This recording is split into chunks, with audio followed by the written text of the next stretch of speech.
screens full of stats. Here we go.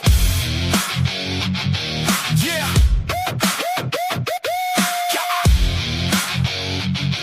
Yeah.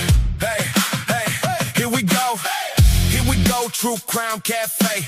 Kicking the door, peel back the day. Seeking that truth. Only do it his way. Notes on the napkin, red string on the case. Looking for justice. Can't see it real clear. Screens full of static, but the trail's right here, pointing at the weirdness. Zoom, don't blink. Hey, look, it's right there. You closer than you think. Yeah. Serve it up hot at the TruCrime Cafe. Breaking down the crazy. Put the lies on the tray. Making sense of the cray.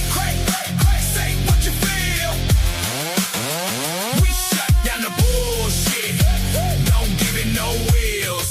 Yeah. Serve it up hot at the TruCrime Cafe. Sip on the facts, let the fog burn away. Truth in the cup, take a taste, that's the deal. We shut down the bullshit. Don't give it no wheels. No wheels. Yeah, no wheels. Mic on the counter, files on the floor.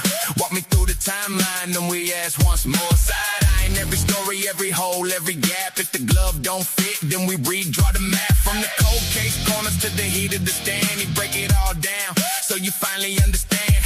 Clock on the wall, but the grind don't stop. Justice ain't blind, it just been cropped. Serve it up hot at the TruCrime Cafe. True crime, breaking down the crazy. Put the lies on the tray. Making sense of the cray. Say what you feel.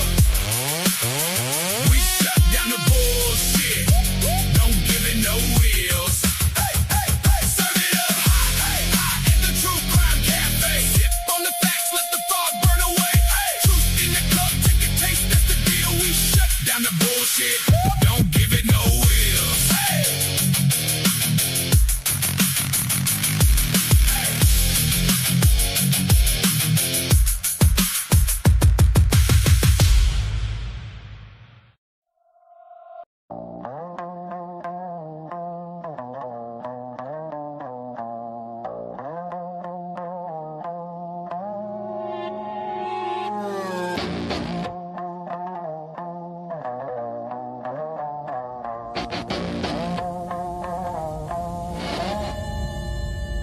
Blood on the briefcase, ink on the plea deal, coffee ring stains on a life that you can't heal. Man, it's a charge, priced up by the ounce. Judge cracks a joke while they auction every ounce. Cameras in the corner, catch a cuff, then it cuts. Paper shred, justice turn a file into dust. Who signs the warrant when the fox runs a pen? Same last name on the golf bag and the bench. Lies in the wind, blowing through this TruCrime Cafe. Hey, everyone's guilty, far as I can see from this ashtray. Trust a halo, every halo gotta stay within. I'm a voice for the voiceless, screaming over all these lies in the wind. Prosecutor preaching like a saint on the stand, but the bonus hit different when your head's on the sand. Public defender with a folder and a prayer. Rust on the handcuffs, rust on the chair. Corruption on the table like sugar in a jar. Sweet when you taste it, then it eats out your heart. Who do you run to when the badge got a brand? Same old handshake, same dirty hands. Lies in the wind, blowing through this TruCrime Cafe. Oh yeah, crime gets ignored if the suit got the right last name. Can't trust a halo, every halo gotta stay within. I'm a voice for the voiceless, screaming over all these lies in the wind. Who can you trust when the system laughs in your face? When the judge is a punchline in the dark staircase? Insanity replay, same scene, different day. If justice won't answer, then we carve our own way. Hey.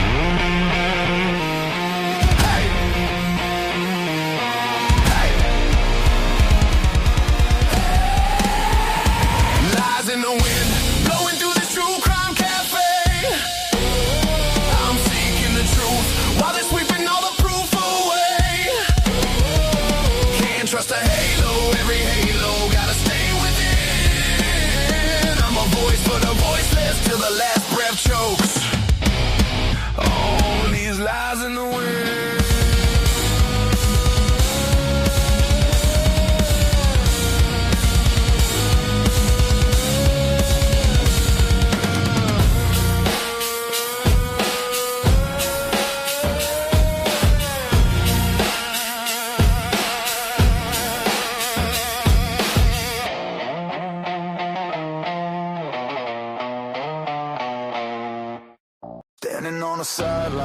Lying on repeat, little campfire fiction for the front row seat.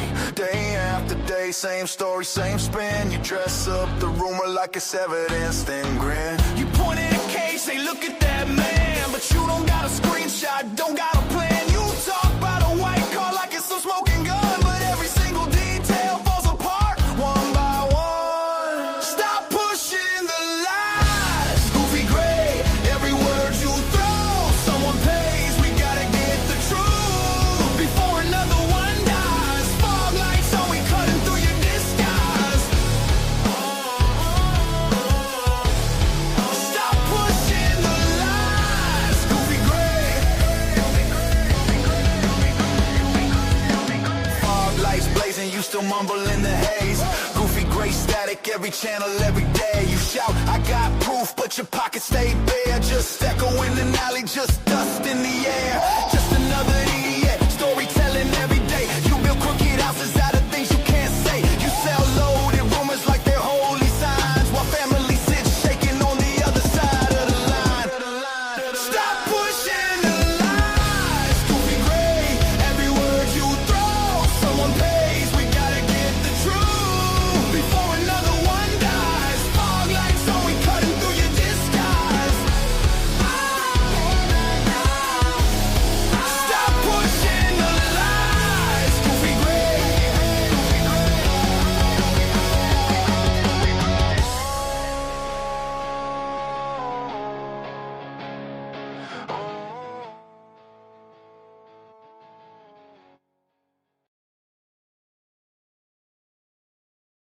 All right. Here we go again. Happy Sunday, everybody. I hope you're having a great day.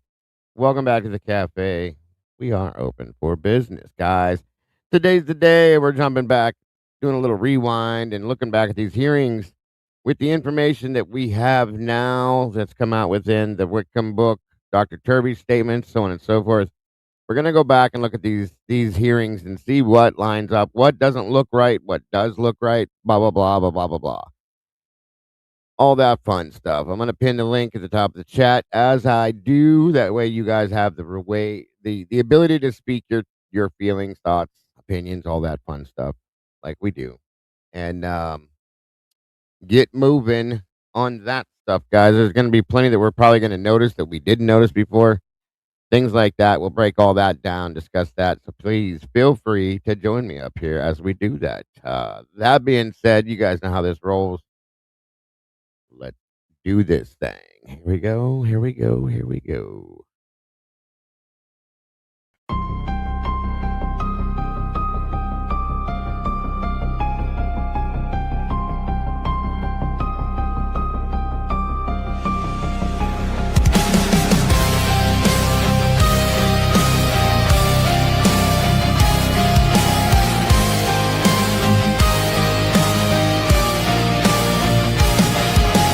Neon lights flicker like broken halos.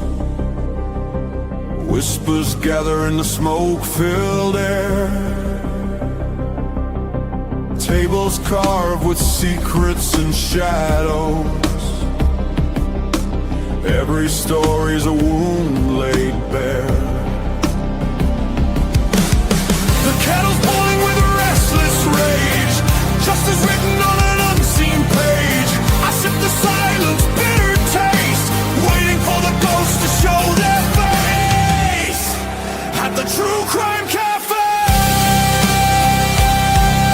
we serve up the pain they try to hide away. Pour another cup of the truth you crave. Raise your glass to the names they betrayed.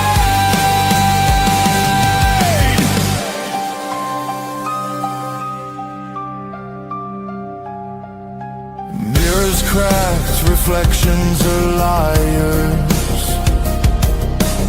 Ashes fall where the guilty once stood. The jukebox hums like a funeral choir. Echoes pounding through the neighborhood. Every scar is a candlelit vow. We hunt the how, we demand the now. No more silence, no more disguise. We'll paint the night with sharpened cry. At the True Crime Cafe, we serve up the pain they try to hide away. Pour another cup of the truth you crave.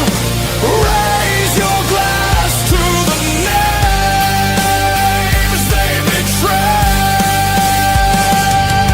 This is not a sermon, it's a battlefield hymn, a requiem dripping from the bottle's rim. The guilty write stories in invisible ink, but we'll drag it all up from the edge of the break.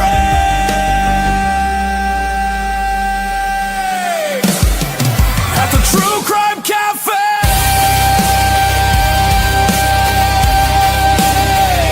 the reckoning burns like a black bouquet.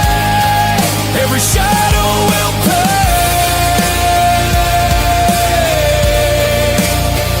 In the True Crime Cafe.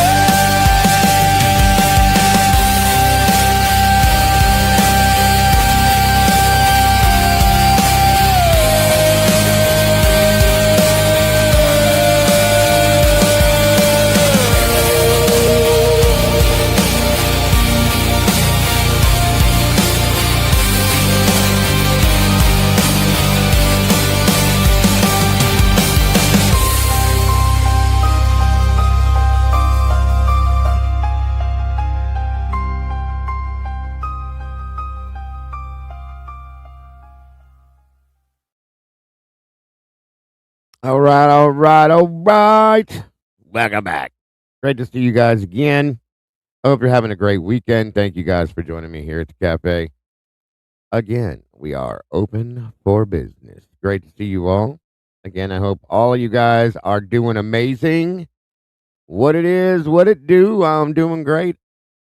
How about you? Great to see you guys. Thank you for being here. Always happy to be here with you guys, no matter what day of the week it is.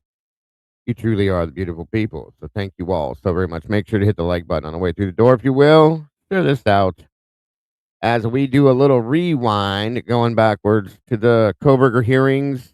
Again, with the information Turby's put out, the Whitcomb book coming out, Broken Plea, all of these things. I'm wondering how these hearings are going to look for us now after the fact, after we have this information. So we're going to break that down, discuss that as we do. And other whatever else we get into, that's what we do. However, the conversation turns is how it turns. It's always a good conversation, no matter what. The link is pinned to the top of the chat for those of you that would like to join me. Please feel free, of course, as always. And it looks like Miss Jessie Lynn's moving forward right on into the chat here. Good to see you, Jessie. Ms. Rowe, welcome back to you. Rach is in the house. Good to see you, Rach. I hope you and that beautiful bouncing baby meatball are doing wonderful. Michelle F., welcome back to you. Lynn May, welcome to you. Great to see you. Blue Devil, welcome back to you. Miss Tandy's in the house today. Miss Tandy, great to see you. Hope you're doing well. The Canadian Cat Lady from all the way up north, great to see you.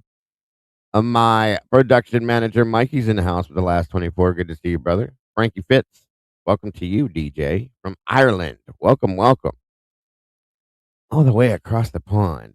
Michelle F. coming from the UK as well, guys. We got all of our people from out of the country joining us. I love that. Johanna, welcome to you. Great to see you. I don't even know if I'm going to say this right. Lucy PP live. Maybe. I'm not sure if that's how you're supposed to. I probably said it wrong, and I'm sorry if I did. Lissy Lee, welcome to you, dear. Great to see you. As always, I appreciate everybody here. UK Jackie, welcome to you again. Karma Police is in the house. You better behave, y'all. Let me see. Michelle F. Ms. Mamikins, great to see you. Diaper Dandy, welcome to you as well. Ya News Network. Sarge is in the house today, guys. Great to see you, Sarge. Thanks for joining us. Ozzy McGlynn from Down Under. Good to see you, Doc J. Good to see you today. Let's see here. Moonlit Baby, welcome back to you. Smiling Sleuth, you as well. Thank you for joining us. Kara Garrison, welcome. Great to see you again. Great to have you. Brandy B, the OG in the house. Great to see you, Miss Brandy. Thank you for joining us. I hope you heard me. Skilla, welcome back. Skilla. Good to see you. Astastic, welcome to you. Paisley's Post, welcome back to you, dear. Great to see you all. Nicole Trippier, I think I'm pronouncing that right. Welcome to you. B. Pelosi, welcome back to you. Just wasting my time. Welcome from the Philippines. Good to see you. Itty Bitty Poop, welcome back to you. Great to have you here. Aussie's in Ireland. My apologies. I thought you were in Australia, dear. Sorry, my apologies. So we have a couple from Ireland. That's awesome.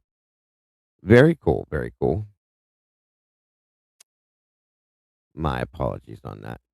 I think your name made me believe you was there. Marley Sneal, welcome to you. La, la, la, la, la. I think I got everybody up that direction. Uh,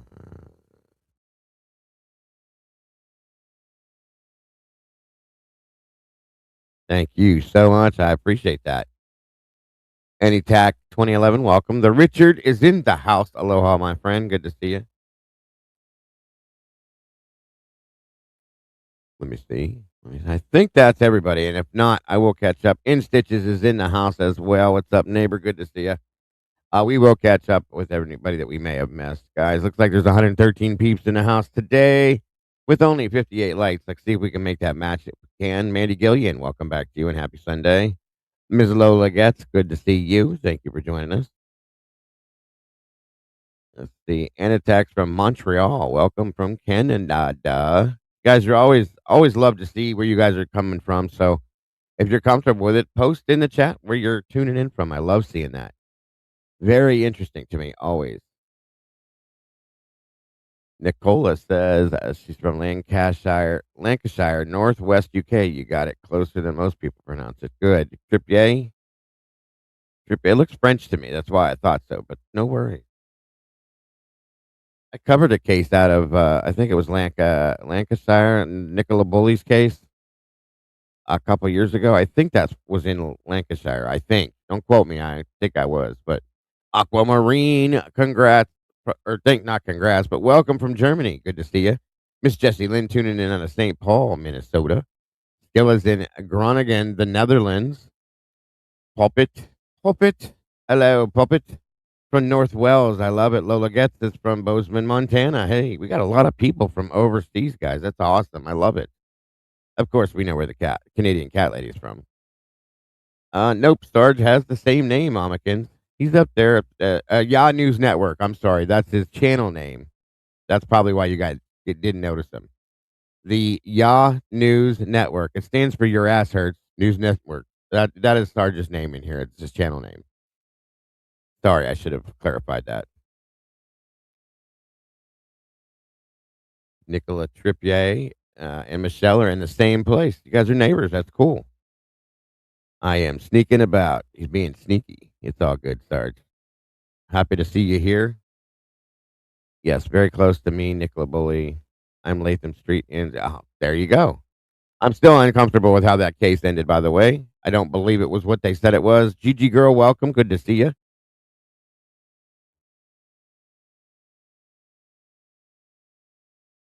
Yes, for those that didn't know that, Sarge's channel name is the Your Ass Hurts News Network, is what he called it. Holy Toledo, Miss Fizzy's fizzing around in here. Good to see you, Miss Fizzy, out of Toledo, Ohio. Great to see you. She's at 7,300. Miss Denise from England, West Yorkshire. Love it. Love it. I love it. Very cool. The bully case turned out wrong. I don't. Agreed, Jesse. There's no way. No way. They put that woman in that spot. they went through that area like crazy and never found her. There's no way in hell they didn't plant her there after a certain period of time. That's my opinion, 100%.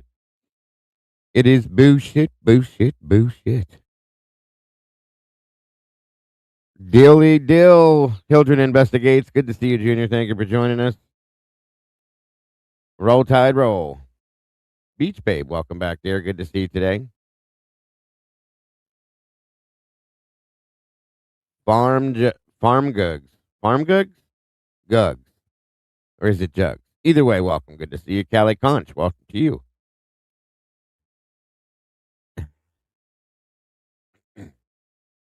Coming in from the Florida Keys. You must love it down there. Hey, hey. Great to see you guys. Like now we're at 122 peeps in the house. 75 likes. They're getting there, guys. Make sure to hit that like button, please. Aquamarine, welcome to you. Again, guys, if anybody wants to join me up here today, please hit the link. It's pinned to the top of the chat and discuss these things with us as well. Leah, good to see you, dear.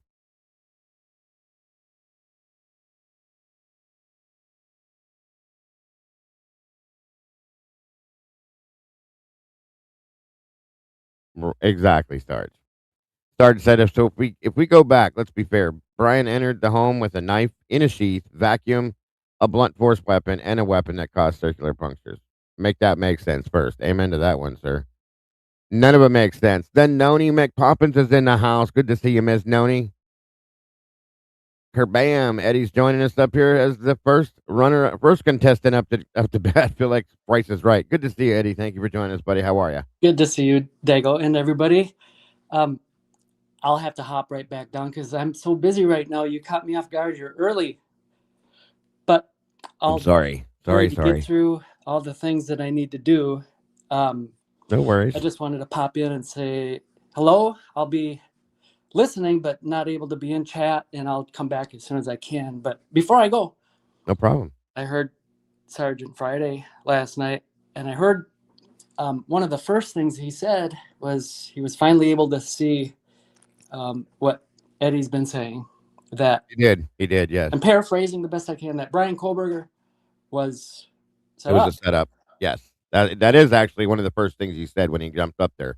Yeah, that's a breakthrough. That's a victory, and I'm very happy.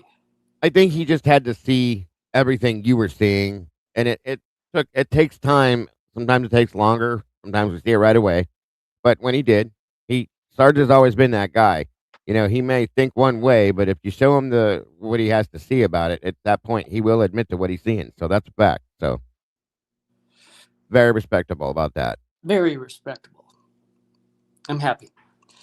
But that's what I wanted to say. And then you can expect me a little bit later. I'll try to no problem. So not a problem. I'm sorry I caught you off guard. It's Sunday and I had nothing going on. Nobody else was doing anything, so I figured what the hell, I might as well. So I know I'm usually a couple hours later than this, so my apologies, bud. All right. I'll listen and I'll be back. All right. I'll see you when you're here. Okay, thank you so much. Talk to you soon. Yep. Absolutely. Absolutely. Yeah, it's clear at this point, Jesse, what it was. Absolutely clear. Dago, did you see Birdie's last about the "Take Me Home" song? I didn't see his play, but I know the song was playing at some point throughout that. Yeah, absolutely.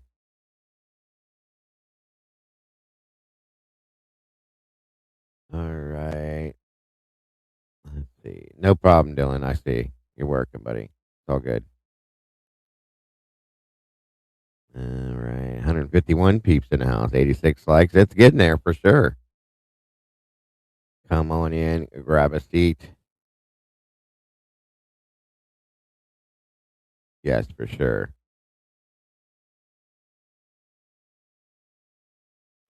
Evolved thinking is a wise trait. Pride needs to go. In this case, I don't think there's room for pride. Truly.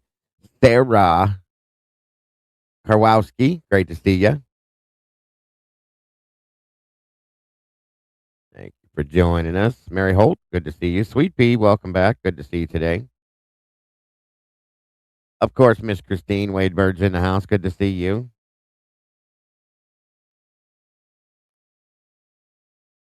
Yeah, I did that video as a joke to me. Delta Tau Delta Anthem. Oh, is that what that is, Michelle? Gotcha. Okay. The John Denver song. Okay.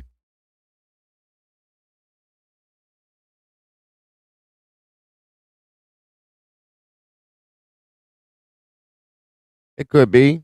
It could not be. It's hard to tell at this point, Dylan, but I get what you're saying for sure. Sometimes it does take time, Mamakins. It took me and Eddie talking about this for damn near 2.5 years before I could get to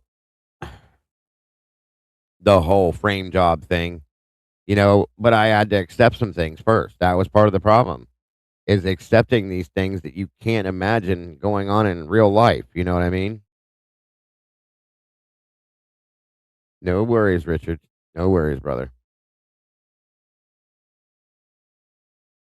All right, guys. I think we're going to kick this off here. It appears that BK was the only one out that night that fits what they wanted to project. Lone outsider, Prime President, trying to react. Good point, Sarge. Good point. Good point, sir. So we're going to go back, like I said, to some of these hearings, guys. The hearings towards the end, the important ones, okay?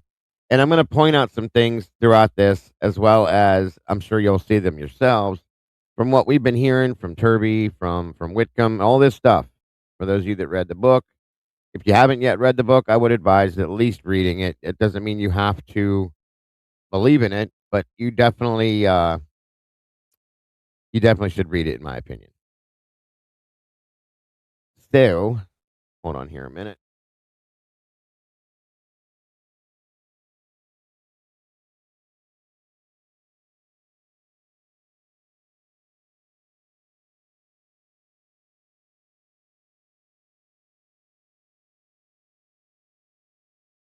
Okay. Oh, Lord have mercy. Oh, what a crazy ass case.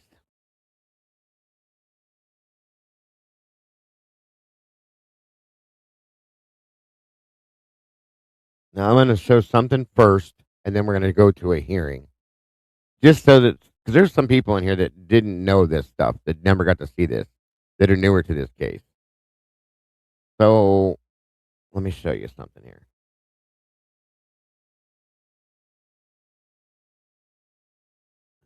Let me go with this first. And then we'll jump back to that. Welcome, Miss Donna. Good to see you today. I hope you're doing well. Paco, Missy Cat, good to see you both. Thank you for joining us. Miss Teresa, great to see you again. Thank you for joining us. All right. All right. Let's kick this off here. And then, like I said, I'm going to play this and then we're going to jump to that hearing. Our phone, excuse me, and we're not going to divulge who made that call. They came here together. They eventually get into the same apartment together. Is this your place? Yeah. Perfect. You know why we're here? And I assume noise. Noise, yeah. Yeah. And in the end, they died together.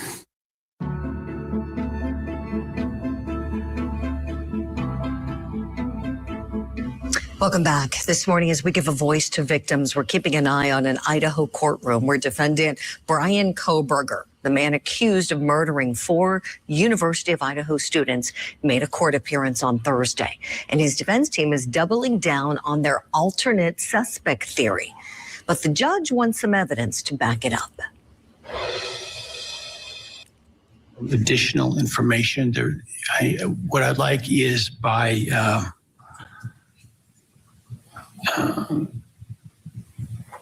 the 23rd, if possible, for the defense to do 2 things. One, provide me with whatever actual evidence you have that supports those allegations, rather than just allegations. And 2, provide for me how it is you believe that what you are offering is admissible. because it seemed to me much of what you had put in there was fairly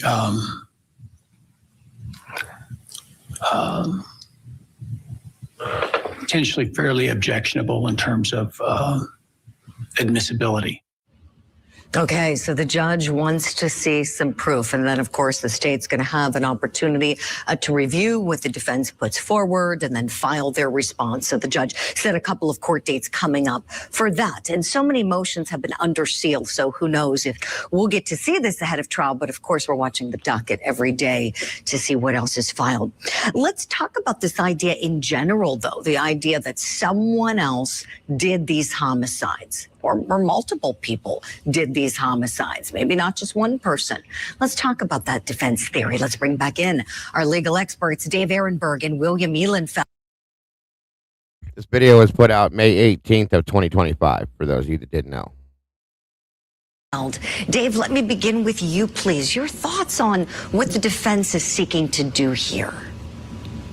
Well, when you got nothing, you got to start creating something. I mean, they waited months before they could figure out an alibi for Bryan Kohberger, and it was that he was driving alone in the middle of the night looking at stars in his hardtop Hyundai. None of this makes any sense. You might as well just let my Beagle do the closing argument because they're just throwing anything at the wall.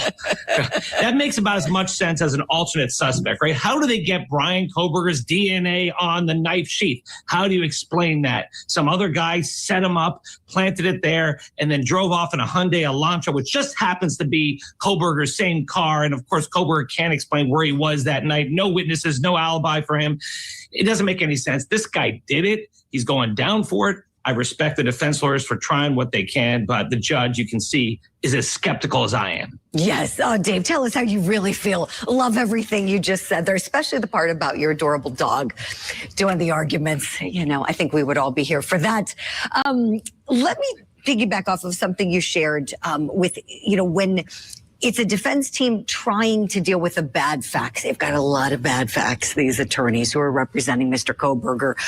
William, tell me, we've seen. Okay, so there's that. Okay, and that was back 11 months ago, before he was found guilty, took the plea deal, blah, blah, blah, blah, blah. Okay, so there's that. Welcome. It's the trauma. Thanks, Mom. Welcome. No, they don't. Real lawyers definitely don't. That's a fact. So, just saying. Just saying. Hang on here.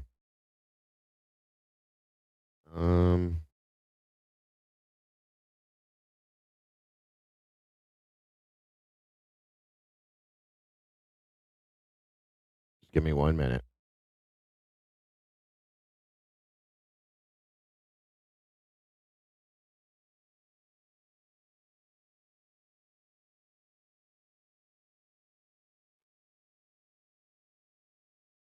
And there was so much of the propaganda going around back then. It's insane.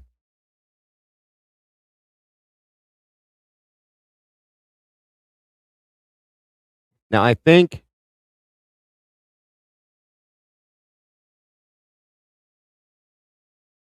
I may play more than one.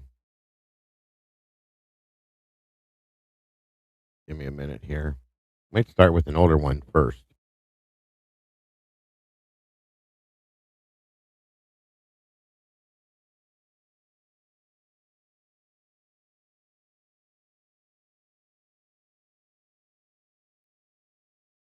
Okay, hold on.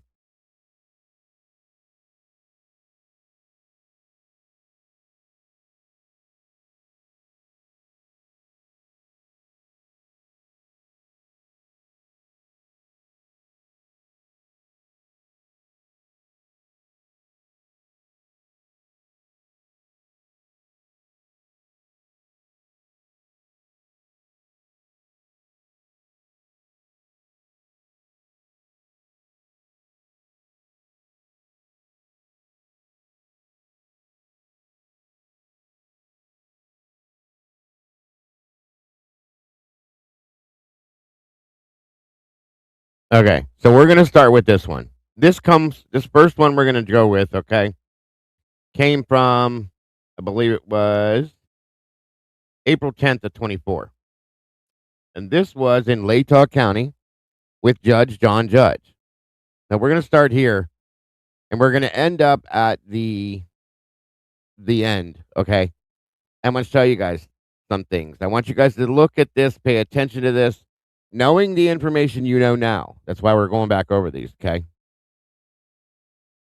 So that's where we're going. And again, anybody wants to join me up here to discuss this, feel free. The link is pinned. Come on up.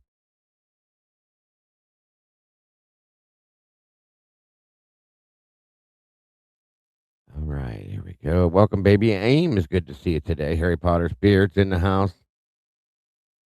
Great to see you.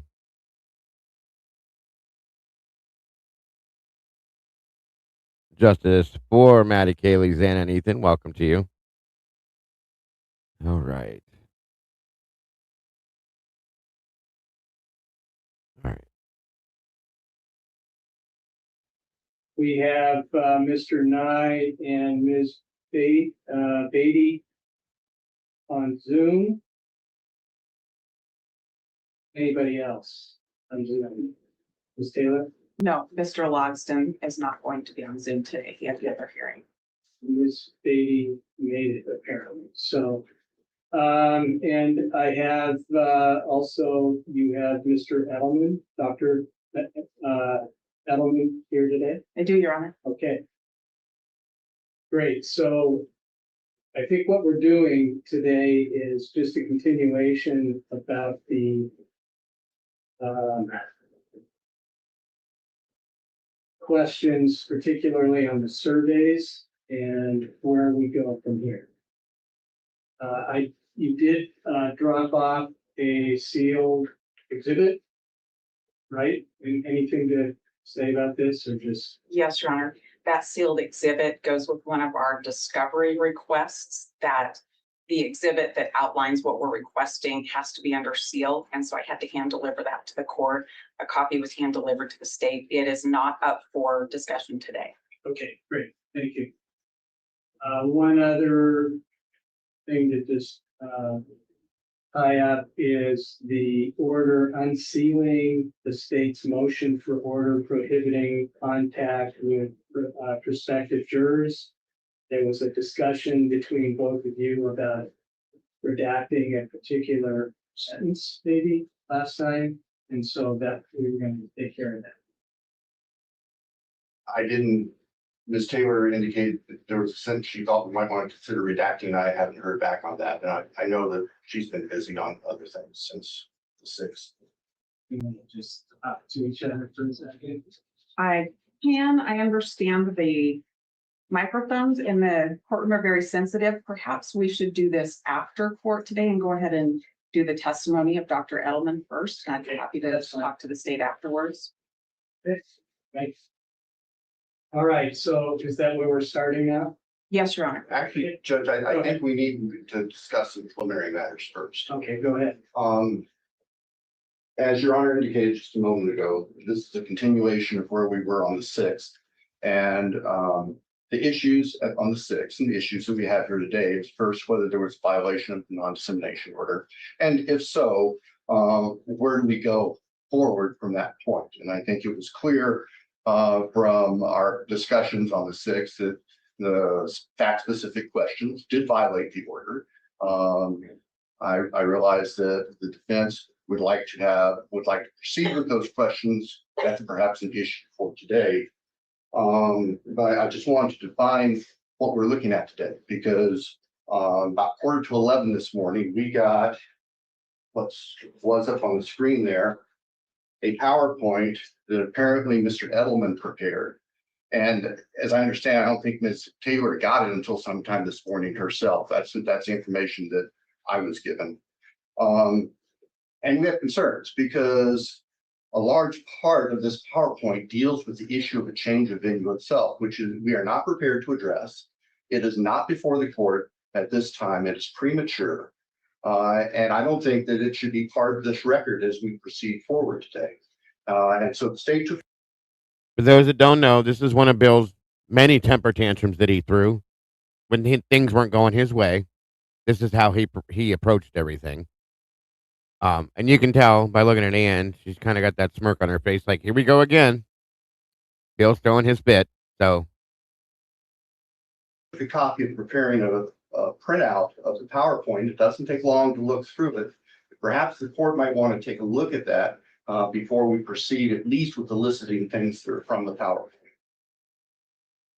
I realize it's last minute, but the last time that we presented something to the court welcome home. It was good to see you, dear. Thanks for that. I appreciate you. in advance, Ms. Taylor complained profusely. And I realized it was only 11:15 when we got this today. And so we just figured we would raise it with you now. Okay, thank you, Mr. Thompson. Ms. Taylor? Your Honor, I would disagree with counsel that the court made a determination that we violated the non-dissemination order. In my mind, that issue is very right for the court today, as is where do we go from here with the survey? Dr. Edelman has made himself available in court to explain the survey, the process of the survey, why it works, how long it's been used, how widely it's used, and what it doesn't do, and what it does do to present the court with some options to make a decision where we go from here. Whether the court decides we violated the non-dissemination order or not is up for discussion, and we're prepared to further argue that, but we think you need to hear the testimony first. As far as this PowerPoint, I had access to Dr. Edelman yesterday afternoon and we worked on it late. I didn't have a final copy to give to the state until this morning. So they have it. We are not arguing venue now. We're talking about survey and how that relates to our change of venue motion. We know we're arguing the venue change later, but we have work that we still need to do. And that's where we are today, and would ask to present our PowerPoint and present our testimony with Dr. Edelman as we've prepared to do. Okay. Taylor, so Actually, Ms. Taylor still has a copy of the PowerPoint that I made available to the court. okay, so seems like this happens to me in this case, that there's an argument about whether I should go ahead on something or provide some information that I don't see yet. So I feel like sometimes I'm making decisions that I'm in the blind here. So I'm gonna look this over. Any problem with that, Ms. Taylor? Judge, give me just 1 second.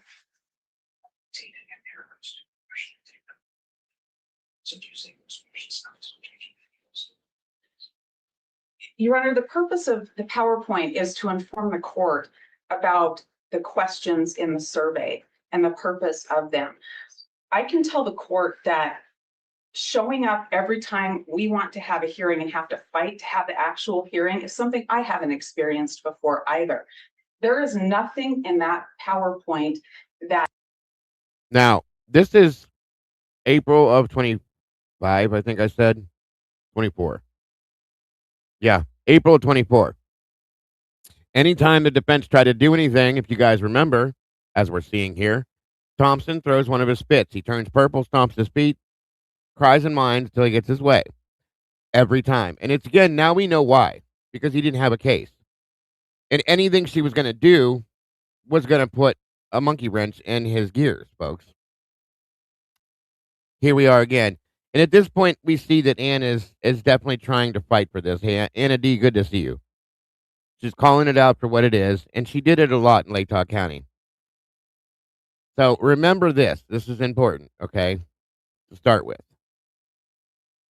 The court can't hear today when making the decision about where do we go from here, and did I violate the non-dissemination order? There's just nothing wrong with the process that we're doing here, and you're continually being asked to say there's something wrong with what we're doing. We're 10 after 4. I have a witness who's traveled here today, and we're ready to go. All right, Your Honor, just to clarify, as we made clear the last time we reported, we are not saying Ms. Taylor herself violated the non-dissemination order. We're saying that the people who prepared the survey and disseminated the survey and called citizens of Lake Tahoe County with those fact-specific loaded questions violated the non-dissemination order, and they are agents of the defense. So I don't want this to become personal between Ms. Taylor and myself. We are not alleging Ms. Taylor has done anything wrong. We are dealing with reality that this survey was conducted on, as we understand, 400 I'll say innocent citizens of Latah County who were force-fed information that they may or may not have had about this case before they were called by the surveyor takers. And they are loaded questions. Some of the questions are factually wrong. They simply aren't true. That's what we're here about. And that's what we're prepared to address, Your Honor. That's why we have a witness here. And if there's violation of the non-dissemination order, it's me. I'm the one that's bound by it. And the court just needs to hear about this process instead of hearing the conclusion that the state wants the court to reach. Number one, I'm past that. I'm not going to violate you. I mean, this was a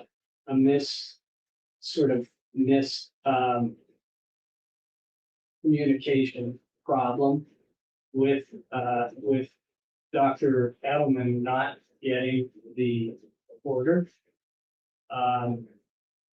One of the things I think that maybe you need to clear up, not for counsel, but maybe the public, is that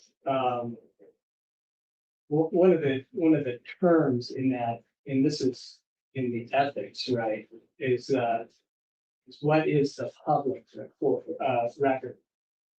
Public record is not traditional media. It's not social media. It's not what anyone might say in public. Okay, that's the problem that we're kind of balancing here, because the public record is case that is available to the public in this case. I mean, I think we can all agree with that. No? No. You think the public record is whatever the media pumps out? Your Honor, I think it's what's in the public, and what's in the public is derived from the affidavit that supported probable cause to arrest Bryan Kohberger. That's the first document that the court finds in the whole cases of interest on Idaho State Supreme Court's website. That document has a ton of information in it that relate to the questions in the survey for the case specific questions. So that document became public record, and that was spread far and wide all over the place and reported and interpreted repeatedly. That's the public record. That's where the questions came from.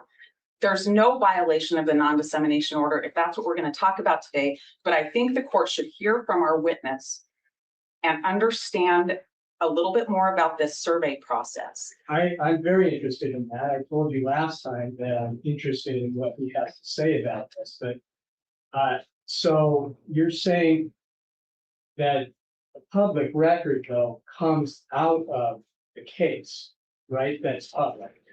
I'm saying in this case, that's exactly what happened, Judge. I don't want to argue the finer points of what's in the media, but I'm saying in this case, that's exactly what happened.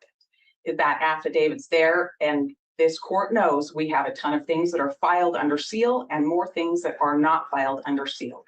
But that affidavit that began this case has been shared far and wide, and media stories have generated. When you understand how Dr. Edelman does his work to determine if a survey even needs to happen, you'll know where the information came from. Welcome, Jesse. Thanks for joining me up here. Appreciate you. I see you got your new bottle going. Good stuff. You betcha. I had to work up the courage to get on here. Oh, it's good. Little bit camera shy, you know?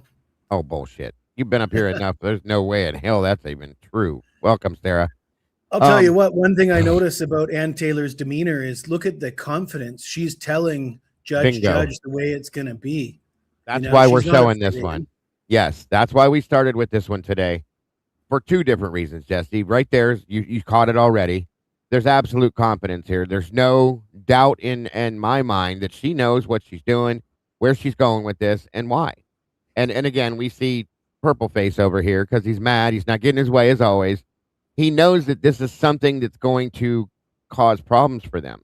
And as I always used to say, back here at this point, Ann does not do anything or did not do anything then, or back then, especially if she didn't know what the outcome was going to be. Okay. She knew what it was going to cause when she did what she did.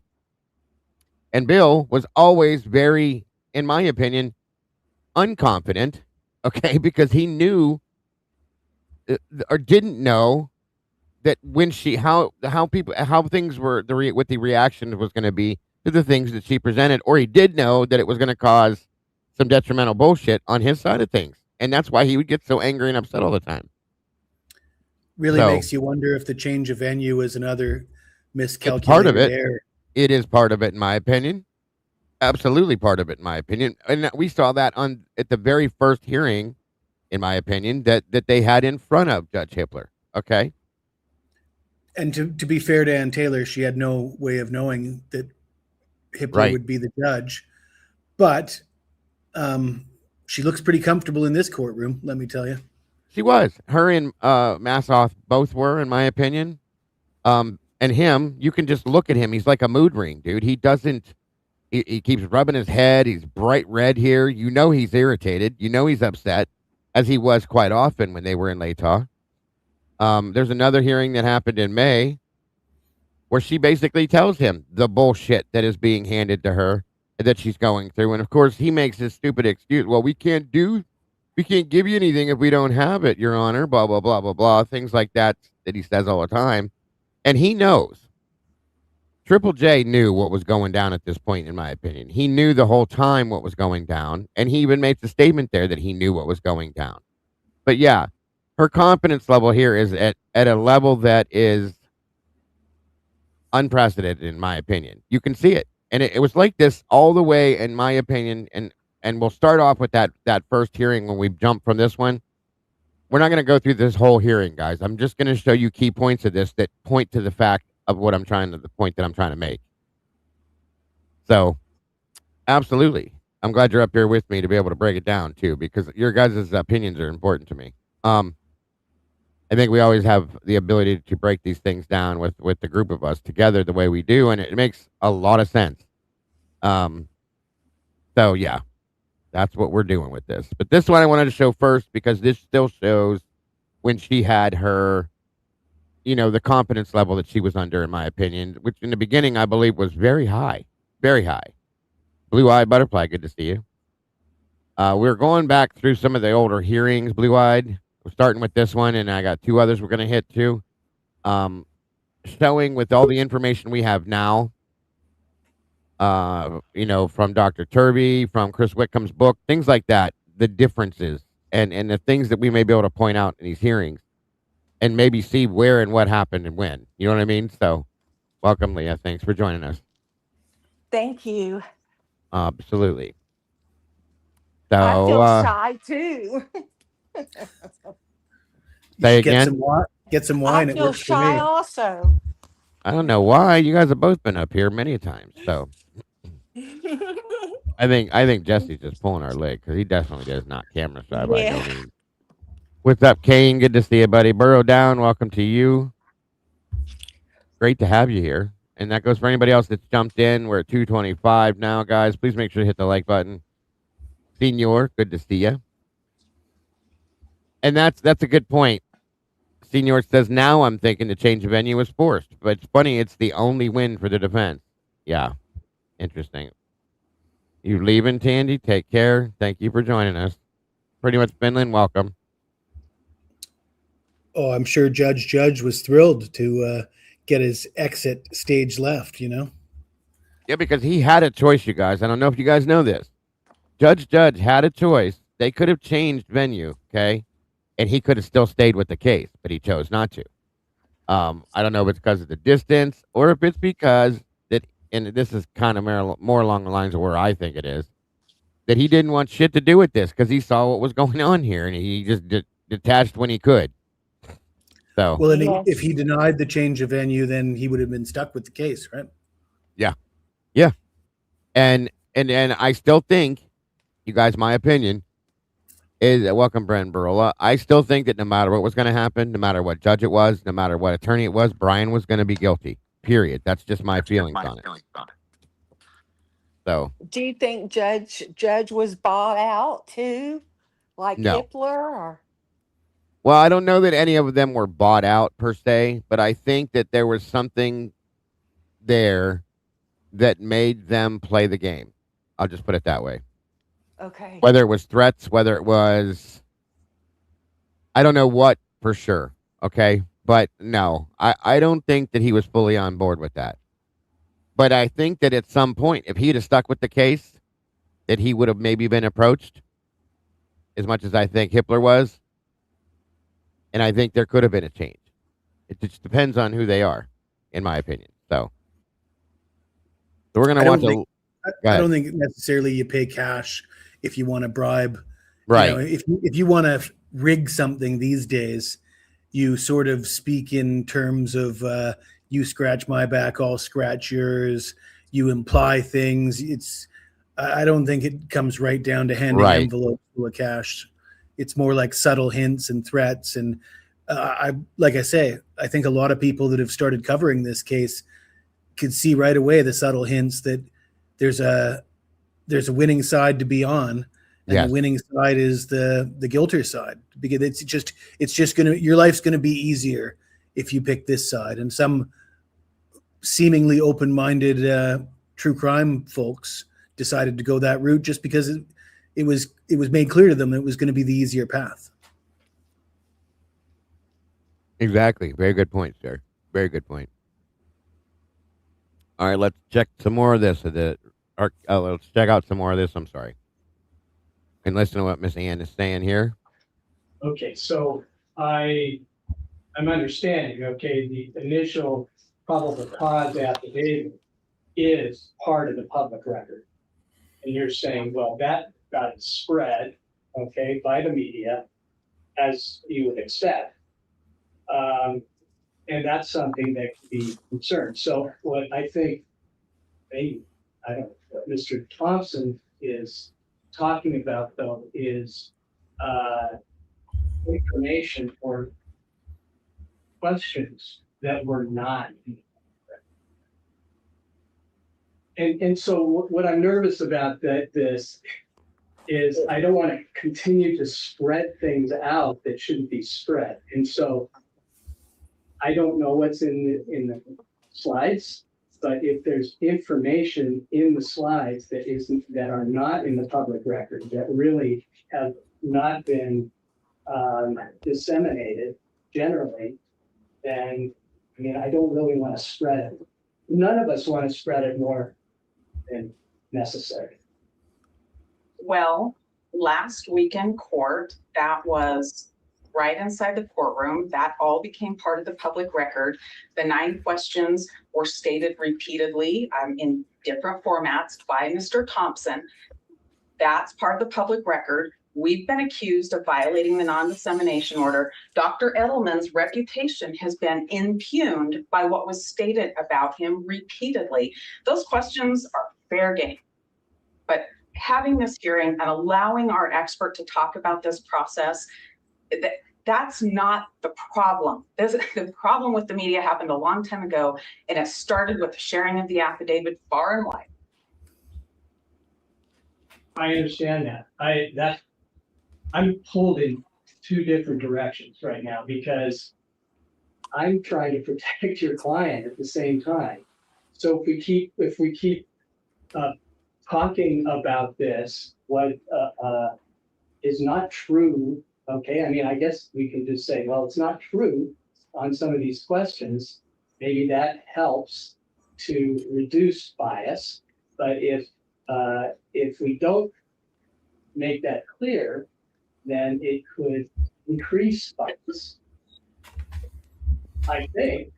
I don't know. Tell me, maybe I'll hear this from the expert. I'm going to say it like this. Mr. Kohberger is my client, and his rights are of the utmost importance to me. Him being treated fair, his presumption of innocence, him having an impartial jury, those are important things to me, as is his right to counsel. I am not standing up here saying, let me tell you about this survey. Let me finish this survey to hurt him. I'm saying there is pervasive media coverage in this case. It's prejudicial media coverage. We've conducted a survey in Latah County. That survey is going to show bias and that you shouldn't have a trial in this county. What I'm trying to do is say, do you want me to give you information about another place where maybe the bias isn't so great, where maybe Mr. Kohberger can have a fair trial? I'm his advocate. I want to help him. I believe in his innocence. I'm not going to stand in this courtroom and do anything wrong to him at all. I need you to hear the information so you can make a decision, to have the surveys, to have the information when we come back here for change of venue and make a decision on all of the information. Right now, if we come in and do our change of venue, we're going to say you can't have this jury in Latah County, but I can't tell you a better place that will protect him better. And that's what I want to do. Any response, Mr. Thompson? We aren't here to argue about venue today. We aren't here to argue about what this particular survey with the loaded questions, fact-loaded questions, may have produced in Latah County residents. As we mentioned last week, the structure of those questions assumes that every person that is called has heard all of the media in this case. And we know that that just simply isn't true. So for those citizens in this county who have not heard all of the rumors, who have not been following the media, who haven't inspected the court record, who are essentially ignorant of facts in this case, well, that's just been jaundiced by the questions that were asked. They have now been force-fed facts, some of which are not true, some of which would not be offered in court, and in fact, probably wouldn't legally be admissible in court, to somebody who may never have heard them before. That's the state's concern about the way this thing is put together. And the arguments from the defense seem to be completely ignoring that point. There you go. He has no idea what the fuck he's saying. This makes no sense. 100%, Jesse. Welcome back, Eddie. It's quite clear that Ann Taylor is dominating the courtroom here in this venue. Go ahead, Eddie. I'm sorry, bud. What we're looking at here is everyone's heard the quote, villainy wears many masks. Yeah. None which so dangerous as virtue. Very good point. Very good point. Hey, the judge, the prosecutor, hey, we're just trying to give your client a fair shake here, a fair trial. Yeah. This defense attorney is out of control. She's, that's reckless. What you're doing is not fair. They're twisting it. Meantime, they all know that they're purposely trying to deny him due process. Of course.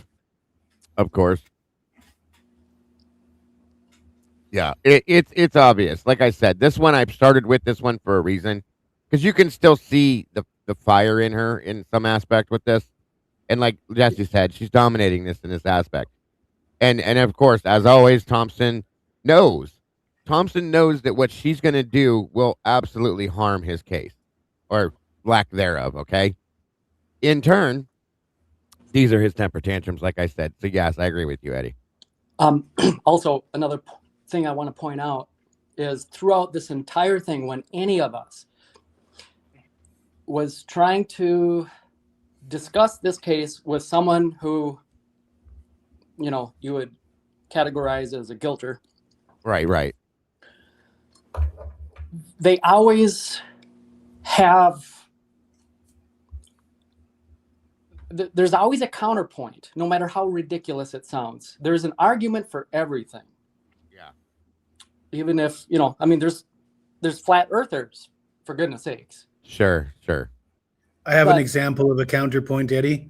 Yeah, when Jeff H. said, but what if they climbed up a ladder and they were peering through the curtains and the curtains were just slightly obscuring their view so that they thought that they were just passed out? He actually said that when we were discussing the 911 call.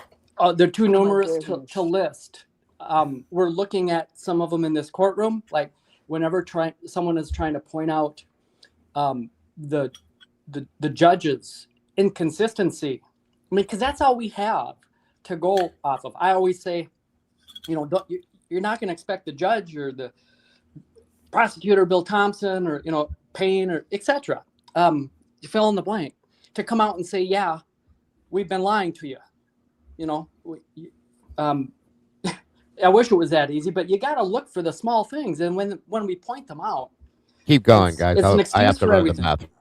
When the PCA came out, they don't have to. They just have to, show enough probable cause. They don't have to have their entire case in there. Blah blah blah blah blah.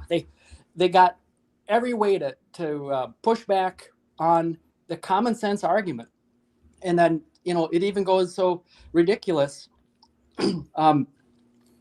Remember when someone's caught up in a lie, then there's, and I won't name names, but there's Gilcher channels that will fill in the blank and say, oh, well, when Steve G talks, he sometimes doesn't get it right. He speaks from emotion, and every generous allowance for why the narrative is absolute, and there's no discussion about it. And when that happens, you tally it up. You just start marking down how often. And then those are the patterns that I'm always talking about. And that's all you have, is to use that as your guide.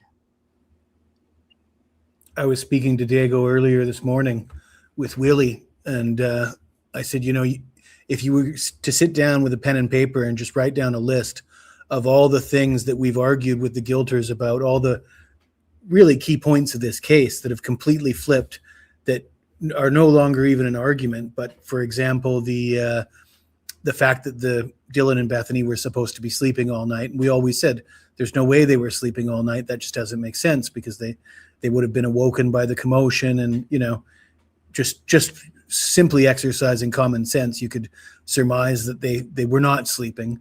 And then the speculation about the telephone calls and the texting, and it goes on and on and on, and all these things just morph into what we have now.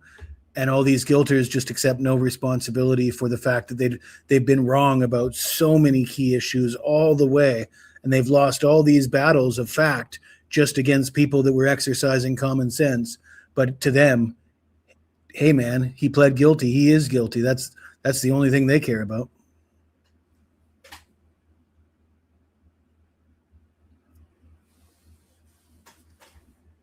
I agree. I agree with you. All right. Sorry about that. It's all right, Dangle. The other day I was talking about how comments get deleted on Gilcher channels. Yeah. They get deleted not because they're inappropriate, but because they're unacceptable. Oh, yeah. For that part of it, yes. People like to hear things that are music to their ears. Once they have their mind made up, that's all they're willing to hear. And anything that speaks against that will be shut down. Yeah. Yeah. And for example, I've been in Gilter channels, and I've said things like, well, you don't see that this, and this, it shows that Brian's innocent. It's gone. Before it's even there completely spelled out, it's already gone. They don't, because it goes against their narrative. They don't want anybody to see it, because God forbid somebody sees it, they may believe it. And then they may break the ranks. You know what I mean? So that's what happens in those channels. It's 100% true. So. Well, how about the comment we got an hour ago at Willie's place? That was something else out of nowhere. Oh, yeah. Calling us, what did she call us again? Jerks? Jerks with low IQ morons, because we don't believe 100% believe Erica Kirk's story. Well, okay. I'm sorry. You can think what you want. I'm sure my IQ is probably higher than that person's by many. Okay, I'll say that much. I don't force it down people's throats. Somebody asked my opinion, I gave it to them. So that's all. But that's okay. There's people that are going to defend people to the end, no matter what. That's how that works.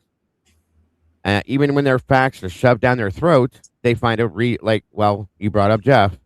The facts have been shoved down his throat time after time after time, and he just refuses to see it for what it is, or he'll make some dumb excuse, as to why that looks the way it does, instead of accepting the fact that it's a factual thing that we're seeing in front of our faces, because then you would have to admit to failure.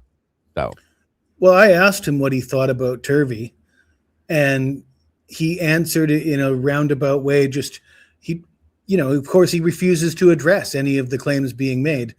Just, oh, well, he says what he says. But it may be a ad hominem attacking his character. It's like, dude, I don't care if you think he's an egomaniac. Was there fucking hair in Ethan's hand or not? Because if there's hair in Ethan's hand, it doesn't matter who's fucking saying it. If it's true, that's true. a big fucking deal. Right. That's it. And that's how he always approaches everything. You know, if you bring up Dylan, the only thing he comes with is Dylan did the best she could that night. Okay, Jeff. That's the point right there. They always go back to the same ridiculous statements. So anyway, welcome High Heels. Good to see you, Colin. Welcome to you, Sweet Pea, ABI, Tattoo, Gail. All you guys, thanks for joining us. So moving forward,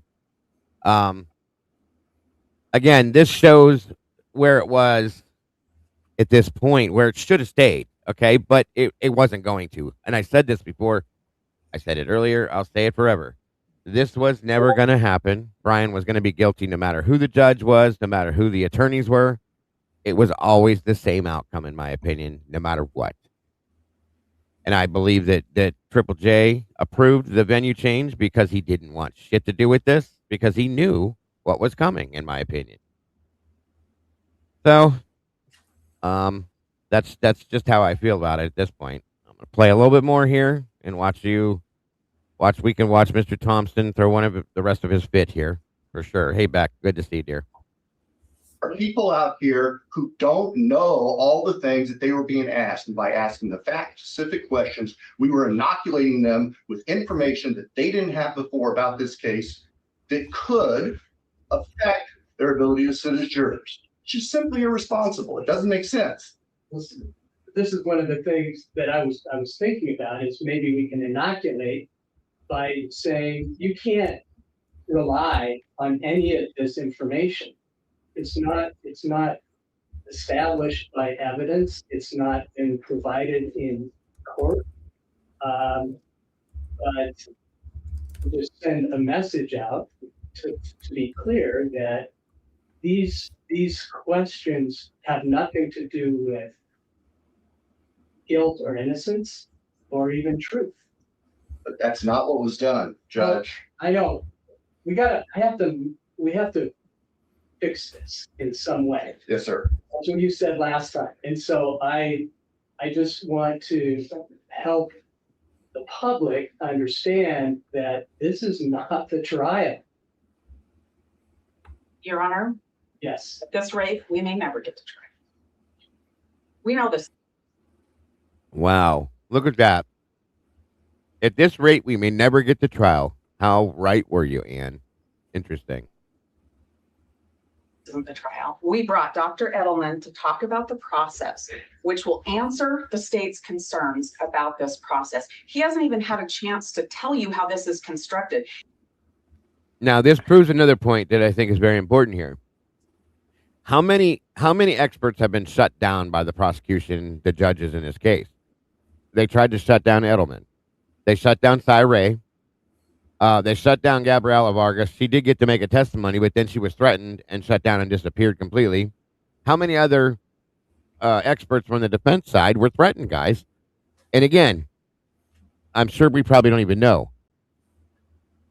And the reason why I'm saying that is that if they were threatening the experts, I'm sure they were threatening other people here too, including the defense team, which was a rumor that was going around.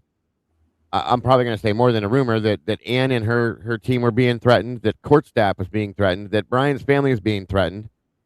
Finding out that Ann had 4 daughters was very interesting to me.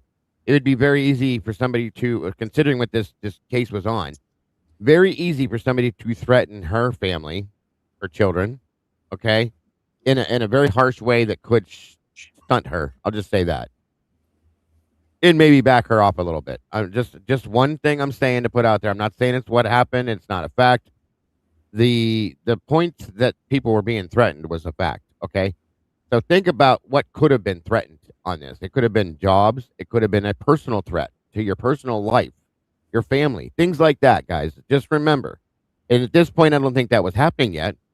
But I think as we got closer and closer to trial, and the realization that this idiot right here had nothing against this man, that we now know that there was no case whatsoever here. None. Nothing at all. Okay? Not even an ounce of anything. He had absolutely minus that. Okay? So as we got closer to the trial period, they did everything they could. They tainted the jury with the Dateline hit piece and the other hit pieces before that. Everything from Legacy Media was tainting. in aspects of the jury, the just every bit of it, all of that was happening. And what happens when you have no, okay, if you're working on a project, you guys, Jesse, Eddie, Leah, everybody in chat, if you're working on something going forward and you really don't have a real deal plan for it, but you figure it's going to work out as I go, okay? You're building a wooden model or something, an airplane, something like that, okay? It'll work itself out as I go along. I'll build it. It'll be fine, so on and so forth. But the closer you get to it, it's starting to look more like a boat than a plane. What the hell am I going to do? It's too late now. I'm too far along on building this. I can't like get a new one. I have to keep going and hope that it's going to turn out the right way. And the more you do, the more it's showing that it's not going to work out. Okay. So you panic, which is what they did. They panicked, in my opinion, and everything fell apart for the prosecution on this because they knew they weren't going to get this their way by themselves. And then all this shit hits the fan, folks. The plea deal comes, and Steve said it, and I'm prone to believe it at this point, seeing what we've seen, that the prosecution basically got on their knees and begged the defense to take a plea deal. You know, of course, the defense tried to say the prosecution tried to say that the defense approached them on it. That doesn't happen, guys, and I don't believe that. It doesn't happen in a case like this. The defense doesn't do that, okay? Hippler comes forward with something that I think he said on purpose. He knew what he was doing. I need your last best offer. That was key for them to say, all right, it's time for the plea deal to come. It's that time now. Welcome, Kathy. Great to see you. And that's how Christy's in the house. Big B16, welcome to you as well. Thank you, Beach Babe, for that. So that's where I think this came into play with this. But again, we're going to watch a little more of this, and it'll show you even more before we jump to these other two hearings. He's the one that's the doctor of this kind of work. He's the one that's the professional. He's the one that knows how to do this. He's the one that spent his career understanding surveys and how to construct these. You need to hear from him. Going back and forth between what Bill thinks and what I think doesn't matter. What matters is you hearing from the expert to make a decision. He's here. He's ready to testify. We're 20 minutes into this hearing, and he hasn't been allowed to take the stand yet. He came to inform the court about this process. There's no question I'm going to let him testify. I just want to hear about what's in this. I haven't looked at this, but you're comfortable having this come out into the public? Yes. After last week's hearing, absolutely. Okay. And you looked at it, Mr. Thompson? You have concerns, Judge. Alarming? Well, part of what's in there is a part of the survey study being published now, if this comes to the public, without any comparison to anything else. And it's the product of these loaded questions. It takes us back to the fundamental issue of how this survey was conducted and the assumption that the people who were being called already knew all this stuff. And so it didn't hurt to specifically ask them, have you heard about such and such and such, the specific item? Well, if they hadn't heard about it before, they sure as heck have heard about it now. That's the core concern that led us to this in the first place. This guy is such an idiot. There's no way that people in this county, okay, did not know about this case. There's no way that these people didn't know the basics of this case. These questions in this questionnaire, when I went over it, when we got the document, there's nothing outlandish in there. There's nothing that would have violated any kind of dissemination order. Nothing. Okay? But he knew what it was doing was it was taking the ability to taint the jury away from him, in my opinion, guys. This is what my opinion is, because if they got a hold of the community before the prosecution could, they would see, you know, the lack of evidence towards this, the lack of guilty, okay? And he couldn't control that. He already knew he didn't have enough as it is. So if the defense gets a hold of people that could be prospective jurors, and it proves that it shows points that Bryan could have been innocent, that's destroying his whole case. There's his problem, and he's got to continue his narrative going forward, in my opinion. That's what I see from this. Well, I mean, while he's complaining, at the very same time, he's poisoning the jury pool intentionally. He's leaking just enough information. He's Yes. putting it out to mainstream media, telling them what they can and can't say. I mean, even the fact that he presented the probable cause affidavit and said this is what you got to go with, push it far and wide, and we know now that it was based on lies. It was false information. Even he admits it's false, Yes. or I don't think he admits it's false information. He just calls it irrelevant. But so that irrelevant information was what you gave the press and told them to run with. Yep. Yeah. I mean, and he's worried about this survey. It doesn't make any sense. No, it doesn't. And think about where we're at here. This is April of 2024. Think about how many shows came out, okay, from April of 24 till right before the plea sentence change, or the plea hearing change. The plea change hearing. Jesus, I can't talk. I'm sorry. You guys know what I mean. But there were multiple shows that came out that I guarantee you were sanctioned by him himself. Yeah, put it out. Put it out. Put it out. Please put it out. Put it out. You're helping our case. Put it out. Because he knew he couldn't do it on his own. He knew he couldn't do it on his own. What I've been talking about with Ann Taylor is we can see her, the way she's acting here, the way she's right. She appears to be a phenomenal lawyer. She's commanding the courtroom. She's by far the most intelligent person in the room by all appearances, in my mind, and confident and fighting back. And she's not taking any bullshit. And she appears to want to say, listen, I'm not going to let you poison the public. You use media to try this case in the media. I'm going to fight back. I'm going to push back. But that ended as soon as Hippler became involved, as soon as the change of venue happened. And ultimately, yep. I know Eddie and I don't see eye to eye on this.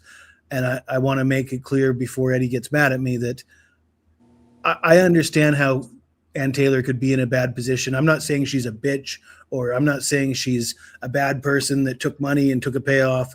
I'm saying she was put in a tough position, and I'm afraid she might have folded under the pressure, unless she's got a grand plan that I'm not aware of, but I'm severely doubtful of that. I just think ultimately, if Bryan actually did choose to plead guilty and he was the one that forced the plea deal rather than Ann, the fact that it carried on the way it did might be what resulted in that. If it's true too, okay, which we don't have absolute proof on this, so I'm just going to say the rumor is, okay, that Bryan was taken to tour the, I guess I'll call him the gallows. I don't know what the hell they call it there, but the death penalty place and the holding cells and all that kind of stuff, and they show everything. He was taken through and shown this on purpose. This is what's going to happen if you lose. This is where you're going to go, so on and so forth. If you tell me that that's not a pressure tactic, you're lying to yourself and me, okay? They absolutely do things like that in turn to get you to take their plea deals. This is what's going to happen. It should be her responsibility as his attorney to stop anybody from showing him anything like that. Well, I agree. I do. I agree it should not be able to happen, and we don't know that it truly did, but that's the rumor that happened. And Bryan being impressionable and young and all these things, and maybe not having 100% knowledge of everything, and not maybe being strong in that mentality there, okay, was seen this, so on and so forth, and they said, this is what's going to happen if you don't take a deal.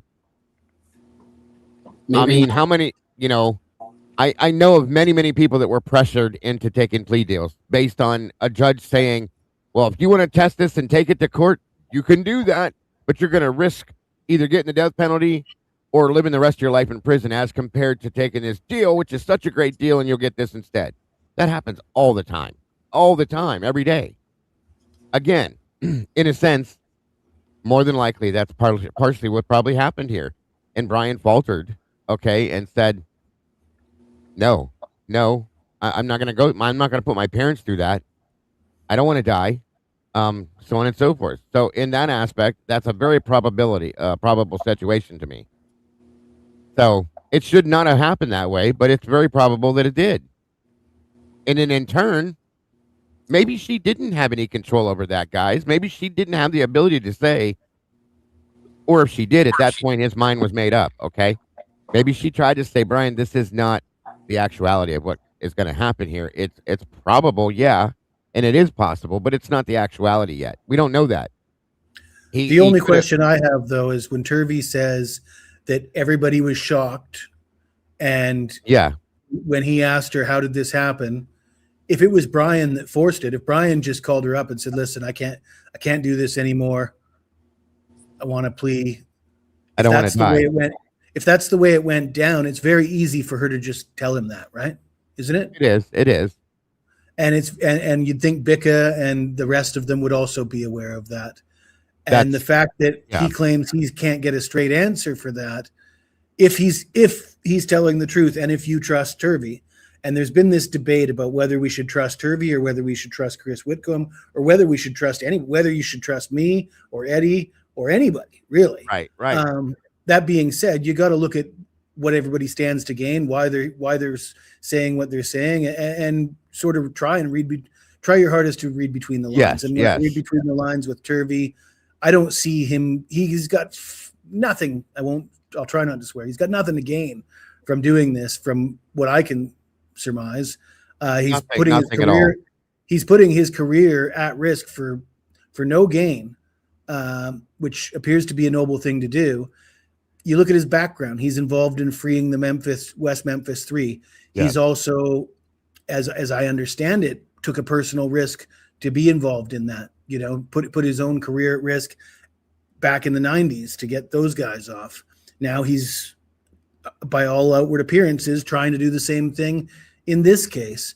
And then you compare that to Chris Whitcomb's resume, where he was involved in Waco and Ruby Ridge. And I'm not saying Chris Whitcomb's an asshole or anything like that. I'm just saying, and I think Chris would be the first one to agree with exactly what I'm saying. If you're looking for reasons why he might have an ulterior motive, he would probably be the first to agree. His background would suggest he's less trustworthy than, say, Brent Turvey, which is, he kind of pointed us in the direction of Brent Turvey. So, I agree with Eddie that we can't really truly trust anybody, and we should be skeptical of everybody. And I include myself in that. But all these actors, all these people speaking out, Turvey's story makes the most sense to me. He's saying things that I have previously said. He's echoing my sentiments. It's hard for me to not agree with what he's saying when he's practically saying the same thing that I'm saying and have been saying for quite some time. Sure. Absolutely. Thank you, Sleuther, so much. We appreciate you so very much for that. I hope you're doing well today. I hope you're having a great weekend. Truly and honestly, I get that too. 100%, Jesse, 100%. Bubbles is in the house. I hope you're feeling better. I know you're not, but you didn't have to jump in here today, but I appreciate you very much. She said, there's no way. I don't believe that at all. They do not tour. See, I don't either. I struggle with that, but that's what was said. Now, was it something that somebody made up to make this sound good? It very likely could be. I've never heard of that happening before, ever. Okay. I even looked into that when I heard it. Like, does this happen? I couldn't find anything about it. Now, this case is different, and we know that the way things are done in this state is way different than anywhere else, which is why I remotely even thought about it, because who knows? Okay. Welcome, Carrie. Good to see you today. I could see this state doing whatever they have to do to make and ensure that this kid is found guilty. But this is just a feeling, guys. I'm not saying facts at all, and I'm not saying that I don't believe it or that I believe it either. I'm saying I'm very, very, very much so questioning it. But it would make some things make sense. I'll just say that. So if you can show me proof, is what I'd love to see that this happened. That's what I want to know. But I doubt it very highly. So. Is this coming from Turvey, this tour the death row thing? I'm trying to remember exactly where it came from. I know I heard it in multiple different places. Like at least 3 or 4 times I've heard this now. I want to know, if anybody does know, where this started from, the basis of it, at least. Because I would like to find a way to try to verify if it did or if it didn't happen. My thought is it did not. Okay? That's my thought. But yet again, like I said, with this case, you never know. There's many things that have happened that we said, there's no way. There's no way. Is it in the book, Kate? There's so many things I've missed in this. People are saying Turvey told that to Birdie. If anybody knows where in the book it's at, let me know, page or whatever, and I'll pull it up and look at it right now. Because I missed it. I didn't see it. But Turvey didn't talk to Birdie, so it couldn't be Turvey No, with Birdie. Birdie had a phone call with Turvey. That would have to be. Oh, Birdie had a phone call with him. Birdie had a phone call with him. Yes. Because he was trying to get him to come on his show, and he said that he didn't think he'd be able to do that. But they had I think Birdie said a 2-hour conversation. So, I don't know. Are we sure that this person's just not mixing it up with Chris? I think it would make more sense. Because Chris would do the show with him, right? Yeah. Let me see if I can pull this out of this book real quick, because I missed that somehow. I think I would have remembered seeing that.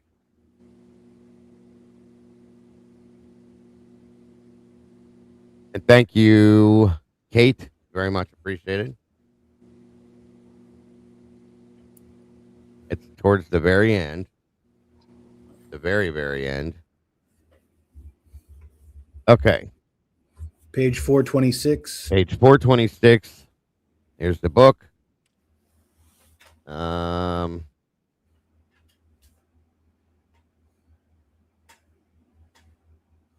She told me it happened right after the Dateline leak. He said, I had been told that the judge had gotten involved as a mediator between the two parties. In my opinion, that's completely inappropriate, which we all know. And that's when we all claimed that Hitler was working for the prosecution at that time. So I told her but she said once that offer came in from the prosecution, things happened quickly with no back and forth. She said that he told her not to let it out, that she couldn't talk about it with anyone except her client. This explained the cloak of silence, but not the reasoning for Kohberger's change of heart. She said there was no clear-cut answer, just that they had fought their asses off and filed every motion under the sun. So I asked her directly if she had talked to him, her client, if she had asked him if he had done it, if she had asked him for any details whatsoever that would explain what happened inside that house. And I'll tell you exactly what she said. She said there was nothing. She had no idea whether he actually did it or not. The source stated that he was led to believe that Kohberger had been taken to death row to see where he would stay pending execution of sentence, but that Taylor refuted this. So Ann is saying that didn't happen. She told him that another lawyer in her office and a mitigation expert toured the prison, and they explained things to Kohberger as he made up his mind, meaning that people from the defense team, they went and did the tour themselves and then told Bryan about this. Thank you so much, Michelle, for that gifted membership, and welcome to whoever received it. I can't see it right now. So, hold on. There we go. So it's still very much in the realms of rumors. It is still considered a rumor because the people that have done this, if they did it, they haven't said they did it themselves. Okay, this is something that was written, and it came from a source. So, as he made up his mind. She told me that she followed ethical guidelines and talked pros and cons with him, that he read all the reports we had compiled, and that she told me he talked to the psychologist and his parents leading up to the decision to change his plea, but said his decision was his, that he made the choice for himself. And I'm sure this is probably true, but in the end, what bothers me the most is that she never asked him how or why. She seemingly never asked her client for a single detail about the horrific crimes, which happens a lot. She allowed him to plead guilty knowing that he was not going to explain anything in court, that he was not going to explain anything to the parents of those kids or the investigators, who will never be able to put the loose ends together. And in my opinion, she watched him stand up in the courtroom and take the plea, perhaps knowing it was broken. I must not. And are these Chris's words or Turvey's words? This is coming from Chris. So when he says, in my opinion, that's Chris's opinion. This came from his source that he spoke with to write the book. So it's all in quotes. Those are quotations. Yeah. That It says, he's quoting an anonymous let me, source. let me jump behind that. It says it should be noted that both forensic criminologist Dr. Brent Turby and Christopher Holland expressed shock at the sudden change in direction. Neither had any suspicion of plea agreement until it was announced in the media. And he said this stuff happens, especially in larger cases. The source said, referring to last minute deals, but I couldn't believe it. Whoever this source is the one that the information's coming from. So I don't know 100% who that source was. And I guess some people could guess that it may be Turvey. Well, it also referenced Turvey as being shocked as well. So it could be, yeah. Or Holland. It could be Christopher Holland. Which is somebody else I want to hear from to hear what his thoughts are. But again, there's that. So there again, if it's true that people from the defense team toured death row at the prison and this, that, and went back and said to Bryan, hey, this is what's going to happen, so on and so forth. This is what could happen if you go this way or that way, so on and so forth. So is it true? I don't know. I there's no way to verify that. It's based on this right there. So thank you for showing me that. I don't know how I missed that. I must have missed that whole chapter then. Sarah's got a good comment. Lena had a good theory about this, that his guilty phase had a family secret they did not want out. I mean, it very well could. That's something that he's doing. It could have been that he wanted to protect his family. I've said that for a while now in other aspects for different reasons, but yeah, it could be. So thank you, Sarah. Good point.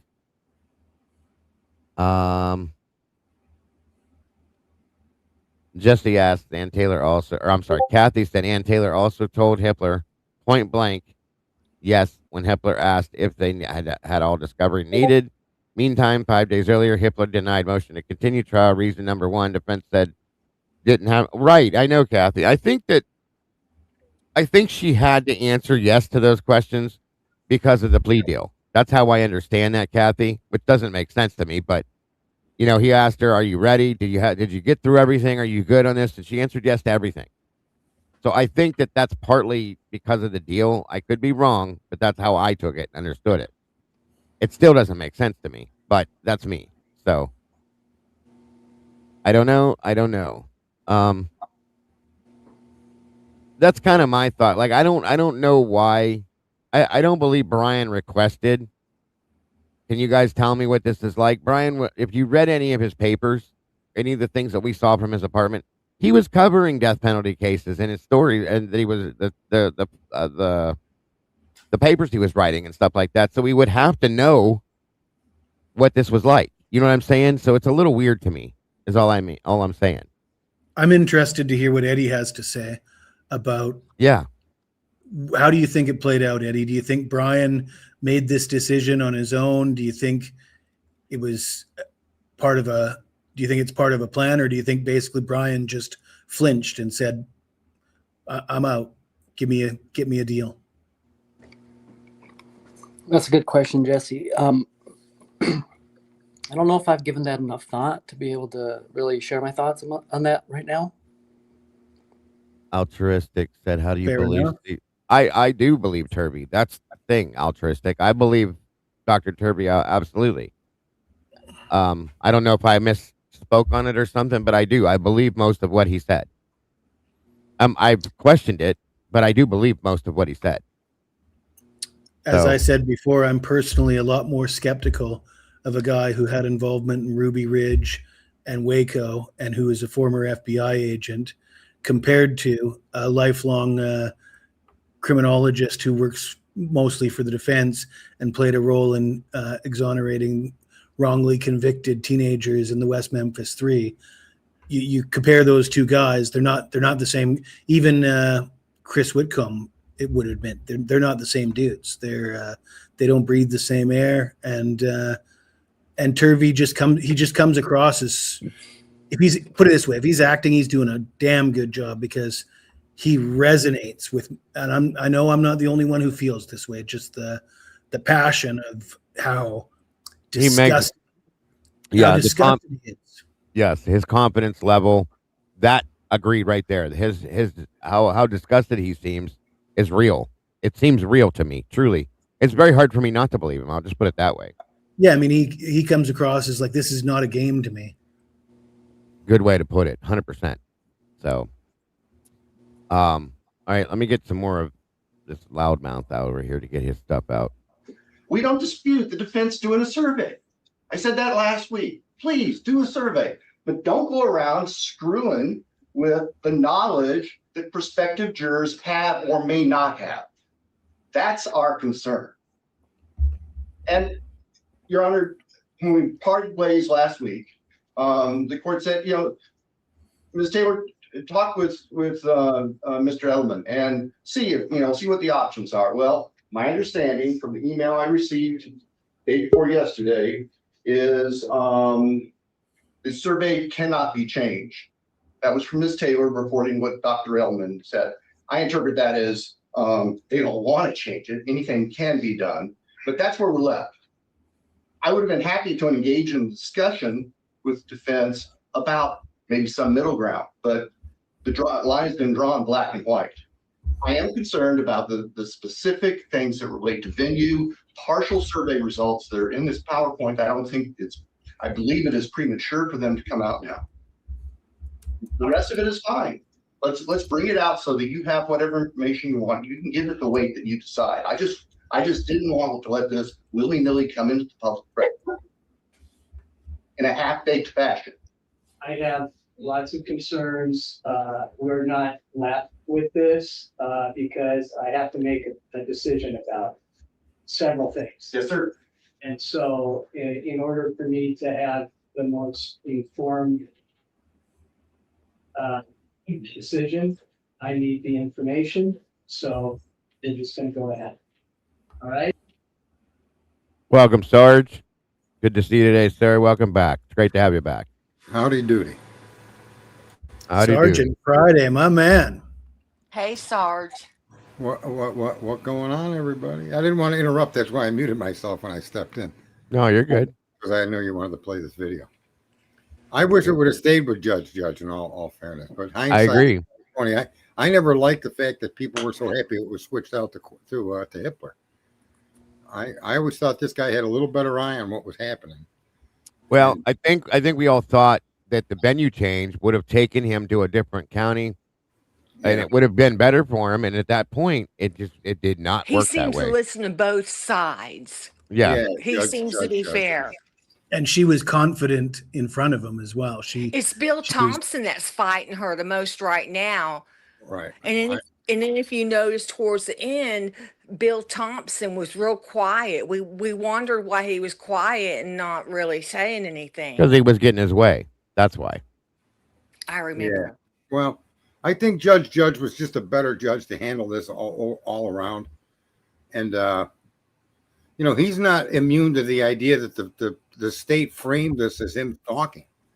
I mean, the defense wasn't the first person to propose that. And I believe Judge understood that, right? With the 12 trips that they argued to get their warrant. Yeah. So, I don't think that's the difference between him and Hitler. Hitler came in and didn't know any of the first year and a half or 2 years or however long it was before it got to his courtroom. Right. And so he just took the prosecution at face value. And that just sucked. Anyway, I'll shut up so you can continue. You're good. You're good. Anything to add, Eddie? Eddie. Hi, Sergeant. Are we back on, Eddie? I'm happy that you finally have come around to see what I was trying to say. I was open to it, but until the evidence in the book and other evidence and transcripts and interviews were released, I didn't decide. In other words, I never thought that you were absolutely wrong in your opinion. I just didn't see enough of what they were giving us publicly to solidify it. And there's no doubt now that what they've released, what we can see, and their intent to avoid evidence inspection and discovery, they had an intent to get this kid, and you were right. And that's why I say you got to come out, you got to learn things. But my opinion was never that it wasn't possible. Seemed more like tunnel vision with the limited data we were given.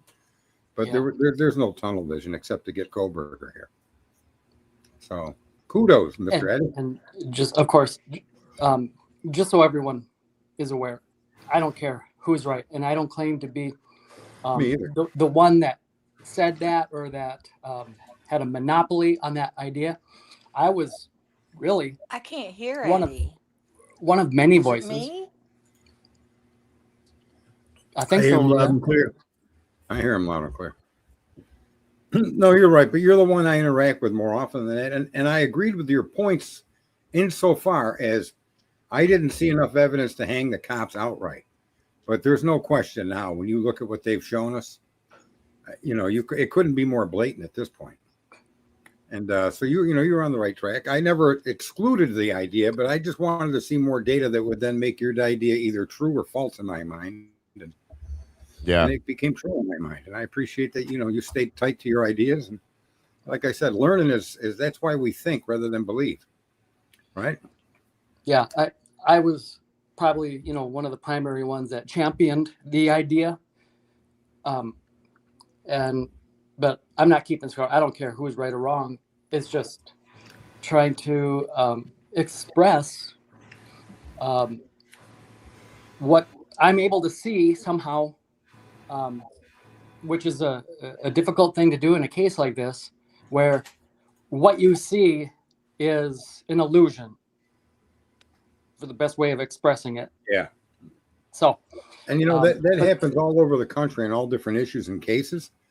And for whatever reason, I tend to default to the people that are making the accusations, that are putting together the work. I tend to give them a little bit of credit until otherwise it's not due. And then they've unearned. In other words, now I see it wasn't just a bridge too far. It was like a universe too far with what they did to this kid. So I don't know that they'll ever be held accountable for their behavior. And that's the worst part of it all. But I don't know if WSU Kim, she was also saying that the people knew before the cops were called, but there was never any information to show that. She would never show us or prove that to us. And I pushed back on that because with lack of evidence, it's just another statement in the wind. But now that you see these interviews, there's a gentleman in an interview that admits he was aware before 10 o'clock, I believe, making what she was saying accurate. If there's now, you can clearly see that information was out there among those students. And it's undeniable that it's out there.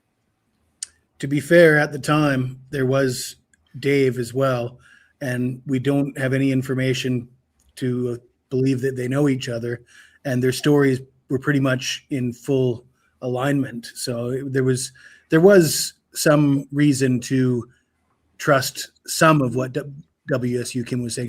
She did and still does say a lot of things, but regarding the 911 calls and the communication in the house overnight and early in the morning, I think there was plenty of circumstantial evidence to back that up. No, it wasn't. But my only objection is there's no evidence to support it. It's just another theory, right? Mm-hmm. We all got theories, and so. She couldn't produce the evidence for whatever reason, Snapchat, I don't know what the reason was. However, in spite of all of that, it comes out to be true in an interview with one of these kids that he knew 9 or 10 o'clock he was contacted. So that's pretty much exactly what she was saying, that what had happened there had leaked out before long before the cops. The students knew long before the cops did. And that's now supported by an interview, an interrogation. And the cops completely ignored it. Right? No matter what Dylan or Bethany did, they just completely ignored it. The police intentionally, it appears, as Eddie has pointed out. Absolutely. Right? Not just Dylan and Bethany, but when you go back and you look at all those interviews, like the one you're referencing with the kid that got the 9 o'clock in the morning call, it would appear that they're not asking any questions that could actually catch them the killers. They're right. Asking stupid questions that are kind of irrelevant, and they're getting the same answer from everybody, almost like it's choreographed. It appears to be a rehearsal of an investigation rather than an actual investigation. Yeah, it would be. Am I the only one that's seeing that? It almost looks like it was an investigation that just targeted this guy, and I think he was targeted for the most obvious reason that of all the phones they downloaded from that tower, the one they saw over and over again belonged to a kid that lived out of town and was nothing to nobody. Right. There's your man. And they built the case to surround this kid with false accusations. Everything they did was a lie. And they targeted this guy Kohberger. It's tragic. Agreed. Fully agree. So this is I believe this is the first one, April 9th of 25. This would have been, there was multiple things in this, but this is when they approached the alternate perpetrator, I guess you call it, scenario. And there's definitely a change here with her, as well as him being who he was. We all know that, but yeah. And you'll see the differences here, guys. It's quite interesting. And again, be able to point to the things that are problems here. So anyway, on we go. Start. This motion is brought in case there is a penalty phase. If there is a penalty phase, Mr. Kohberger has a right to present mitigation evidence. That is State versus Payne, and Roper versus Simmons tells us that mitigation evidence cannot be used as aggravating evidence. This is something that we talked about several months ago when we had our motion to strike the death penalty and ask for trifurcation with the death penalty, and that was denied. But we're bringing it back up because it's really important to make a distinction between things that exist in this case, Mr. Kohberger's autism, something that he didn't ask for. It's a condition that he has, and it'll need to be addressed, but also to prevent the state from using his characteristics of autism as aggravating evidence against him. The state has, and the court has, our expert analysis from Dr. Orr that talks about how autism manifests in Bryan, the things that people might see. And these are things that we've read a little bit about in the media over the course of the case. Bryan's physical body is more stoic, how he sits in one place. And he will look for a long time. Sometimes he'll hold his hands in a rigid position. And that means nothing. That's just how Bryan is. We seek to prevent the state from using those kind of characteristics against Bryan. We seek that in the way of testimony they might bring. Sometimes Bryan will talk longer than maybe other people want to listen, and that doesn't mean anything.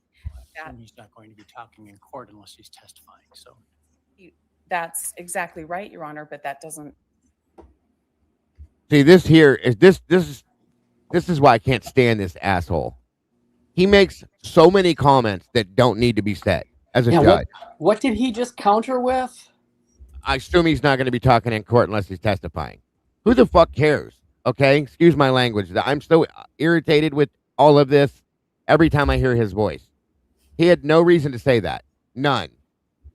But he's always got to have an ad lib to throw into everything. It's sickening to me. But this is what he does and always has done. He does it to her. He does it about him. He does it to anybody that's not the and now when the prosecution talks, he doesn't say a damn word. It's absolutely evident how this was going to go. She knows they're a united front. Of course they do. We know it. It's clearly evident, okay? Clearly. Yes, Dago. If we know it, she knows it. Yeah, she knew it more than and quicker than we did, probably sooner than we did. Yeah. Because of other it is what it is, but it's a fucking joke. The way he is just disgusting to me. If there was a hat that said regret, she would have been wearing it. Oh, I'm sure. Right. And I think the first hearing they ever had Sarge in front of him, I'm sure she was like, what did I do? You know what I mean? Honest and truly, what did I do? He's disgusting. This dude is just a mess. I'm sorry. Shame on you. Shame on you for wearing that robe. Rock 747 or Rach said she hit the nail right on the head. Yeah. I totally missed the point that she was addressing nonverbal tendencies. Judge is a dumbass. Amen to that, Rach. Amen to that. Stop the state from bringing a witness and using that as aggravating evidence against Mr. Kohberger. And that's what we don't want to do.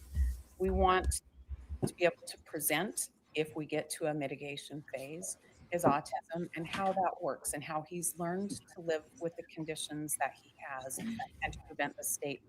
Reading the defense's, pardon me, the state's response, it sounds like they disagree with you that it shouldn't be used as an aggravator. And so I think that in terms of what counsel's arguments are, we can control that. I think apart from a jury instruction, I'm not sure what we do, how we deal with that with the jury in terms of the penalty phase, right? If you present evidence of the disorder. Your Honor, the court can do what we've requested and prevent the state from using Mr. Kohberger's conditions of his autism as aggravating evidence. I think a jury instruction helps the jury to understand how to use mitigating evidence. Our purpose here is to ask the court to take the step of an order. I don't think the state opposes it. What would that order say? That order would say that the state would be prohibited from using as aggravating evidence Mr. Kohberger's autism characteristics. How would they use it as aggravating apart from arguing to the jury that, well, because he has this condition, it means that he is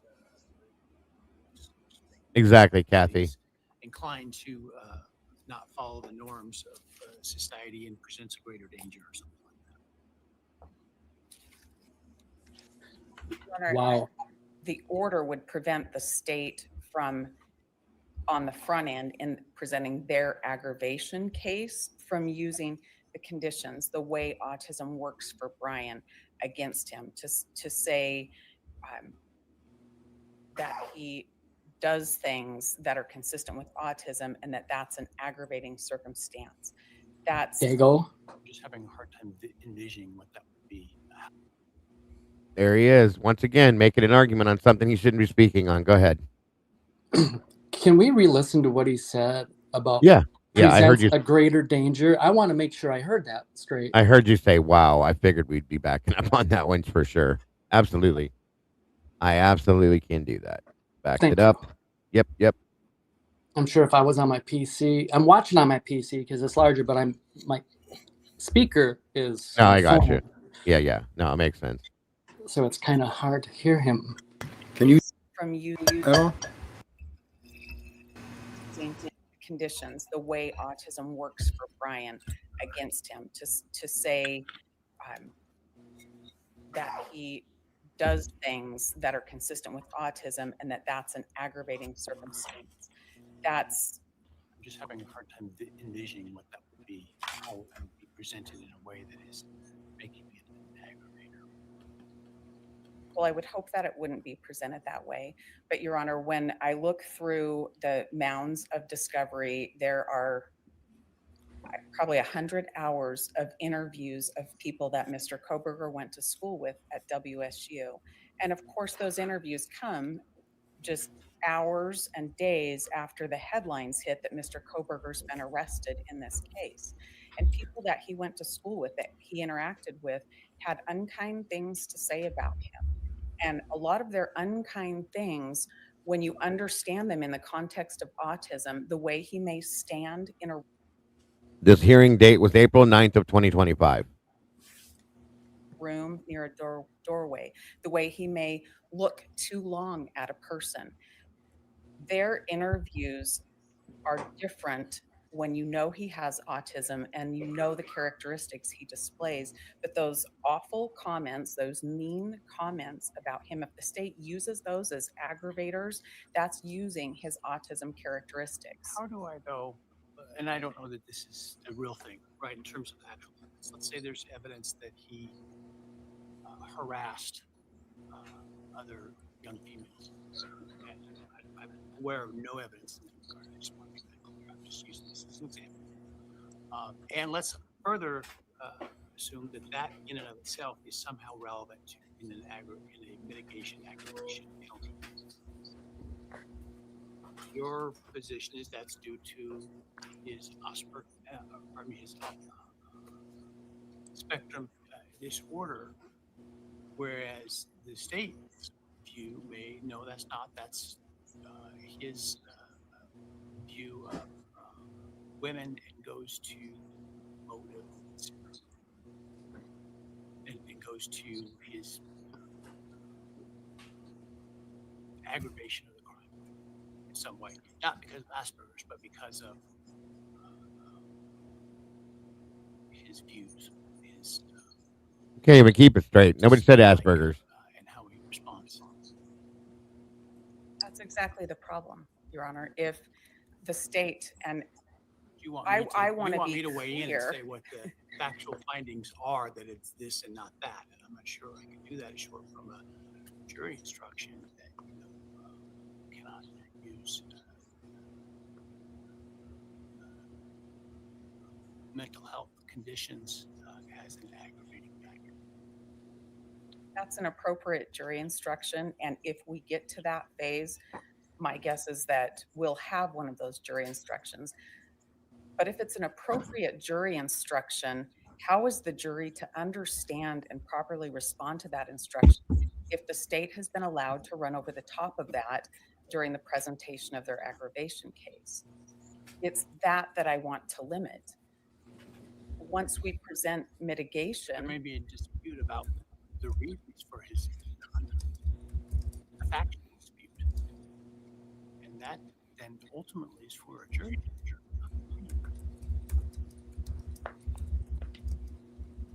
Your Honor, I believe the court is envisioning a problem Nope. that does not exist. I think that the court will not find that that comes up. I think the court can issue an order to the state that would be not to use his conditions of his autism as an aggravator, his diagnosis of autism as an aggravator. That's going to be very similar to the court's jury instruction, and that keeps the trial process clean, and it allows the jury to draw the distinctions and properly use mitigation as it's supposed to do. This is a protective measure to be sure that case law is complied with and that Mr. Kohberger's constitutional rights are protected.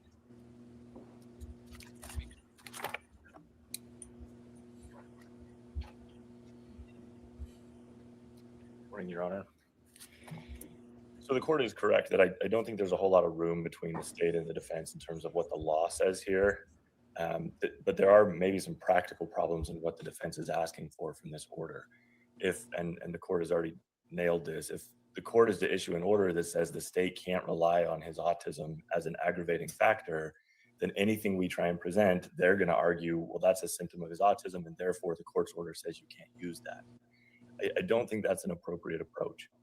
What I can tell the court is the state has no plans whatsoever to use the autism during the penalty phase as any kind of aggravation whatsoever. There is no plan to put on students from the university to talk about their personal views of this individual. To be quite frank, if we get to a penalty phase, we have a lot better aggravating evidence than the fact that he has level 1 autism. And frankly, it's just not a persuasive argument to ask a jury to impose the penalty of death because someone has autism. So from the state's perspective, this falls largely into one of the categories the court mentioned earlier in a different motion, that it's just really not necessary here. We understand the law. We understand that we're not to use his mental condition as an aggravator. We do, however, reserve the right to present argument as to if the defense chooses to present it as a mitigating factor, how much weight should the jury give it? And I think we have quite a bit of flexibility there to put on our own evidence as to what exactly this autism means. And so that if the defense tries to say this is the reason that you should not sentence him to death, then we should be able to argue this does not make up for the proper aggravation evidence that we put forward. I think not only is that the state's right, it's what the statute requires. It's what the Idaho Supreme Court has been very clear that a juror in this situation has to be able to do. It's their duty. That was the Dunlap case. It's their duty to weigh the evidence, including any mental health or mental illness evidence, and make that ultimate determination. And so the state does not believe that this order is necessary or appropriate, but also has no plans of using this as aggravation. Thank you, Your Honor.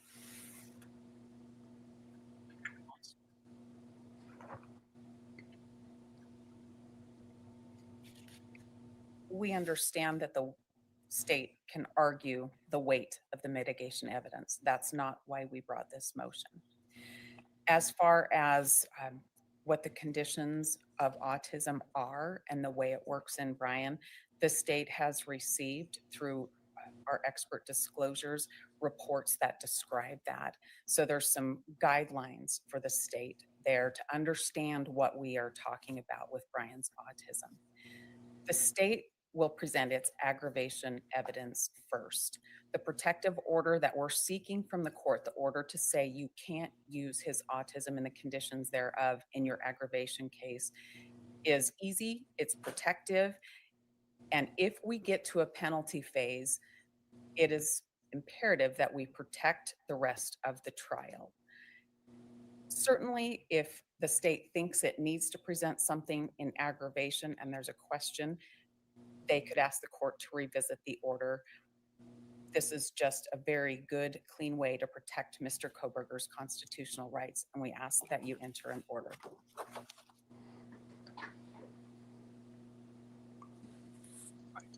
I don't, again, from a legal perspective, I don't think there's a disagreement about the use of the autism spectrum disorder as an aggravating factor in the penalty phase. And you know, the state certainly shouldn't make those arguments, and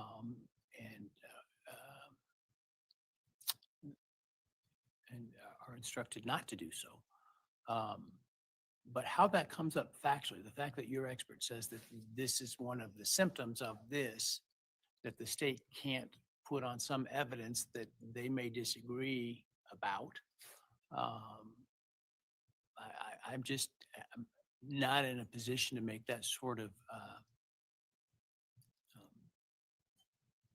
blind statement or blind ruling. I think we need to get closer to trial and see specifically what we're dealing with.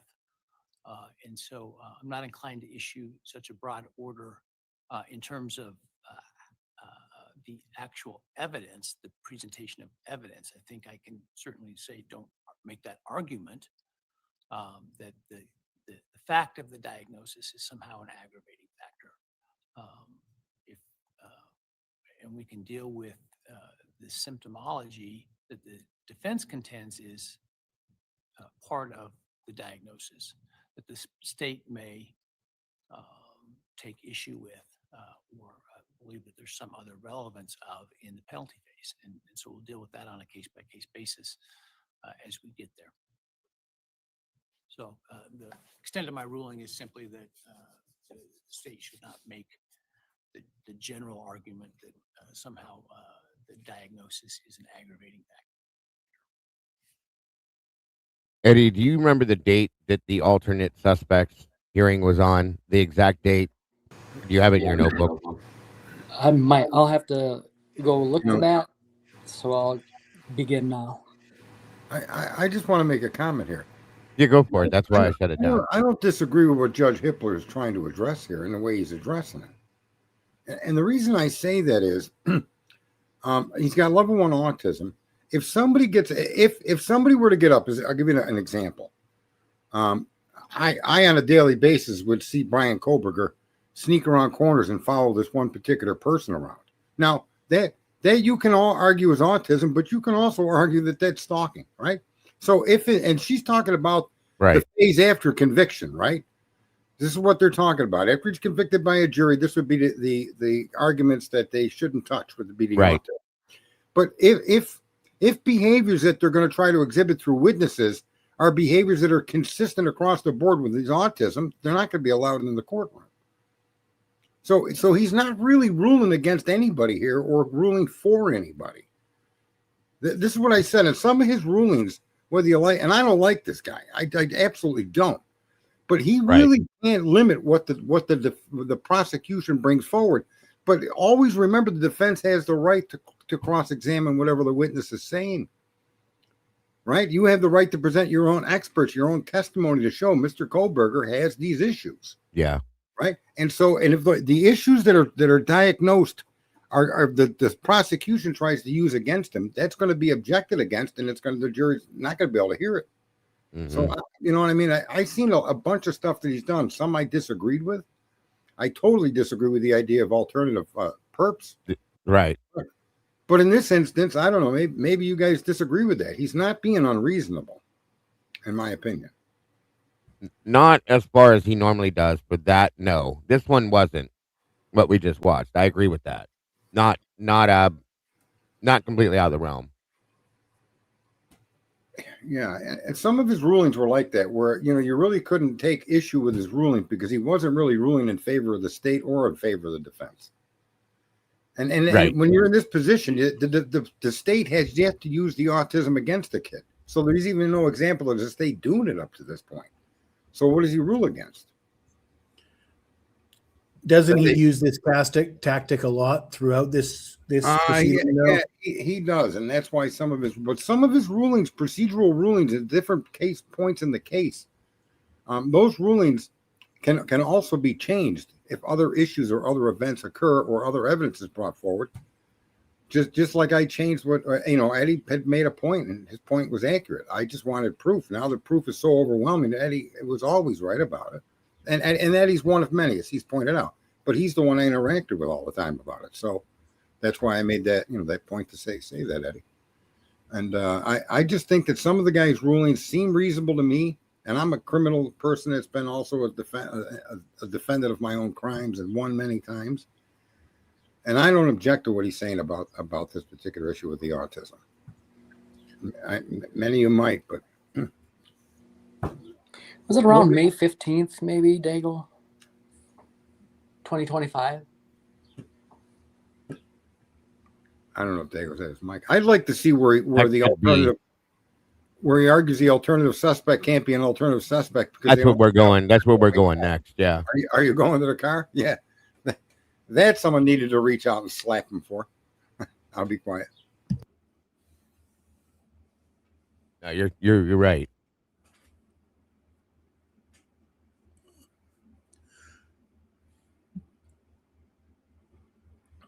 Give me 1 minute.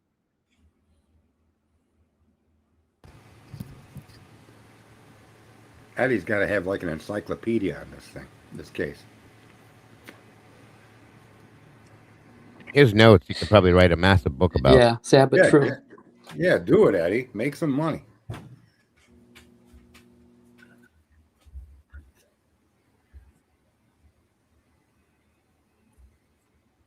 Gotta get it to show up for me. That's the problem.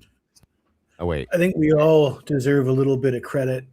Everybody on the panel, everybody in the chat, when the day that Bryan's exonerated, all the family members, all your coworkers that thought that you were just a crazy conspiracy theorist. Right.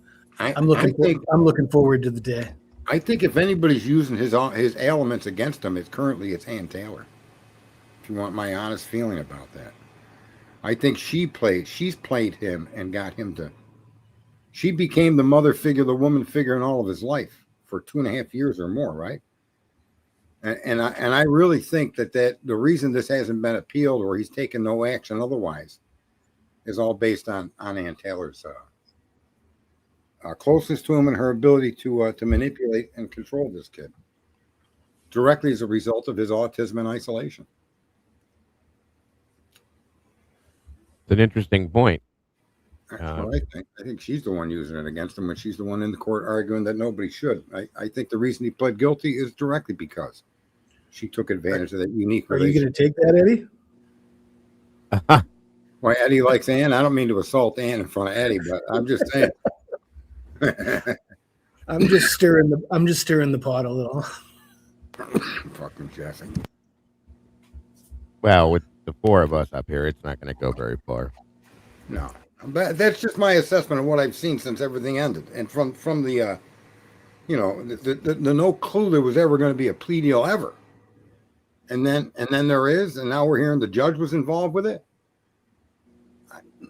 I don't know. I want to go back to that DMV video of him talking to the girl at the DMV, because whether he's autistic or not, it's whatever. But he seemed pretty normal to me in that conversation. He was I don't hear Jesse. He was told. You don't agree? Dago, can you What's hear up? Jesse? Yeah, I hear him. I hear him. You might have to pop down and jump back up. Now I don't. Now I don't. His lips are moving, but no noise is coming out. Yo, I can't hear yo, Dago testing. either. 1, 2, 3. Jesse. Yes, Jesse. now I hear you. I hear you now. Yeah, you might have to. It's doing that thing again, Eddie. Unfortunately, for Sorry whatever about that, reason, Eddie. if we change something, he has a problem with hearing people. He has to jump down and jump back up. But as I was saying, that interaction at the DMV, he was competent. He was a conversation. He was very skilled at just conversing with a woman. She seemed to dig him. Yeah, he did. He did better than a lot of guys I know. Let's put it that way. Agreed. Certainly didn't fit the mold of what we've been led to believe, that he's a introvert and he's not. He's socially awkward all the time. I mean, if anything, she was more awkward than he was. Yeah, well, that's actually what Kathy just said, the same thing that came out of my mouth. Or, yeah, if anything, it seemed like she was the one that kept the conversation going. Can you hear us, Ed? I can hear. Yeah, I can hear Jesse and Dago now. Oh, can you hear Sarge too? Yes. Hello. So you gonna take that, Eddie? What Sarge was saying about Ann? I disagree with it. I just don't see it, and I don't mind if you guys, flame me in the comments, whatever, but don't mischaracterize it. And I I just don't just think see it the same as you, and it's. I didn't know anybody's perspective on Ann Taylor when I made Just that keep it comment. real. Jesse, I'm going to fly down there and crack you in the head with something. I'm not flaming anybody. I understand, and I don't think that we're too far apart on it myself. But like, for example, what Sarge said, I'm not necessarily on board with what Sarge said. I thought that was another level of anti-Ann Taylor than I'm not willing to go that far. Yeah, and that's just my observational. It's my opinion at that point. I can't, and that's what it comes down to. And I'm not saying it to start fires, Jesse. So, and my opinion is just that the result is not what we wanted to see. She's the one that was in charge. I don't really think I would like to believe that she's got a plan, but I don't believe she does. I believe in her mind it's over. That's all the evidence is pointing to that to me. I don't necessarily believe it's her fault or she did anything malicious or she's evil or corrupt. I think she might have been put in a really difficult position. She might have been forced one way or the other, but I don't know. At this point, at the point that we're standing at now, I can just see myself aligning with a guy like Turvey a lot easier than aligning with Ann Taylor. That's just where I'm at. Here's why I don't like to, I guess, entertain such discussions as to these theories, our opinions, because of the harm that it can do. What if in the end you're wrong? How do you undo all the damage? How is that possible? I get what you're saying for sure. I stay away from hypotheticals like that. I stay away from shouldas, not only because of what it sounds similar to, haha, funny joke, but more importantly, because it's not right to do that to anybody. I wouldn't do that in the intimate details of any one of your lives. I wouldn't say you should have not had that financial expense, shouldn't have bought that, shouldn't have went into relationship with this person, should have. It's unfair, and there's no place for it, because I was not there to make decisions with Ann Taylor and to see all the facts that she made that decision with and the information that she had at that time. We have information now on this date that we didn't have back then, and we're using that to reflect in hindsight what she should have done. And it's nonsensical.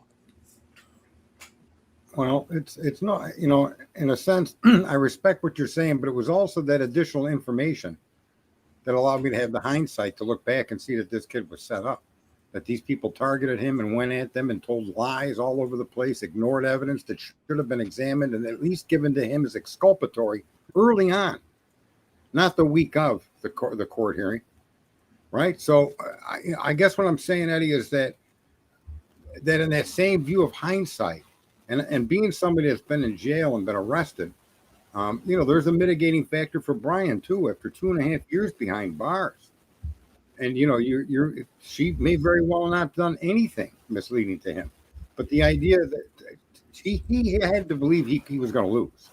He had to be convinced he was going to lose, and there's a lot of reason for him to believe that, especially after being jammed in a prison cell for 2.5 years. Because one thing that goes through your mind when you don't have control of your life anymore is how to get out of this situation. And I could see him, you know, acquiescing to no death and just putting this all behind him, getting rid of all of this nonsense. And not because he did it, but because time itself has a way to change the way you're going to do things. Your thought today may not be your thought in a year. I saw the police doing things that were suspect. I questioned everything they did. I didn't see the intent to target this guy until all these document dumps came forward. And so in hindsight, it gave me the capacity to see what you were explaining. And that may happen again here with Ann, but it just seems very, very suspect to me that she, you know, that all came out like that and the story surrounding it, you know, they're saying the judge was involved. That's just highly appropriate for a judge to be involved in a plea agreement between the state and the accused. How could, you know, so if that is true, how could she allow that? I don't know, man. It's like everybody attacked him to plead guilty, the judge or his own lawyer and the state. That's kind of how I view what happened. And so that, you know, I was not a negative Ann Taylor guy going through all of this. I think if you look at some of the streams, I objected to some of the things she did, but I never really went after her. I thought she was a poor lawyer. You can tell by her expression, she looks upset and dejected during the plea hearing. And I think that tells that she did not want this. She does not like the outcome. It has to be this way for some reason. I don't know what. I'm sure she does. Yeah, you're possibly right. There's no doubt. She could have suffered from Stockholm syndrome too. Everything she tried to do got batted out of the park. Every fight, argument, the angle she went, no matter what she did, even when she changed the venue, everything was just collapsed around her too. So she could be suffering from the same Stockholm type syndrome that Kohberger was. They were both in, you know, if you think about it, even though she had a life outside of the courtroom, she was still part of the prisoner. I tend to think a lot more along those lines, Sarge. Yeah, I mean, so she, you know, well, you know, it's good. I'm trying not to badmouth her. I'm not on here trying to tarnish her name or anything, but you could tarnish the result speaks for itself, and until the result changes, and Eddie made a point that what if we are wrong, and what if she does have this grand plan? I think if she does have a grand plan and the result gets flipped, and she proves us all wrong, that she had his best interests at heart the whole time, and she pulls it off. Well, even she would not blame us for thinking the way we are thinking now. I would. No, I would. Who could I possibly could blame agree us? with that. Yeah. Yeah, I mean, I'm not Who could impugning a possibly woman's blame us for being integrity or critical? trying to, it's not like I'm tearing her apart. I'm just saying from the observations I've seen with the evidence that was available, I don't know how you acquiesce to the idea of not taking this to trial. Right. That's been the big question. Real quick, I want to thank Buffalo Chick for dropping 5 memberships. It looks like they went to Rach, Kathy's Indie Zone, Speckles, Pink Snowballs, G Bean. I'm sorry, not G Bean. Ellen Pickle. And that's it. Welcome to the sauce. We got 8 new meatballs jumped in here with us. Thank you very much, Buffalo Chick. But great points you guys all are making. Very much so. And very much. To answer, Sergeant, because I think that there is a part of you that is conflating two things. This is going to be hard for me to express, but it's what I've always been trying to express on this. Go ahead, platform. Eddie. I'm going to run to the bathroom. I can still hear you. Keep going. The two things that you're intermixing is that this is real life, face value. Take it at face value. And the other aspect being that there's something big working behind the curtain that none of us are able to see. It is a force. There is a power behind all this. And I have to believe that Anne knows that they are all on board with this. There is an army of powerful people, and for example, you go to trial, like in your mind, okay, she should have went to trial. There's no way that they can lose. You're taking things at face value, but they have this lock, stock, and barrel. The state has it. No matter if she went to trial, in other words, she would have lost. That's what I'm saying. Does any of that make sense? Yeah, it makes sense. However, like when we had the discussions before about the police targeting this guy and framing him and they're corrupt, okay? And I held my opinion on that and didn't deny that couldn't be true, but also I didn't see any solid evidence to confirm that it was absolutely true. I've now have seen that, and I agree. However, in this case, I don't know how often you've interacted with lawyers in your life, and for anybody out there, this isn't like a good thing. You shouldn't have to interact with lawyers. My experience has always been. Oh, every day I'm always getting in trouble. Yeah, my experience has always been they want you to take a plea, right? And what is it? 97% of cases get a plea, and there's a multitude of reasons for that. And it's not because they think you're guilty or innocent. That never has anything to do with it. But the plea is the lesser of the two evils, right? And they tend to want to go towards that, whether it's instinctual or trained into them. And I think that that's a huge flaw in our justice system. I think prosecutors are trained into that. And whether you agree with it or not, you could vehemently disagree with that and be a lawyer, but find yourself in a situation where that's how this system works.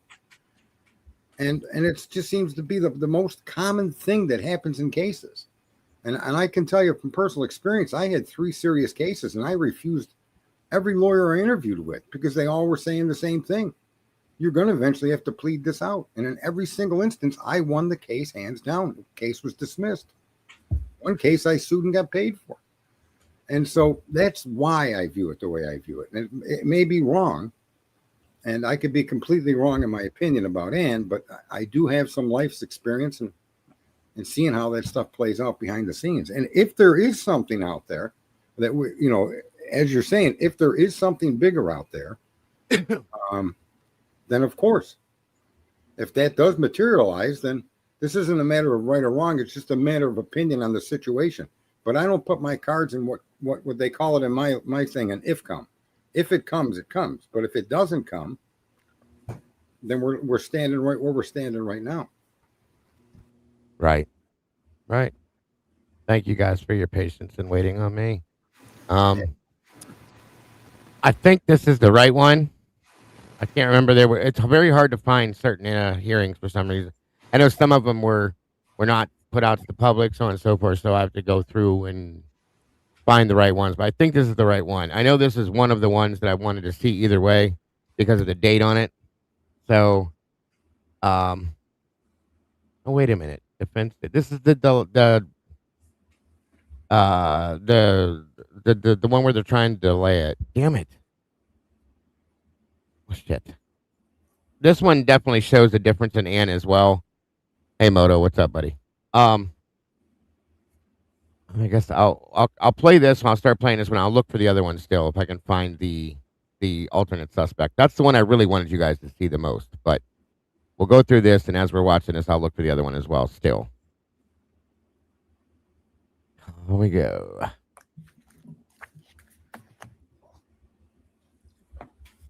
June 18th of 2025 is the date on this one. This is very close to, like, we were coming down to the line for the trial at this point. Trial was set to start August. All right, this is CR 0124316665, State v. Kohberger. On behalf of the state, we have Mr. Thompson and Moto, the link is pinned at the top of the chat if you wanted to join us, brother, just so you know. Mr. Horwitt. And on behalf of the defendant is present with counsel, Ms. Taylor, Ms. Massoff, and Ms. Barlow. This is the time set for, or at least the public portion of today's hearing is set for the motion to continue the trial filed by the defense. So we'll start with that. Welcome, Moto. Hey, what's up, guys? Good afternoon, Your Honor. Your Honor, our motion to continue has been filed and is necessary to protect Bryan Kohberger's rights under the United States Constitution and the Constitution of the State of Idaho.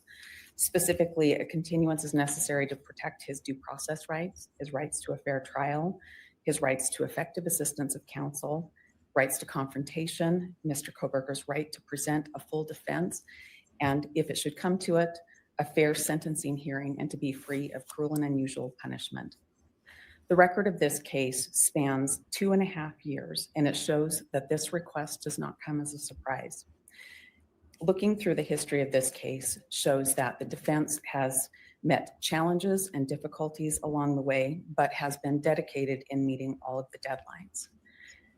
We have talked about the discovery issues in this courtroom before, and that in large part brings us to need a continuance. 68 terabytes of information is a huge amount of information. There have been 23 requests for additional discovery over the span of 2.5 years and 7 motions to compel. When I say that this doesn't come as a surprise, that this comes from the record, I would direct the court to look back to May of 2023 and June of 2023 and our second motion to compel. Included in that was what was known as Exhibit A from the defense, and that depicted how we were receiving discovery. So this is not a new issue. This is something that's been coming up for a long time. We were receiving discovery, but it was such that you would get a file that would say hundreds of photographs, hundreds of pages of reports, each having to be looked at individually to know what was there and then organized. This case has also faced unique issues, starting with the media coverage of this high-profile case, non-dissemination orders that were addressed in courts, and then the grand jury materials that we had to fight to get access to before we could properly challenge the grand jury indictment. We faced issues with discovery, particularly with the IGG materials.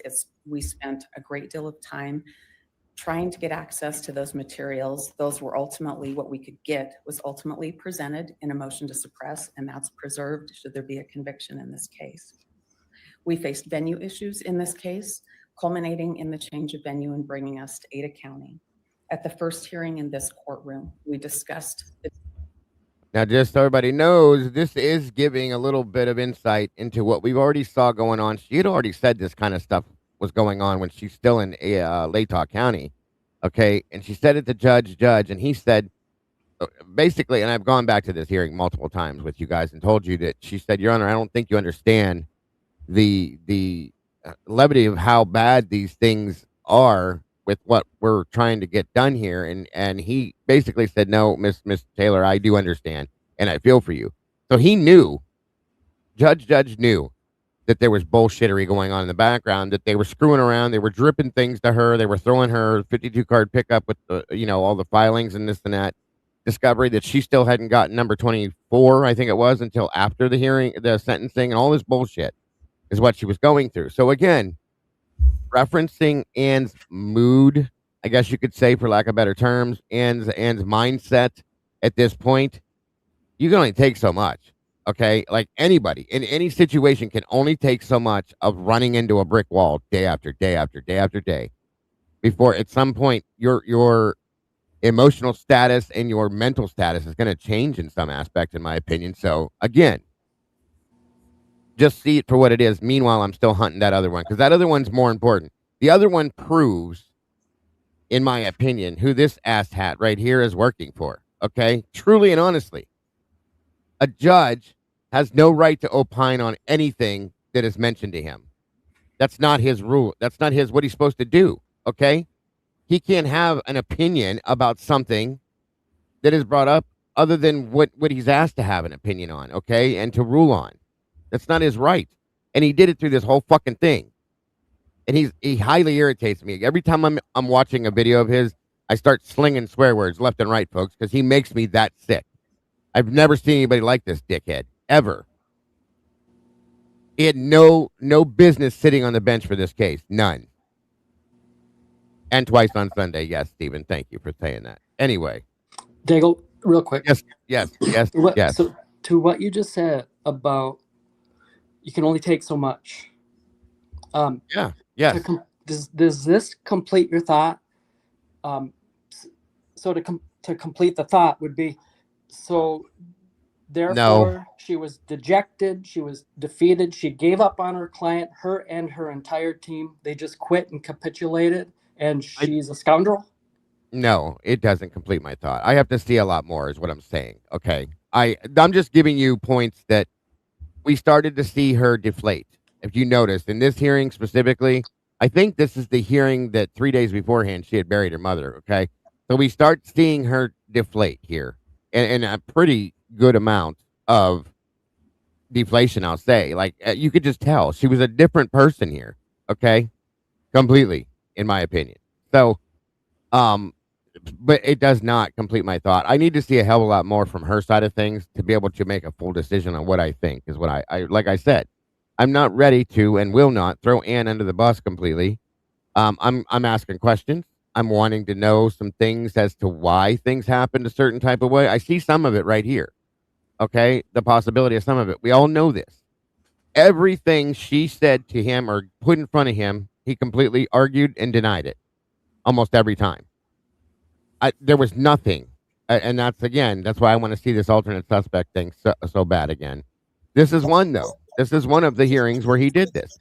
He completely changed. Sorry, Dago. I'm just forgetting. Who's the attorney sitting next to Thompson? Who was he? Hurwitz. Josh Hurwitz. Okay. And then who's the guy that's sitting behind Thompson? That is Jeff Nye. Okay. So those are people from the DOJ, aren't they? He is from the AG's office. And he works for them. He was removed from the AG's office and now came to work for them. And they claimed that he was there to work for them on the basis of Brian's psychological evals, which is bullshit. I'm going to call bullshit on that. This is not what his specialty is. This is not what he did. He's there for a completely different reason, in my opinion. I'll just be honest with you. So wasn't he a federal prosecutor? I'm sorry? Wasn't he a federal prosecutor and he got canned? Yeah, basically. Like the Trump administration ditched him? They basically told him to resign or he was fired. So right at this point, this is the politicalization, I believe. This is the politicalization portion of this case. And these are the guys that were rubbing shoulders with him. Bingo. In my personal opinion. And now that's the point I was making. Thank you for pulling it out. Now you're seeing we got Nye sitting back here making the statements that if this ever were to come through his office, they would just kick it right back out. We have this guy showing up now out of nowhere, and he's here, in my opinion, to protect the drug factor to this. That's why I think he's here. Okay, that's just me. Because this ding dong sitting next to him has no idea how to handle this because he's never tried real cases. He always gives everybody a plea deal and walks away from it. That's why I think Hurwitz. I think they use their political power to push this case through because obviously, I mean, we all know that Ashley Jennings wasn't cutting the fucking mustard. Oh my God, no. She's a liar and an idiot. And he knows that. Okay? It's a joke. The entire prosecution team is a joke. So they bring these people on board to help them deal with it, period. And they both probably told him, you don't have a case, Bill. You don't have a case. So you better hope that you can get this process through the court of public opinion because you don't have a case. We'll see what we can do. And these are my opinions, you guys. I'm sorry to say that. If you disagree with me, it's okay. I absolutely would understand. So I'm just saying, I detest the entire prosecution team, including this, whatever you want to call him. So that's just my opinion. I'm sorry. You know, yeah, Brett Turvey, and to the idea that Mr. Eddie has. So this does come down on that side. Turvey made a point. He made 2 points that were very impressive to me. One was to believe nothing, show me the fact, right? And that explains why I push back on a lot of stuff that people, whether it turned out to be they were true or not. Right. Until the fact appeared, I didn't want to believe any of it. Okay, but I do want to say this. Turvey said this as well, and this may in fact actually explain Ann's actual behaviors. And what he said was that we all live under this illusion that we live in this grand nation under one constitution. And that isn't true. Every single jurisdiction is its own fiefdom. Its own fiefdom. And because Ann worked within that fiefdom, she could probably see the writing on the wall, or at least, in big billboard letters, your client's going to die. Because that fiefdom was going to kill him. And so, there's another thought that I think could be fairly applied to her. That's agreed on her end of things, right? So again, I don't know which one is right, whether my original statement or this statement. Time will show, right? But it is interesting that he said that, Turvey. Each individual jurisdiction is a fiefdom. He did, and he went as far too, Sarge, in his interview to say that Idaho. I'm not using his terms because I can't remember, but I know what he meant. Idaho does its own damn thing. Yeah. Outside of it, even with that, like you just said, even outside of that, who would know better than Ann Taylor? In all fairness to her, right? Not that she's a bad person in the fiefdom, but she knows that the fiefdom's going to get what the fiefdom wants, and so she could have arranged that plea and been desperate for it to save the kid's life.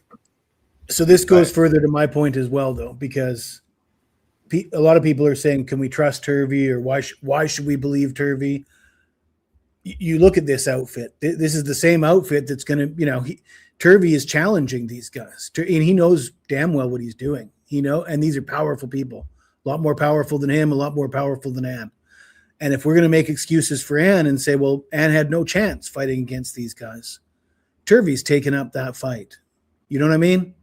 You're going into a fight or a sporting event. You're saying, well, they're bigger than us. They got more guys. Turvey's saying, let's fight. Whatever it is, and was Ann saying that? I'm not. It seems if that's the excuse we're making is that the fight was unwinnable. Well, Turvey's still willing to take up that fight, and I respect that. Yes. Here's another point too. That attorney general, that guy that's sitting behind Bill Thompson, he went on the record, he went on TV, and he said that he himself wrote the argument for the IGG to have that accepted as actual evidence to prosecute BK. Yes. Yeah. They, I like I said, with this whole crew here, I think that Bill realized that him and Ashley weren't doing this. They weren't going to do this. Who's the old man on panel? Oh, Mama Bear. What's happening, Mama Bear? That's Sarge. You know who that is. She's got you, Sarge. That's Jesse. That's Jesse, not me. I was going to say, as long as they're not talking about me. Well, Mama Bear likes to mess with Sarge all the time. She even said it was that she missed him the other day. That's Dago. Okay, Tandy, I got you. Okay. Anyway, you're funny. Haha. I think Bill realized again that him and Ashley just couldn't do it. They didn't have a case. There was no case. They knew that from the beginning, okay? Congrats, Mama Bear. Happy day anniversary. 43 months. Holy shit, that's a long time. We appreciate you, Mama Bear, always and forever, for sure. And brought on these guys that they were basically going to run this, in my opinion, because he had no clue what to do. I said this once already, and I think that's where this is at. And I think, like Moto said, realized, okay, we have, they have some new people that aren't going to let this happen. And that's when she knew, um, that's when she knew they weren't going any further than they had, in my opinion. This was never going to happen, and no matter what happened, Bryan was always going to be guilty, and that's my opinion, of course. But it's crazy. It is crazy. So, anyway, I'm sorry I keep talking over this, but discovery issues and not having read everything and being ready with a full investigation in this case. That was apparent through our motions to strike the death penalty, our motions to compel expert disclosures filed in September and December of 2024, and request for more time to file our motions in limine that was granted in January of 2025. Throughout the course of the motions in limine and then a motion to strike death based on discovery issues in February and March of this year, the record is replete with notice that we are not prepared to go to trial in this case. The discovery is vast and we have not had a chance to review it all. That we met deadlines for experts shows our dedication to comply with court orders. It does not depict effective counsel ready to go to trial on this case. We would submit that it's the court's responsibility to assess this motion to continue with heightened due process that's required in death penalty cases. The death penalty case is different. That comes from Ford versus Wainwright, 477 U.S. 399 at 411. The court must be sensitive to safeguard every avenue of due process. The Idaho Supreme Court said the qualitative difference between death and other penalties calls for a greater degree of reliability when death is imposed. And that comes from State versus Creech, 105 Idaho, 362 at 383. Looking at all of the constitutional rights Mr. Kohberger has, effective assistance of counsel really becomes the crux of how all of these other rights are covered for Mr. Kohberger. An effective assistance of counsel applies both to the merits phase and the penalty phase of a death penalty case. The courts are guided and counsel is guided by the American Bar Association guidelines on capital cases. Wiggins versus Smith, 539 U.S. 510 at 524 said the ABA guidelines are guides to determine what is reasonable. And that's talking about reasonable performance by defense counsel in a capital case. The Ninth Circuit in Andrews versus Davis at 944 F3D 1092 at 1109 said relies on the ABA guidelines as the proper measure to test an attorney's investigation. Good point, Kathy. In Idaho, our public defender statutes reference the ABA guidelines as applying to indigent defense. These apply to the full investigation of the merits phase and require us to raise all legal claims. They require us to perform a background on all witnesses that might be called, especially those being called by the state. That means that we have to review all discovery to be able to present a full defense for Mr. Kohberger. We cannot present what we are not aware of. I would note for the court that discovery has been ongoing. I received discovery just this week. It is discovery that I have not reviewed yet. Considering what's required at a penalty phase in a capital case, we're required to perform in a way that the jury can carry out their function of individualized sentencing. That means that Mr. Kohberger's background has to be known and investigated and ready to present to the jurors.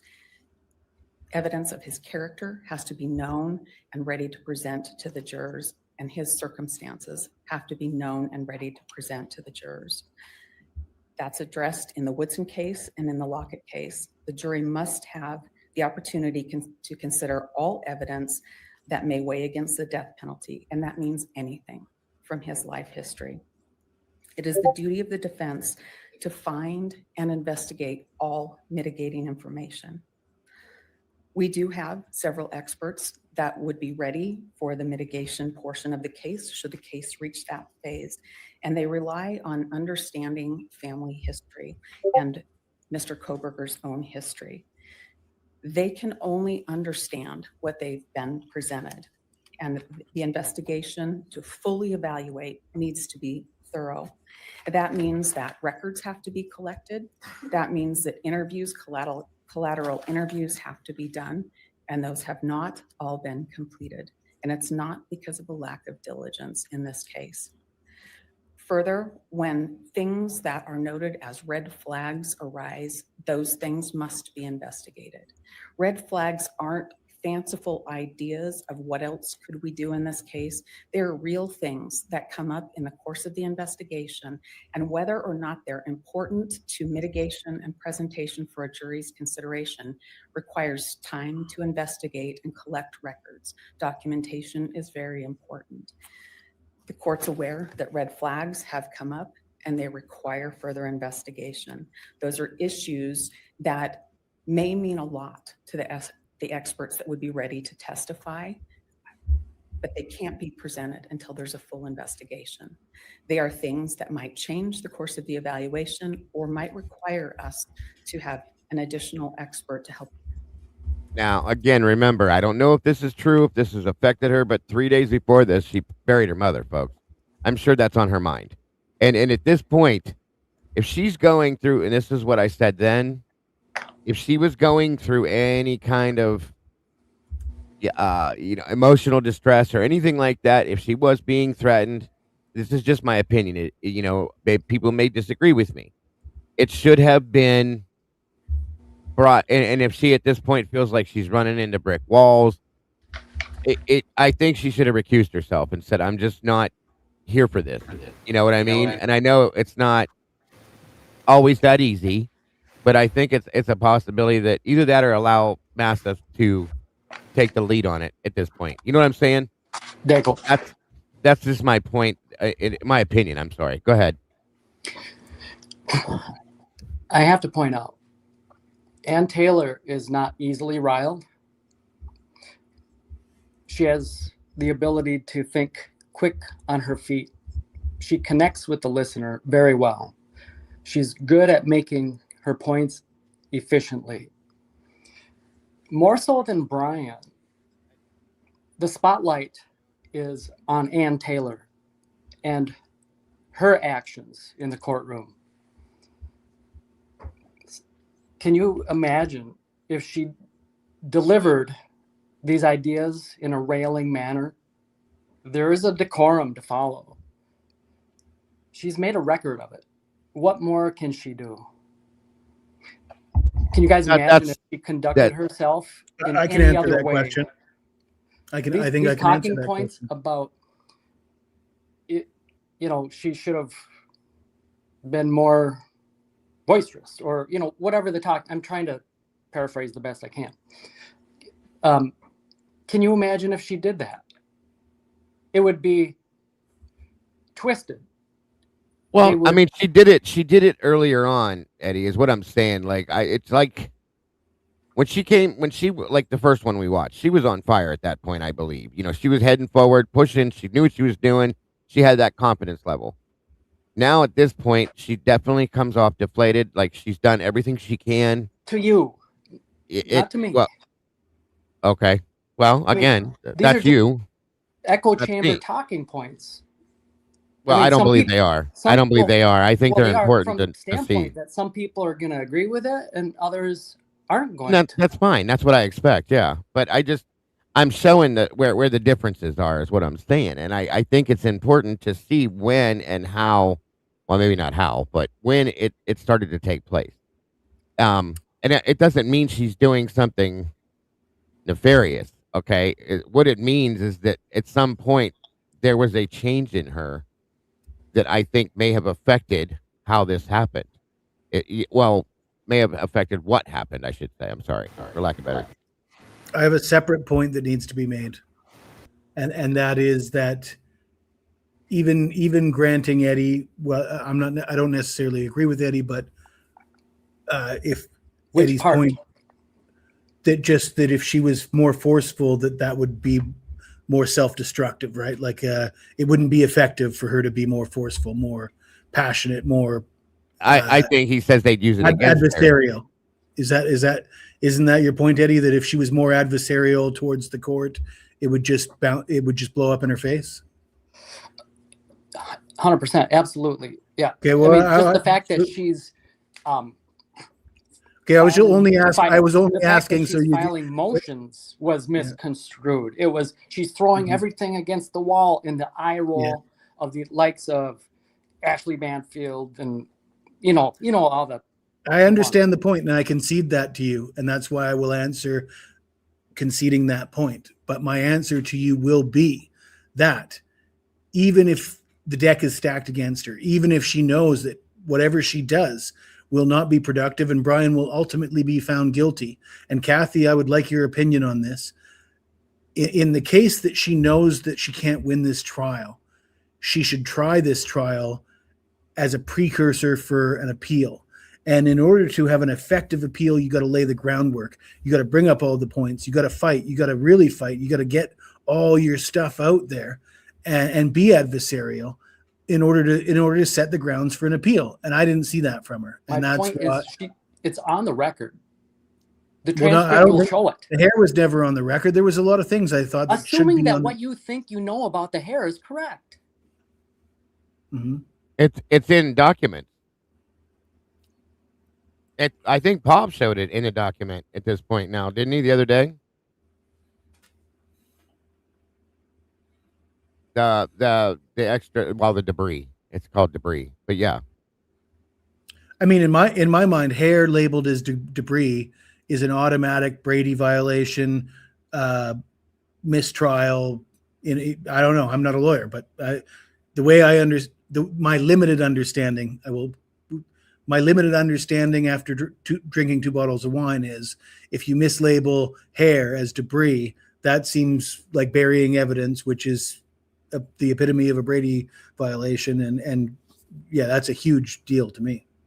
But yeah, I do think that Anne did not try this case setting the groundwork for an appeal. And Kathy, let's read Kathy's comment. I like this comment from her. It says exactly, Jesse, there was no challenging chain of custody of the sheath, which is a disaster. She was too bent on going after the FBI, in my opinion, rather than arguing reasonable doubt. And she took, is there a 2-second part, Kathy? I want to say this too. Go ahead. Because I do look at this from a defendant that was a guy that was a defendant in many cases. But when I put in the chat room before I came up here, when you first started your room, I made a point. And this is probably one of the strongest points, and I'm sure Ann didn't make this. But from the prosecution's discovery, it's undeniable that somebody wearing a vacuum cleaner with 3 tools to commit murder entered that house and exterminated the lives of 4 young adults in just minutes.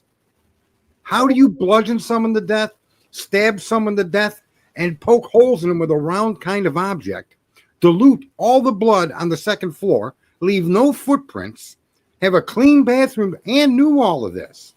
The argument of alternative perpetrator, the prosecution provided you evidence that that's true.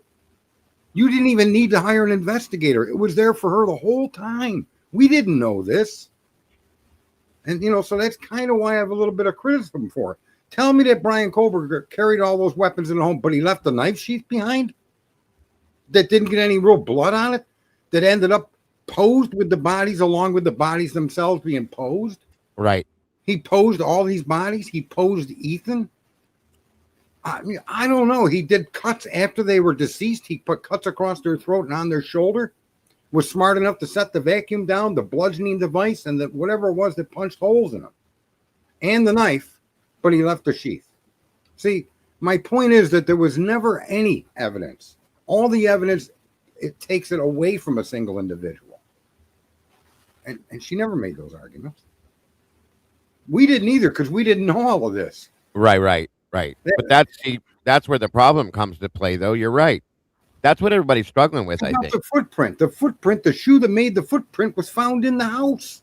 They never told us that. They used that footprint in a probable cause affidavit to charge this kid. We didn't know the shoe that was made the print was found in the house. We didn't know a covered jacket with Bethany's blood and her blanket from her bedroom had blood on it from the victims and her own blood. We didn't know that.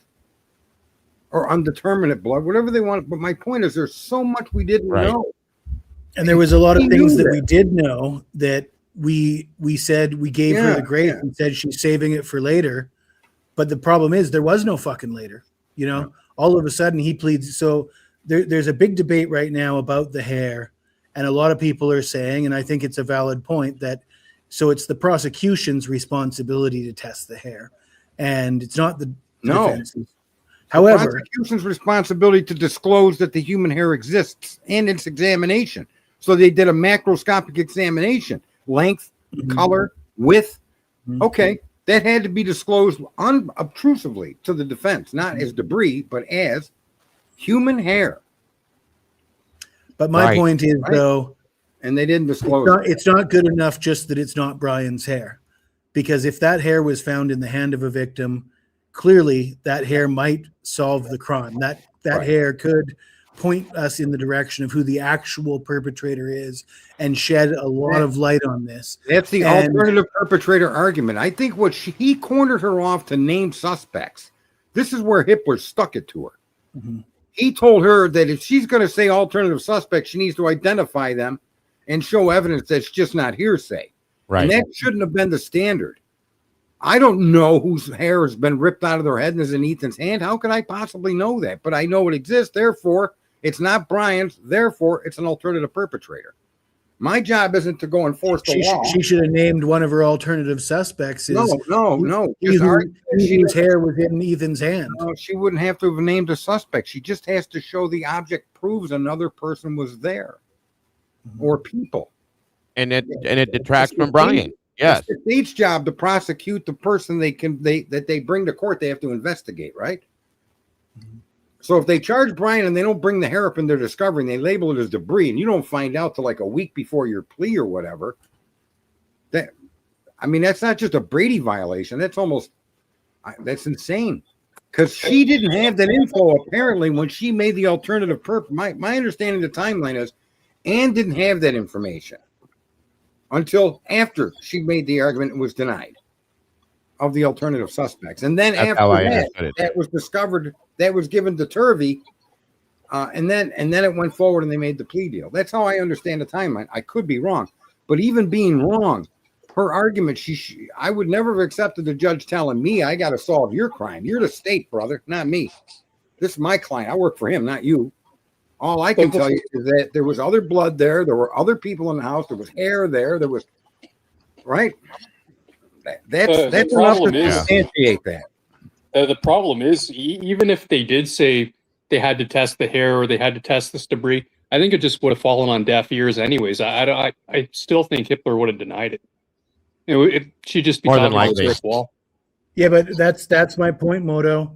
You do all these things that seem futile because he's going to deny it. Yes. But then upon appeal, all these things get reviewed again, and another judge looks at it and says, "Yeah, no, this is a mistake. This is a mistake. Yeah, no, you were right about this."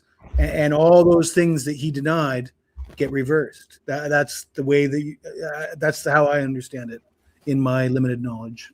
Yeah, you want everything on the record. You want the judge making his rulings on every single issue that you can put in front of him. Yeah, you don't ever not want to bring anything to the judge because he won't rule in your favor. It's got to all be put out there. And the prosecution at this point, what the prosecution did in this case is just disgusting. They made up frozen shock phase. They made all it up. How about the footprints that headed over to the ex-boyfriend's house? The footprints that they followed that went from the back door to the west. Well, the west heads over towards that kid's house. In other words, my point is there's so much information that points to other intruders involved. That Kathy just said, isn't that what happened in the Murdoch case? Yes. Yeah. Yes. Which is exactly my point. That's why you lay the groundwork for the appeal. Yeah. Yeah, you got evidence somebody exited through the front door with the blood going down the staircase. There's so many things that you can argue, and the judge is going to have a hard time saying, well, that doesn't prove anything. It certainly does. It was Ethan's blood. Ethan couldn't transfer it. Then you got testimony of a witness that said the door was open all morning. I don't know. But do we know for a fact that she didn't try to do that? Because at this point in the case, she wasn't allowed to speak on any of that in a public hearing. I suspect that she didn't approach it that way, but it might simply be because Hippler said you need to name your alternative suspects and give a basis for that accusation. In other words, you got to show me that these other people are guilty. And there's that video that I hope Dago plays where he says, well, these other people don't have a white car. Like the white car is even part of the crime. Remember that? Right. Yeah, you guys remember that. Yeah, I have one version of it. It's hard to find that one, but SRB found it for me. I would have thought that the white car nobody can make the accusation that white car was involved. You can't make that accusation any more than I can say someone came in through back door on foot, or somebody was in a black SUV, or somebody, like that crazy dude said someone parachuted onto the house, right? I mean, there was no evidence to support how the perpetrator got there. It was their story. Yeah, I don't know, man. It's very disappointing, unfortunately, what happened to this young man. It is, and I think that's what everybody's so upset about. Nobody is able to, and I even throw myself in that box. It's very hard to understand certain things, and again, this whole hair thing. Okay, I get it. It's not her job. She shouldn't have to do it. I understand all that. But if you truly, this is my opinion again, if you truly agree or believe that your client is innocent, okay, and you're there to do your job on that. Granted, she did get the death penalty off the table. She saved his life in that aspect. But if this man had absolutely nothing to do with this crime, and do you believe that as his attorney, there's a lot more that should have been done, in my opinion. This is where I'm questioning things. But here's something else too, and this is why you can never really believe in anything. Not what I say or what I observe or anybody. But let me just say, she's making the case for inadequate counsel. If you listen to what she's telling the court that I can't provide adequate defense to my client, and that's an appealable issue. That's when a lawyer falls on the sword, because they're always going to be accused of that. But here, in all fairness to Ann, she's telling the court, I'm not capable to defend this guy. Which is what do they call that for an appeal? Ineffective counsel. Right, and that's why Jesse and I both said and agreed. If she truly felt that way at that point, and she's laying it out, you want to help him, right? She's singing step away from it. No. Well, if there's going to be some kind of appeal coming down the pike here, as suggested by Eddie, this would be part of it. Right. This would be the walking towards that, knowing you can't win here, right? Knowing you can't win here. She just laid out an unarguable case. You put that in front of a court and say, my lawyer said that they couldn't defend me. And listen to that speech. And what are you going to say? You got the best lawyer in the world, or you got a lawyer that admitted they couldn't defend you? Right. So a court would have to go with that inefficient counsel. And maybe that's the plan. That would make some sense. It could be. It doesn't impugn Ann at all. It still impugns the people that created a situation in which she couldn't defend her client. It's not because of her lack of personality, her lack of drive, her lack of passion, her lack of delivery. It was because she didn't have the material she needed to defend her client properly. And that's the state's and the judge's issue. And it could be that she just didn't want to have that conversation with Turby and tell him that this is the grand plan after the fact. You know what I mean? Well, Turvey also says that's the most common way. Someone else has said that too. Inadequate counsel. Yeah. I also think if she's got a grand plan, I don't think even she would hold it against people for questioning her along the way, because isn't that part of the grand plan to sell show that you're weak and get everybody believing that, and then there's two sides that you can view, and there's no way to determine right or wrong, or no reason to accept either side as right or wrong. You just wait for the cards to continue to be dealt. I could see Ann Taylor in different lights, both good and bad. I could see the cops back in the day in good light, both good and bad. Now That's what I've been doing with this. Now with the data that we have, with like that rendition of information I just shared, Kohberger must have carried a briefcase into that house. I mean, come on. What do you do? Back up a truck and unload all his weapons and then put on a and then he left the sheath behind of all things? And it was placed, even worse, it was placed. So, I don't know. I hope, and her whole strategy was that something will come forward here in an appellate process. Agreed. That's why I'm not ready to throw her completely on the bus yet, because this could be the whole thing right here in a nutshell. Now, this is I think it was April 9th or May 9th. This is the hearing you wanted, Sarge. When was the last hearing? When was that last hearing? Like, what was the closest hearing? And how close was the last hearing before the plea deal? June 18th. And the plea deal came when? You would ask. July. Well, I'm sorry. It was right after. No, you're okay. I think it was right after the June 18th hearing, like within 2 weeks. A week to 2 weeks. This is the Kathy would know. Yeah, and that's Kathy. Kathy would be the one to know that for sure. This is the hearing about the alternate suspect. Okay, the plea was signed on June 20th, so there you go. And the last hearing was when? June 18th. Oh yeah. Or no, she said June 30th, not 20th. Okay, that sounds better. Thank you, Kathy. Yeah. So June 18th to June 30th. Right, that's better. So there were 12. Okay. All right. So this is right on top of it. And that's what this other guy there, that doctor, Turvey or whatever his name is. Right. She had just got another batch of releases. Discovery. In the June 18th hearings, she says. She just got discovery number 23 and didn't even look at it. Yeah. And then 7 days later, he pleads guilty or whatever. 12 days. I don't know what the number is, but okay. Absolutely. Ms. Taylor, Ms. Massoff, and Ms. Barlow. Ms. Barlow, Mr. Horowitz, welcome to the fray. I think I saw you back there. And Mr. Nye is here as well. I apologize for missing you there, Mr. Nye. All right. You guys are gonna have to turn this up. This dingbat doesn't know how to use his microphone. I'm sorry. So it's very quiet. Today we have a number of motions to get through.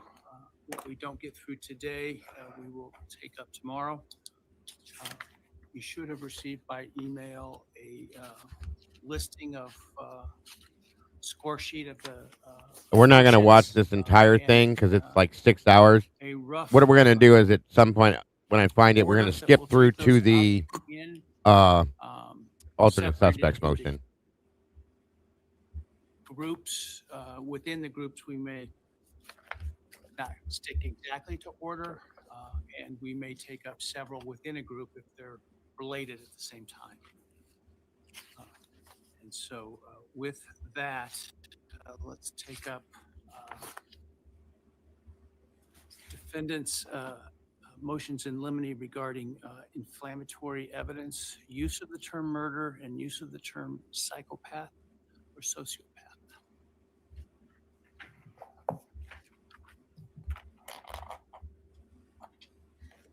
Thank you, Your Honor.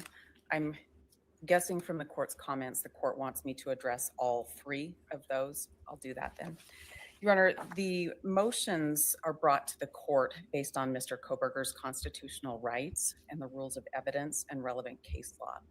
With regard to the inflammatory evidence, that is requesting that the court issue an order preventing the state from trying its case with an emotional appeal or an excessive use of emotional phrasing or an excessive use of repetitive photographs. Certainly, we understand that there will be photographs that we may not like that come in, testimony that we may not like that will come in, but what we're talking about is an excessive use of emotional appeal. That the examples that we've seen in relevant case law come from State versus Ellington. In that case, the prosecutor repeatedly used a phrase that was inflammatory about the defendant having run over the wife of a witness who was testifying. And that was found to be inflammatory because of the excessive use of that phrase.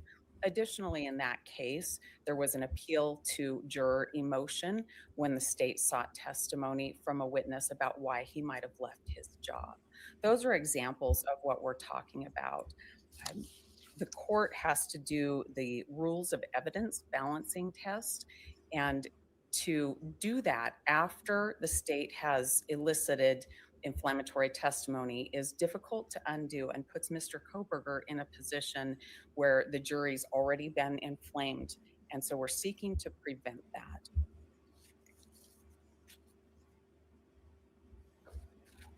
Your Honor, I will move then to our motion regarding the murder term.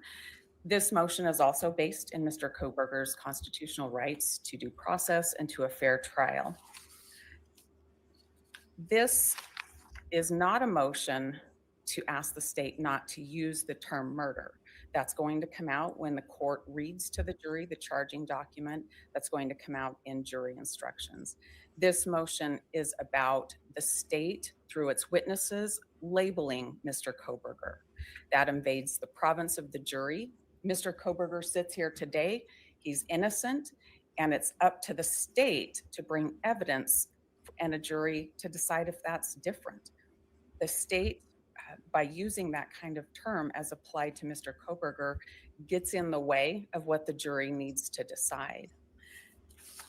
Back when we were looking at a change of venue in this case, we worked with a social scientist named Dr. Amani El Aleli, and she talked a lot about how bias is made in people and how we think about things and how we remember things. And one of the things she talked about, and her report is in the court record, one of the things she talked about is the influence of people in a position of authority. And for the state to come in and label Mr. Kohberger in their position of authority or ask a witness, especially a witness in uniform. I don't know if you guys caught that, but I think that's a big deal with this. Listen to that again.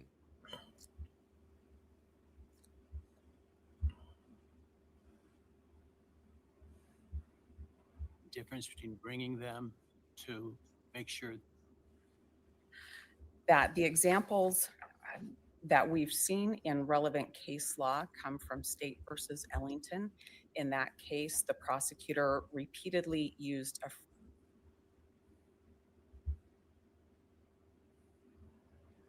path or sociopath.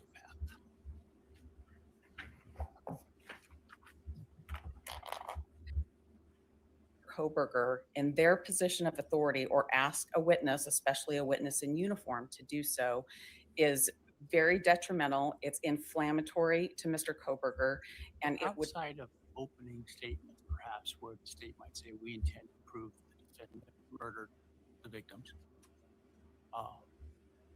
Perhaps in reference in Bordier, that in this case, the defendant is accused of murder. I'm having a trouble understanding how this would come up during the evidence phase. Your Honor, that's why I'm asking the courts to issue an order to prevent it from coming up. Sounds like you're asking me to issue an order that says the state shall not commit prosecutorial misconduct, or the parties will follow the rules of evidence. Okay, and? Your Honor, I would like an order that the parties will follow the rules of evidence. I'm sure the state would like one too. I'm not going to oppose. Wow, right there. Look what he does. Okay, this is what I'm talking about. No, she wasn't talking about the state. She's on the defense side. She's doing this, she's doing that, talking about these things, and here he comes. Every fucking time. There's no reason to make that statement. No reason to make that statement whatsoever. Yeah, it is when their evidence isn't actually legitimate and they shouldn't be using it in the first place. Right. No, that's those statements like that is what tells me that he was working with the prosecution. I'm sorry, but truly and honestly, you didn't need to speak for the state on behalf of the state. Not by any means whatsoever. Unbelievable. His bias is showing. Oh, beyond showing. It's out and about, sunshine and all over its face, Eddie. Period. Your Honor. we'll get to Yeah, the all six- he's doing is showing off for the Eternal General at that point. As the name implies, they are rules, which means they will be followed. Right. Your Honor, in an abundance of caution, we bring these. Look at the motions smirk on his because face when he based on says that. review of case law and based on years of experience, when things happen in trial, I found and I believe that it's relevant to bring these kinds of motions before the court now and have all of the parties aware of. I think there's maybe a difference between bringing them to make sure that the issues are highlighted and the parties are vigilant versus perhaps entering sort of prescriptive orders that are so broad and vague in nature that they are. Thank you, Kathy. Your Honor, this is my opportunity and the place that is reserved for the defense to bring these motions. I think that they're important motions, and with court's orders, it makes it more clear. Even if the court order isn't spelling out, you can't say this, you can't do that. I think there's an awareness, and I think it's relevant to have that order. I think it's important to have that order, and most of all, I think it's protective of Mr. Kohberger's constitutional right to have that order. That's our request with regard to Sociopath or psychopath. Yes, I'd like the to state address. was intending to go there, but we're welcome to address it. Your Honor, if the state is stipulating not to use those terms, I don't need to make a full argument on that, but I'm prepared to do so. I'll be brief. And with that, we brought this motion again under Mr. Kohberger's constitutional rights to a fair trial and process of law. This motion is really spelled out in Dr. John Eden's affidavit when he talks about the unreliability of tests that might label somebody in that particular way and the danger of having that label applied to somebody. If that's allowed to happen, then Mr. Kohberger is colored with an opinion or a way the jury will view him that is unfair.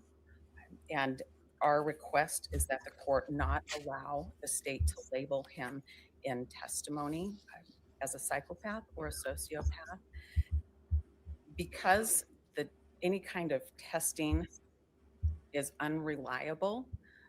That would relate to, or that would become problematic within the rules of evidence to do so, and the inflammatory nature of those kinds of labels would. I'm not aware of any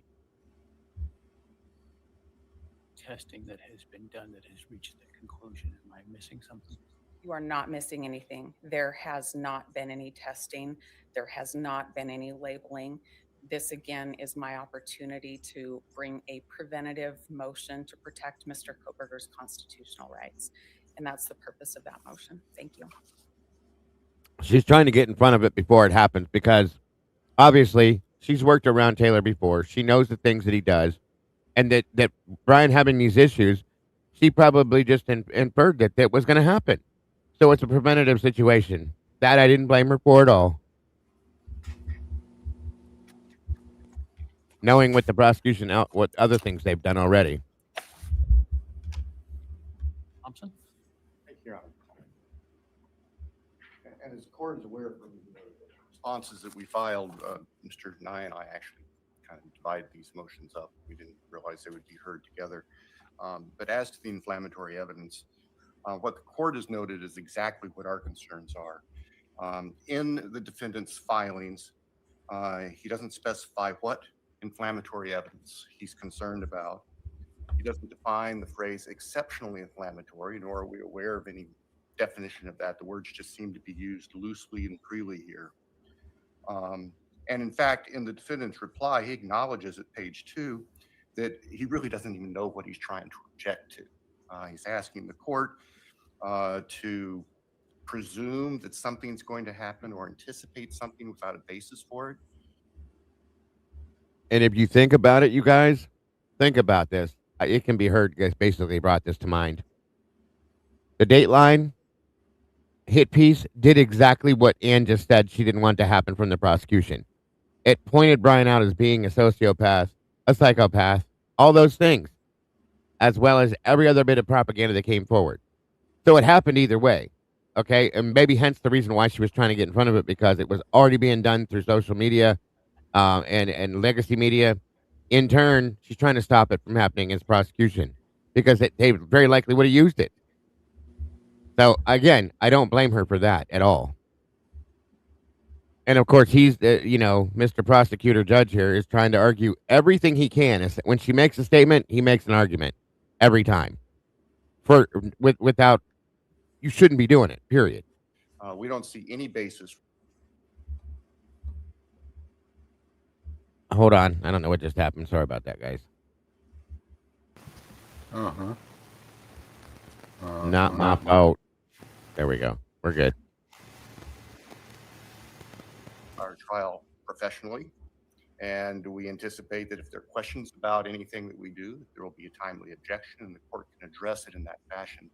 So our prayer to the court is the court deny the request for orders that the defendant has made and simply preserve the defendant's opportunity to object if something of concern comes up in the future.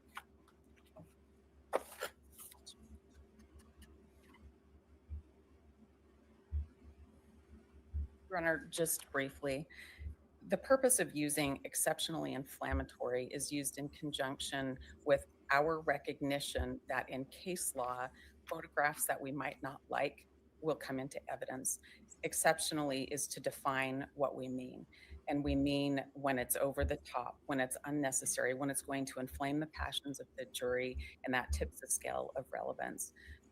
We don't know exactly how the state's going to try its case. We do know there are over 13,000 photographs, hundreds of hours of videotape, and many, many witnesses who the state will call to testify.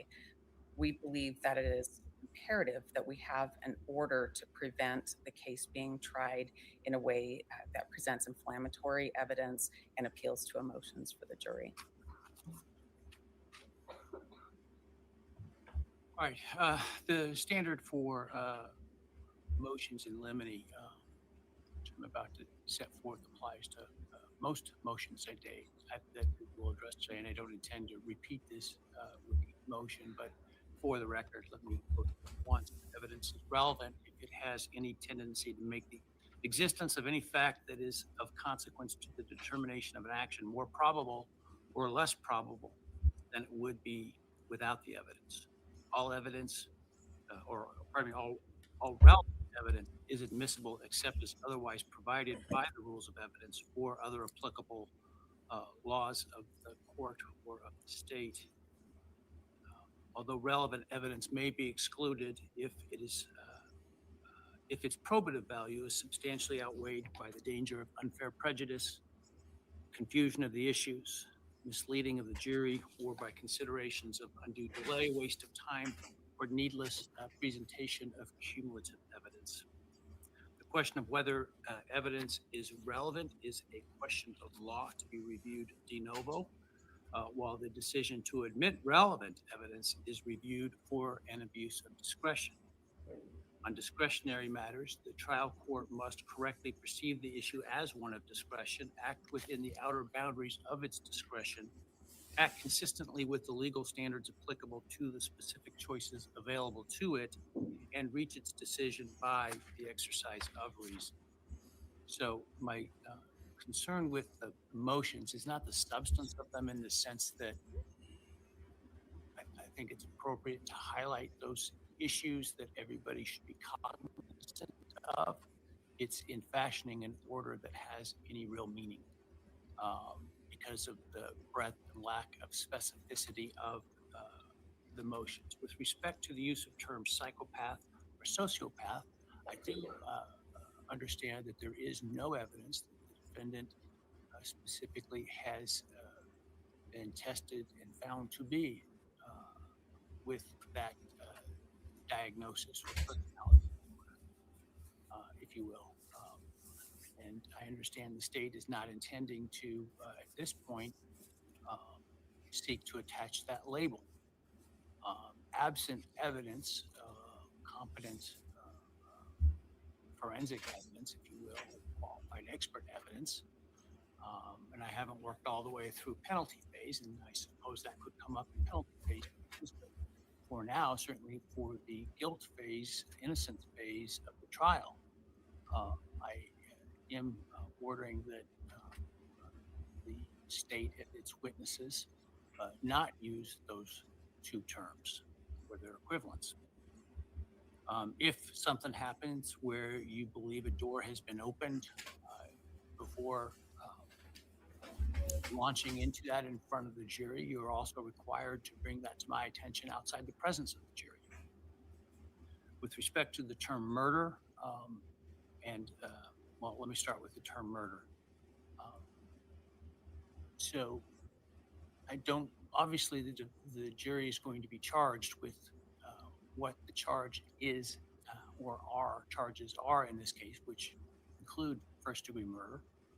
I don't think there's any problem in using the term murder as it describes the charges and the allegations.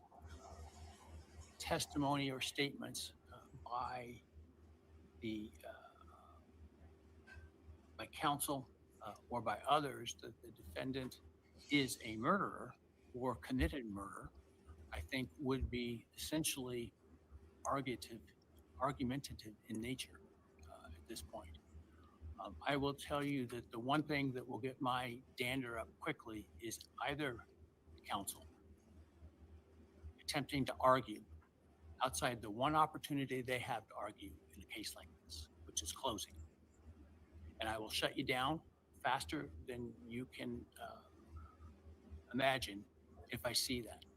And if I see it again, I will admonish you in front of the jury about it, because I'm serious about not arguing in your questioning or statements or comments between questions and nature of that. And so that would also go with the term murder, I think, to the extent that it reaches a conclusion that the defendant committed murder prior to the closing. Now, certainly the allegation Agreed, Sarge. that committed murder is going to be relevant and probably appropriate in opening statements, perhaps even in voir dire. Apart from that, if you're intending to go there, you need to bring that to my attention outside the presence of the jury. And that's obviously important. Both of those are important to make sure your witnesses understand as well. With respect to inflammatory evidence, I don't know what that is until I see it. And certainly there are rules regarding prosecutorial misconduct. I think counsel is likely well-versed in what those rules are. Not one that says I'm going to order that you follow the rules. You are counsel licensed professionally by the bar, admitted to this court. Your obligation is to follow the rules. And that is what I expect of counsel. And It's obvious to me that Ann put that motion forward for a reason, considering, okay, and that's basically, in my opinion, what she was saying, that she expects that prosecution is going to provide prosecutorial misconduct in this case, or not provide, but probably use, okay, and that's why she's asking ahead of time for this, in my opinion. And as always, he's saying, I'm not going to do that. I think that he's got laws, rules, regulations, and certification by a bar to have his job. He does. If he gags a case, and that information is released to the press, he needs to hold people in contempt without even being asked. Agreed. He needs to open up the court and say, we have an issue in front of this court that I'm bringing forward. And we're going to investigate which side leaked this information. And he never did any of that, obviously. Not like that. No. He's got things rules he has to follow too. And, Of course, it goes back to that guy saying everything is a fiefdom. Right? Absolutely. Yes, sir. so any attempts to skirt the rules without a good faith basis to do so will be problematic. In terms of, and I think really where there's some potential gristle. Good call, Kathy. Here, I should say, relates to, I suppose, the Again, a good point, Kathy. of the decedents and the state of the crime scene. This, I would imagine from what I'm seeing, some of those photographs are particularly graphic, but make no mistake, these murders, whoever committed them, were brutal and were horrific. And so I suspect that the evidence will reflect that. Now, if it comes to cumulative evidence, or perhaps some that are unnecessarily graphic, we can address that on a case-by-case basis. And so I think the idea is before you show the evidence to the jury of that nature, that counsel be given a copy of that. Obviously, if you're going to be seeking to introduce those, they will be given a copy, and we can have a discussion outside the presence of the jury about how many, which, et cetera, will be presented. But I don't feel it's really Fully agree, does Sarah. anything it doesn't advance the ball for me to abstractly say don't use inflammatory evidence. So I'm not going to do that. I will rely upon the obligations of counsel as professionals to understand their responsibilities. And when it comes to the specific actual evidence, then we can review that before it's presented to the jury. All right. Pathetic. Next Beyond bias. is unnoticed 404B evidence and evidence regarding the 404B evidence that was noticed in this case, which is the traffic stop. I'm prepared to address that, Your Honor. I do note on the court's list, state's motion regarding improper death penalty comments is actually next in order, but we'll take it in whatever order the court prefers. Let me,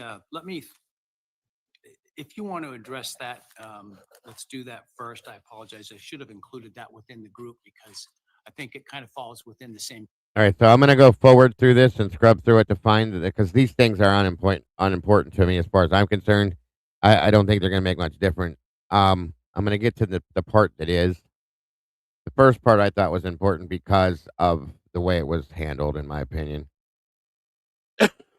Bear with me as I scrub through this real quick.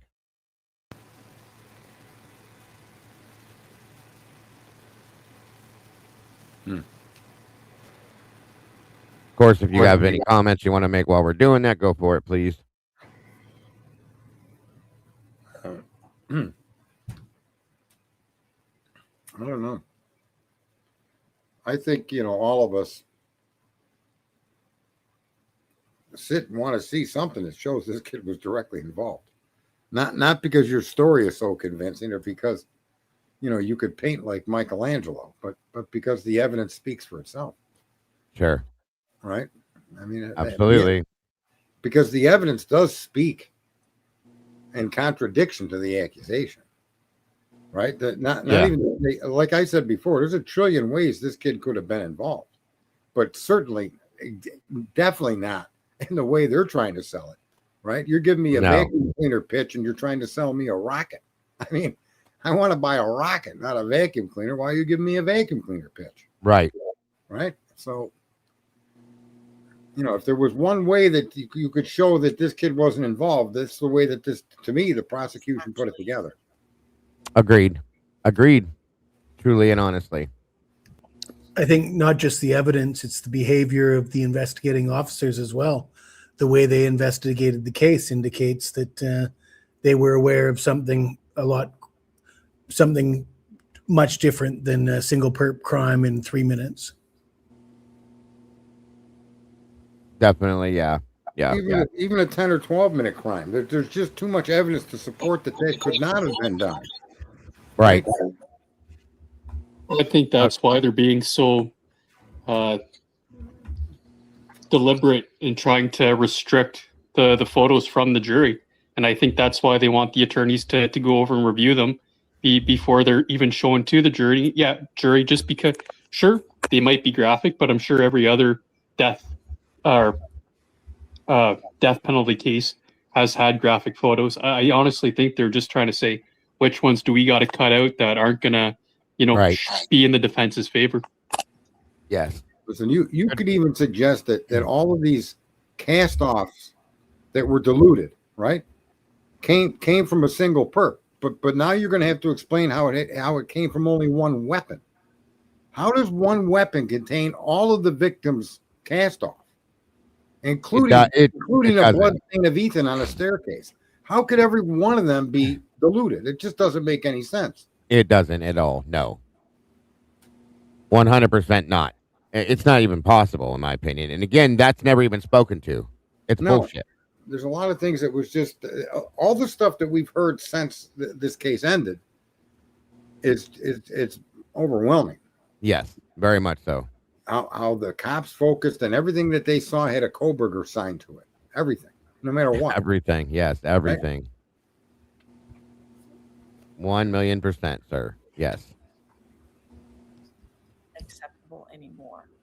And I suppose that the question of admissibility might revolve around a more like a Daubert standard.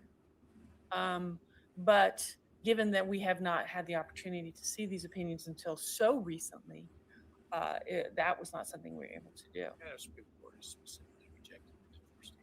Well, I'm new to Idaho laws, Your Honor. That's why I suggest Daubert. But that kind of analysis, I think, is the same type of analysis that this court has to do, as sort of essentially a gatekeeper to make sure the jury is hearing reliable evidence. And I think that if you read closely, in particular, Ms. Nolan's second disclosure, which I believe came out in February, or was given to the court in February, she lays out a whole series of things that affect transfer. She makes one statement about the quantity of DNA being higher with direct transfer, but that's not elucidated in any way, and doesn't talk in anywhere in that disclosure or any other disclosure why a single source profile would support her contention. And I think because of the complex nature of this, that we can't speculate as to why. It may make logical sense, but I'm not sure it makes scientific sense to speculate, which I think is what we are prone to do. And as I think the Idaho courts have said, the court's not supposed to substitute its judgment for the expert's opinion, but to consider it in the context in which it's presented. And here, there is nothing to support her opinion, absent her assertion of training and experience. I'll say that. Right. I'm going to take under advisement the issue of Ms. Nolan's testimony. I want to say something, if you don't mind. What? Of course, that's the point. What most people don't realize is your logic, your common sense doesn't apply to science at all. Not even close, right? So, like, you'll hear things. This is an example. You'll hear things like a light year, right? And you just think that's a long ways away, and it's because light travels at speed. But what you don't know is how far that is. And here's the catch-22. When I tell you, you still can't understand it. Right. No more than you think you understand a light year, but you just don't. You're not able to. And when you deal with science, you have to put away your experiences. You have to put away what you think to be common sense, and you have to put away what you consider logic, because science doesn't play by the way you think, right? So 1 light year is 5.77 trillion miles away, right? What is that?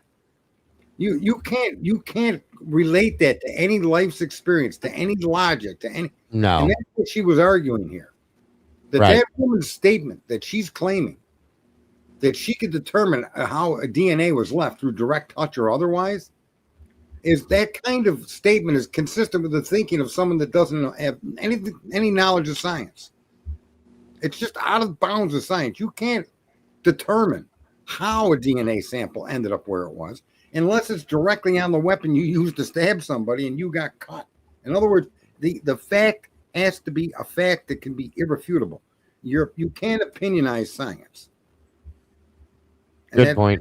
That's Good what point. she was trying to argue there. And I don't know if he went along with it. I don't remember his idea, so I'll shut up and listen, right? He said he'd take it under advisement. That's about it.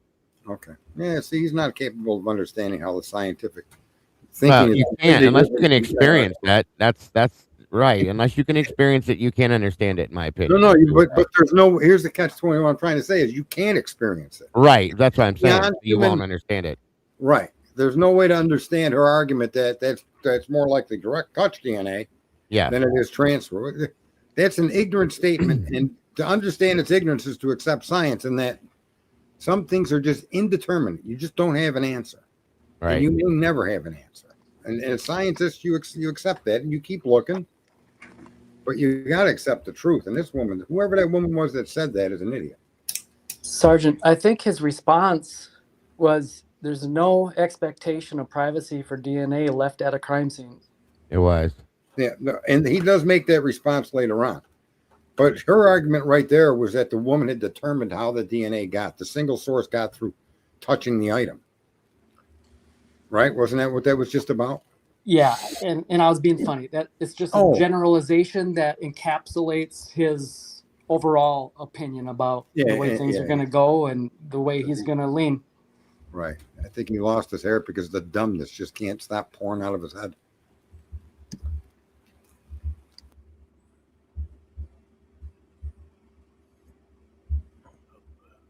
Direct contact, the DNA. As to the use of the term touch DNA, I'm not going to preclude it. As I indicated, it's a discretionary matter. Science in that area uses the term to have a particular meaning. That meaning can be explained to the jury through the experts. In addition, much as the term victim, there's an instruction for. I'm not opposed to giving an instruction to the jury should that term come out.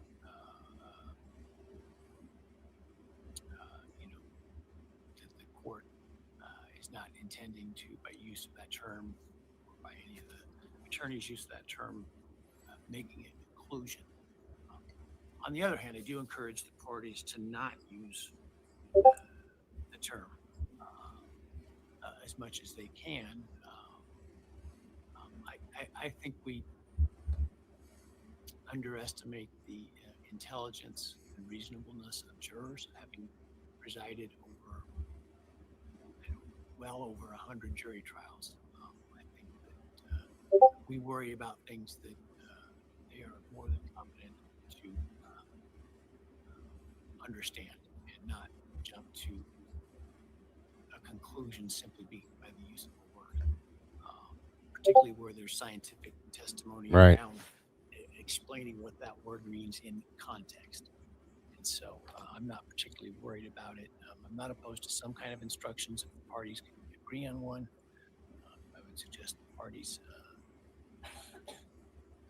come to an understanding of what a term they should, as a counsel, at least try to use. I'm not going to try to police the experts within their own field who use that term as part of their expertise, as both experts did, state and defense in this case. But certainly would encourage counsel to try to avoid it as much as possible. Okay. All right, now I think we're on the make and model of the suspect.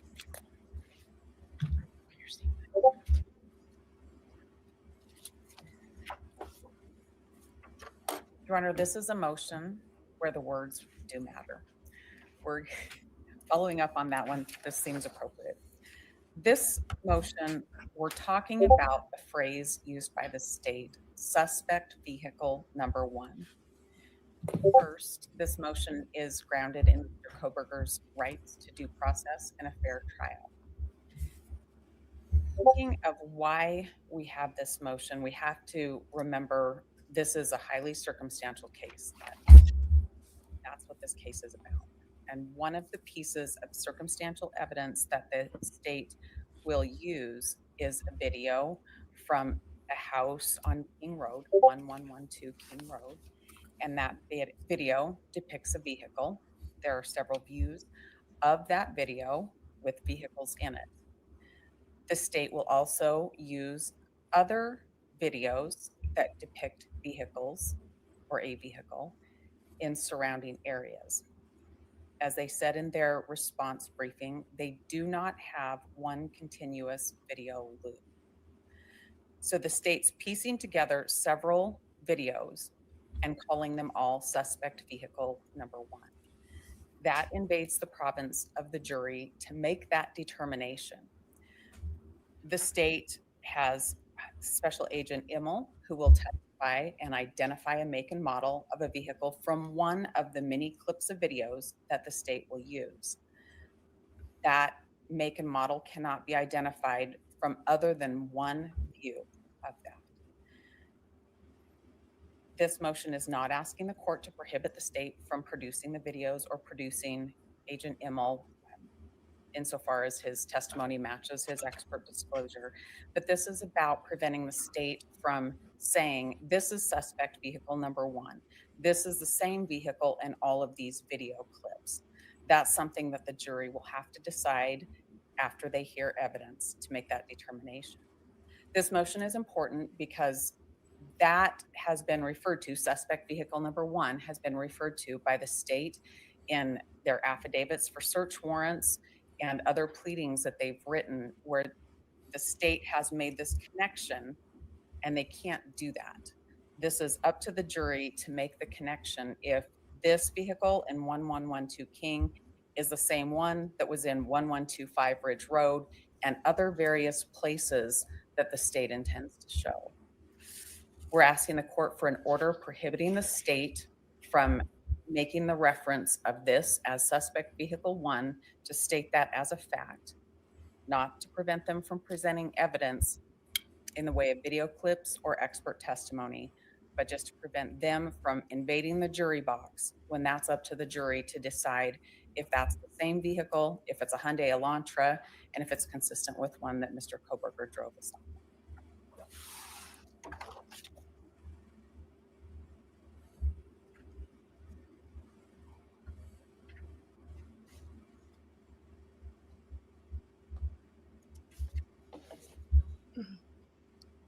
Your Honor, it is our expert opinion, who is a vehicle identification specialist, Anthony Idaho.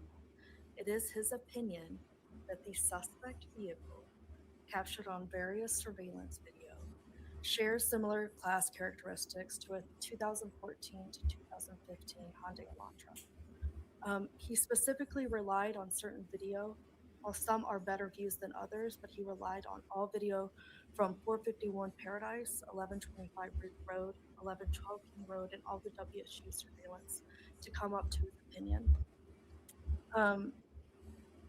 His opinion is based on logical inferences of review of the surveillance and footage, including observed traffic flow, the time of night, the direction of travel, and the camera timestamps. The jury should be allowed to hear his opinion, weigh that information with other testimony and other admitted evidence, and decide if they believe that that vehicle is a 2014, 2015. I'm gonna let this play. I'm gonna go grab coffee. I'll be right back. Of course, he'll be have as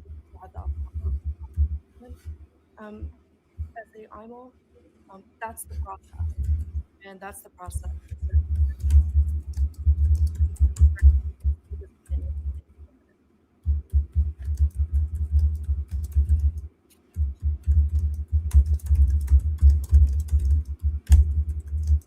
And our request is not at this stage to limit Agent Immel's opinion that's consistent with the timely disclosed report. It's our request to have an order from the court preventing the state from referring to the vehicle as one vehicle and all of these clips. Agent Immel can talk about the clips, we can view the clips with the jury, and he'll be subject to cross-examination. Motion is fully This is the same in each of the clips. No. I think he'll testify that it could be consistent. I think he'll testify that he can only identify a Hyundai Elantra from the 1125 Ridge Road video.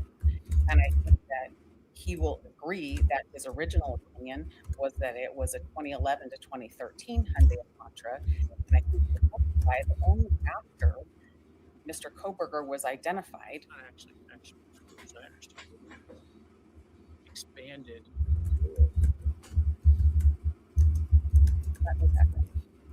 The email that was disclosed in the Frank's motion was that he preferred 2011 to 2013 Hyundai Elantra, but open up the search through 2016. The Moscow Police Department set out their be on the lookout prior to the 2011 to 13 Elantra, and that's what was stopped.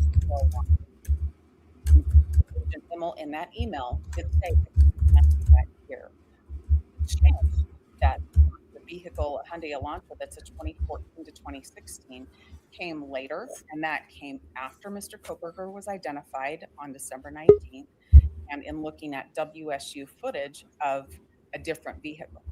That's putting a vehicle together much later after Mr. Kohberger's been identified, not back in November of 2022 when they're trying to identify a vehicle.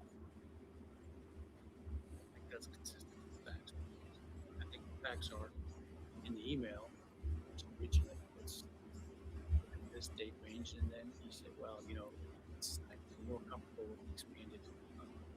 I need to expand the range through 2015. That was well before Mr. Kohberger was. Now, what bullet went out, I don't know. The opinion that it could be, at least as evidenced in the emails. I agree that in that email he said expand to 2016, but he was more comfortable with a certain year. I'm trying to explain to the court where I'm coming to my request to the court. I was asked what Agent Immel would say, and I'm repeating it to the very best of my ability. The motion is not about Agent Immel's testimony. I will be able to cross-examine him. He can talk about the videos. He can talk about moments in time where he made certain identifications and why he said what he said in emails. I can talk to him about when the focus from 2014 to 16 changed. What I'm talking about in this motion, what I'm asking the court to exclude is the prosecutor from standing up and telling the jury that this is the same vehicle all the way through the videos. That would violate what I said earlier about argument before closing. They may say, okay, testimony of the specialist here is that this vehicle failed. I agree. The phrasing the prosecutor has used for a long time in this case is to call the vehicle suspect vehicle 1. So that's the purpose of the motion. This is my opportunity to ask the court for an order enough.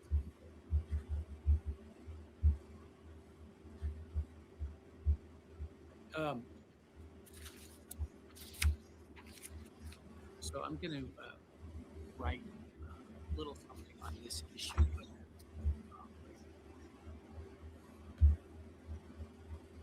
didn't state not respond. That was rebuttal. Yes, it was my motion.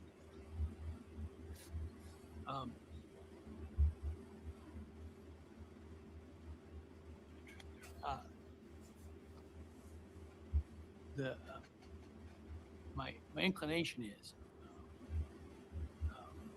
certainly the state not make conclusions outside of opposing statement. I don't think calling the vehicle suspect vehicle 1 is making a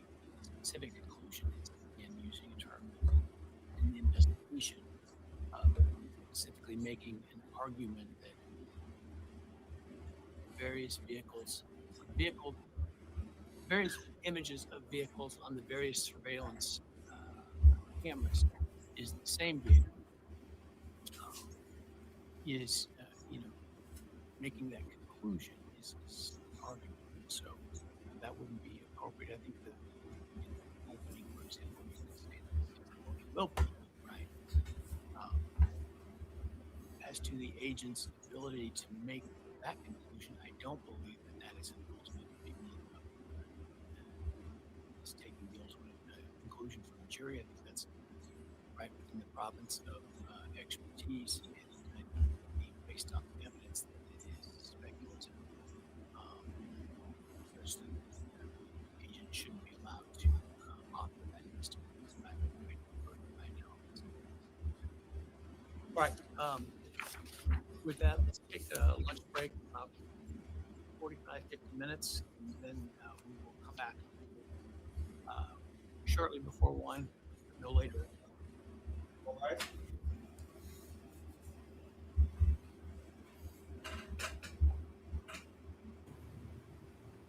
I think Dago went to lunch.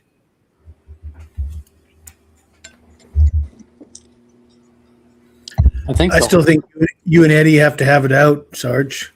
For what? Have what else? We don't have out. I can pick up the piece. Him and I go out for a drink, or we go out for dinner, or Why is it always that I'm mad at you, Jesse? I never get mad at anyone for having a differing opinion. No, he doesn't. Huh? I'm being being sarcastic. Oh well, Jess, why don't you fly to the good old New York, and we can have it out directly. You mean like have a steak and a beer, or what? Okay, we could start with that, or end with that. Yeah, you can put a steak over your eye, maybe. And there is a break for. Okay, so this is creating new. this is about Dylan's phone and stuff. This is kind of important based on stuff we know now. And then I'm going to skip forward to the end. Thanks for your patience, guys.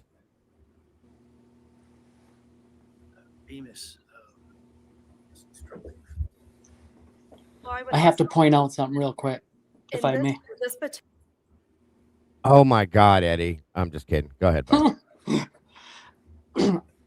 It has to be observed. She remains so composed in light of what is being done to her. And she knows what's happening. It's all theater. Not many can see it. Because how can they? This is like alternate reality stuff. Sorry, in a Moto. parallel universe. Right. But she knows what's going on. Yeah. Trust me. It's called The Judge is Compromised. Oh my God, yeah. Without a doubt. There's no, listen, it took me a while, Eddie, with him. As much as I didn't like him, I still even had to think, okay, come on, this is the judge. What are the odds? And it didn't take long. I think it was the hearing right before this, and I was like, there's no fucking way that this guy is not meeting up with Thompson and Hurwitz and Jennings at the bar after these hearings to get drunk together. There's just no way. They're all on the same team. It's insane. So it's clear to me. Clear. I got a quick question that maybe one of you guys can answer here. Go ahead. Sorry, I left you backstage. It's all good. No hard feelings. At the end of that statement the judge just made, did he actually say that he didn't think it was fair to say that they should take the agent's speculative assumption as fact? Is that, did I hear that right? I believe that's how it was. That's how I heard it. So what he was saying was, so what the judge was ultimately saying is he doesn't necessarily believe that it was just the one.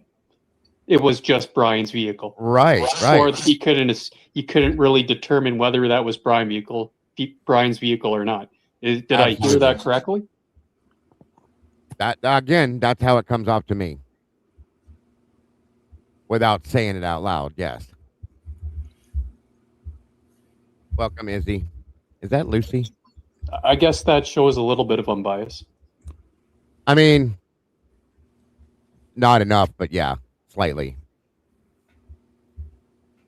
He was built for this case, according to Bryan Kohberger. Lucy and her sarcasm is unreal sometimes. I love it. And yet later on in his life, this goofball Hitler, when it comes to alternative suspects, uses the white cars like the It's gold, coming. Yeah, right? it's at the end of this. It's insane. So you're right. He did seem unbiased in his last statement, but And then he goes direct the other direction. So essentially, he pretends to be unbiased, but then he doesn't mind being a hypocrite. I think the word the key word is pretend, my friend. Okay, because you have to make it look good, and this is my opinion. Again, I'm not trying to be made for TV here, but you have to make it look good if you're going to be playing this role, and that's exactly what he's doing. He's playing a role, in my opinion. You can't go completely with the prosecution on everything. You know what I'm saying? You got to be able to agree on some things because you're going to get called out on it. It's all an theater. act. It's theater. Eddie's been saying it for 4 years. It's all fucking theater, folks. I mean, and it's bad theater too. It's obvious. We can see it for what it is. So, none of them are good at it. Pretend. Kudos to finish my point. Kudos to her for staying composed, because can you imagine if she got rattled and for a moment was unguarded in her reaction? I wish too much emotion one way or the other. Especially she's she's in the public eye, so the scrutiny on her is, like I pointed out, more so on her than on Bryan. And if she did, she would be painted as like an unhinged, loose cannon. Well, you know what though, Eddie? Crazy lady. You're probably right. And welcome, Nellie B. It's been a while. Good to see you, dear. You're probably right, but I'll be honest with you, dude. No lie. In fact, I know you're right. They would have attacked her. They'd have found some way to use it against her and the whole defense. But I wish she would have. I wish she'd have pulled an Alan Jackson and flipped the fucking desk over and said, "I'm done with this. It's obvious what you're doing," so on and so forth. Of course, we all know how that would have ended. You're right. But I feel like it would have given some justification to what was happening. You know what I mean? That's all I'm saying with that. But I know I think there's a certain percentage of the population that appreciates that kind of honesty, right? Like there is. Yeah, I agree. A lot of people will view it as unprofessional, but there's a lot of people out there in the general public that will see an outburst like that, a tossing of tables, that as genuine, and you'll get more people on your side. Like why? For one thing, Eddie, one of the things they've used against Bryan is that he has no advocates, that nobody believes in him, right? This guy is so guilty. He's got no friends, nobody's family.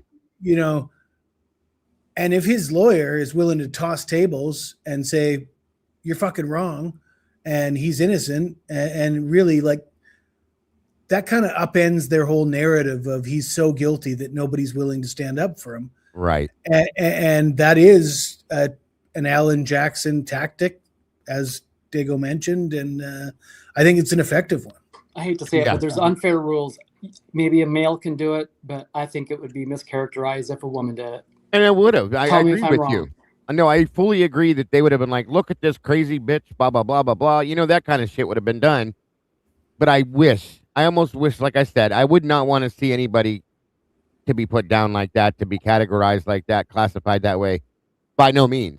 And I don't think she deserves that, but it would have happened. I agree with that. I just would have loved to have seen it. It would have showed something to me. You're okay, bud. It would have showed the whole world what they're doing to her, what they've done to her, what they're doing, period, in general, I think. And that's what I was saying. So, but you're right. I fully 100% agree. That's what would have happened to her if that would have happened. People believe me in the same way that I firmly believe that the way Bryan Kohberger conducted himself during all these hearings is in the same line of thinking as I share with Ann Taylor. The way she conducted herself could not have been improved upon. If I thought any differently, I would say so. Well, there was nothing going to give here. There was no give. None. He wasn't going to give anything, no which way. Nothing. Physical, emotional, mental, none of it he wasn't giving on this. He was part of the prosecution team at this point. And for people that just asked, Twiz is back there in the back corner, if that's who we were talking about right there. Go ahead. I think Ann Taylor actually was doing a really good job because agreed. The things that she was saying was stuff that led us to look into certain things. I think she was planting a cookie crumb trail at the same time, like because she knew nobody was going to get to see the other side. So I think she was starting to plan a trail for us to look into, especially at this point of the case. Maybe she was still trying. She was obviously trying to defend Bryan, but she was also trying to start getting the population, because you have to see the jury, right? But she's got to fight back in her own way. So I honestly think she's planning a trail for us, or a direction for us to look in. I mean, it's absolutely possible. And if you watch, this is the most important hearing here when we get towards the end with the alternate suspects. The next hearing is the one I started with, is the continuance hearing. And I think that's when Ann finally slammed the door. I think that was the final brick wall being shoved in her face, and that's where she completely deflated. And at that point is what I'm saying, like, because you can still see a little fight in her here, just a little, okay. And this was, I think this was before it obviously was before her mother had passed and whatever else. I'm telling you guys, there's something that happened over that weekend period of time between the hearing, or not the weekend period of time, but it was like a week, okay. And they had that hearing, all this stuff happened, and then the plea deal comes into effect. Something happened. I don't know if she was approached, if there was some serious shit that was said to her, if there was something that came to her, sent to her, something big happened. And that is why I think that happened like that. This is, again, fully my opinion. Okay. It doesn't mean shit, but so again, that's just how I feel on this. It's great to see you, Nilly. We've missed you. It's great to have you here. And a little bit more of this, and I'm going to skip to the end. Particular statement, we wouldn't be relying on it for that truth. So therefore, it's just not hearsay. Well, solely just for the context of the entire 911 call, but we wouldn't be asserting that what she was saying is true, that the roommates is passed out and she's not waking up. That's not the purpose, or that my friend's telling me that she saw someone in the house last night. I mean, it's not offered for the truth. You better have a good answer about what the reason is other than the truth. I'm not hearing. Only that it's part of the substance of the entire 911 call, and that part could be redacted. There's that. First time for everything. I don't know if you guys caught that. Well, listen to what he says. Solely just for the context of the entire 911 call, but we wouldn't be asserting that what she was saying is true, that the roommates is passed out and she's not waking up. That's not the purpose, or that my friend's telling me that she saw someone in the house last night. I mean, it's not offered for the truth. You better have a good answer about what the reason is other than the truth. I'm not hearing. Only that it's part of the substance of the entire 911 call, and that part could be redacted, which still, that doesn't mean that the entire call should be redacted. Look at Hitler. Addressing them individually. I mean, The entire call is fake and false. Completely. It's not even real, remotely real. It's the entire basis of the investigation. Right. The whole call is a joke. And that's what needs to be called into question. Well, that's why he's stressing, holding his head. He's trying to bail her out. Right. Watch what he's doing. I mean, this girl gets up to speak, and he's thinking to himself, if this was my daughter, I would adopt her out. Give her away for free. Good old Amish Ashley. Anyway, You're gonna redact the whole call. What is she, insane? well, we know that already, Sarge. You know the answer for that one. My God. That's why Bill has the look on his face that he has right now with his hand up there, trying to control his mood ring. Yeah. Anyway, such a joke. On we go. There may be parts that qualify and there may be parts that don't. I still argue that the entire call in its entirety. Well, so here's kind of the way that shakes out. If you offer the tape, as an initial matter, can't put in stuff that is hearsay. It's unaccepted hearsay. They want to put in the context. If it falls under the completion doctrine, they can't. If it's around the defense first place, and parts are hearsay are left out, and you want to complete it, you can. But you don't get to complete with hearsay your own offered. I don't know. It's kind of unimportant, but did you notice the joke that this is to them? The smile between the judge and Jennings? It's a joke to them. It's sickening to me. Conversation or applies outside the federal context to recordings, testimony. Yes, that makes sense to me. I think he just told her that. Go ahead, Sarge. Look at you.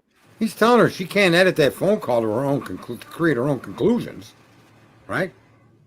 I mean, obviously, the 911 That's call. how I took it. Call.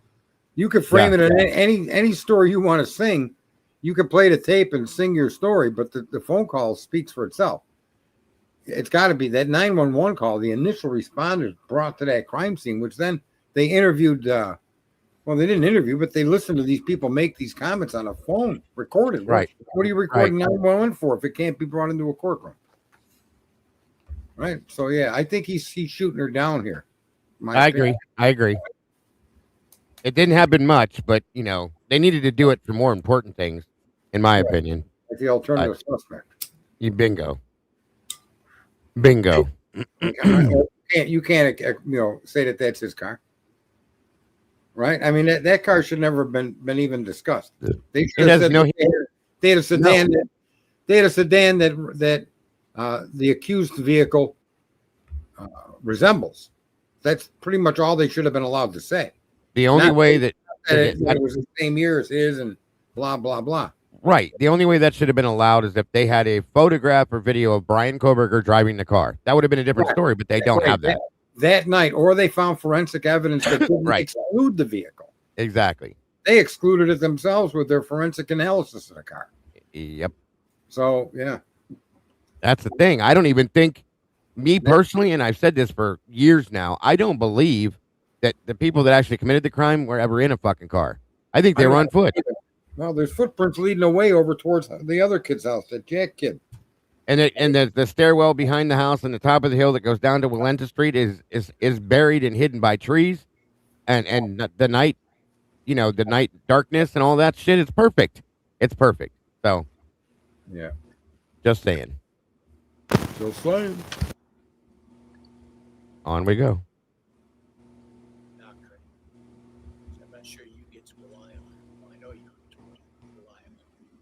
And so when you say it's not offered for the truth, I'm not hearing something other than the completion doctrine that you're telling me about. I think that's fair. I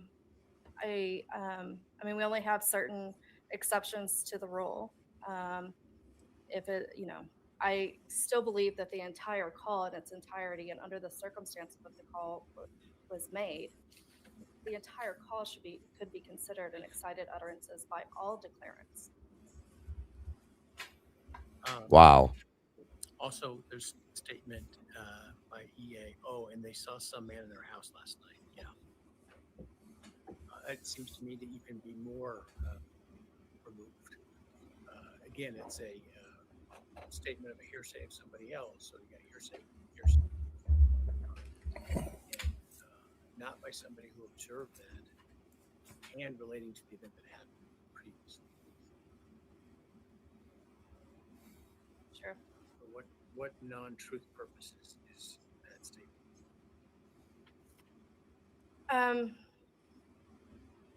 Again, I would just have to say that the whole Because cause that seems decided. to me to be more concerning. Right. Right. The first one, I mean, my roommates aren't waking up, and we're going to have that confirmed through other evidence. The statement here saying that the roommate saw something is perhaps more of a piece of contested evidence. Agreed. I still. And about being an offer for the truth is even greater there. Right, and the appropriate remedy, when there's not any grounds for relevancy for this, would be to solely redact those portions of the 911 call, not to exclude the entire call.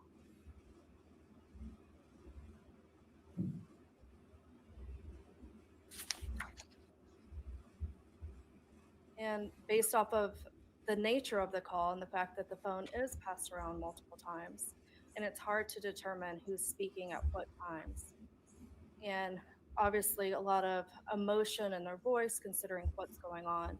It's not always clear to understand what's being said. So I think a transcript is a fair way also to convey this and should be allowed with the audio. Nothing further from the state. Transcript and testimony. In other words, you're essentially admitting the evidence of somebody who transcribed it to say this is what they said. So to me, there's two different questions. One, should 911 call come in? And second, should I allow, if there is a disagreement, a transcript? Well, the state has offered to allow the defendants transcript that they had certified. Certified doesn't make it otherwise it's hearsay. Transcript. What's a transcript of the 911 call? I believe that it could be self-authenticating. No. It's false. It has sufficient standards of reliability built into the transcript.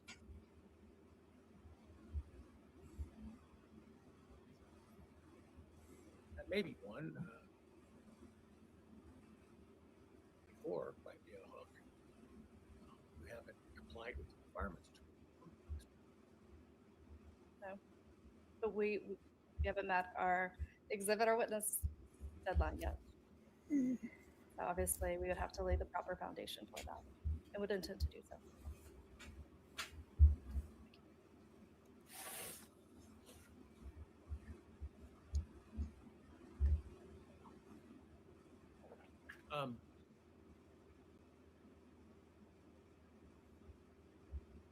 Right. I think I need to take a statement by statement approach to this. Do you think that the surviving roommates, surviving victims of the burglary,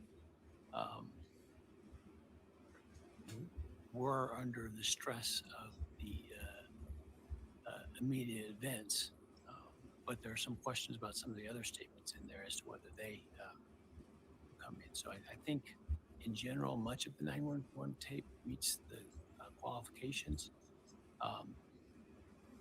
but not all of it. I think there are concerns with some of them, as I've outlined in my questions. But I will write that because to give you more particular guidance.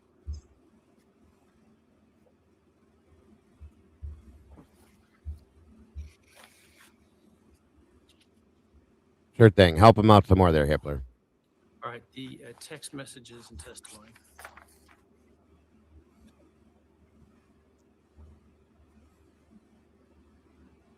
Thank you, Your Honor. Similar motion by the state.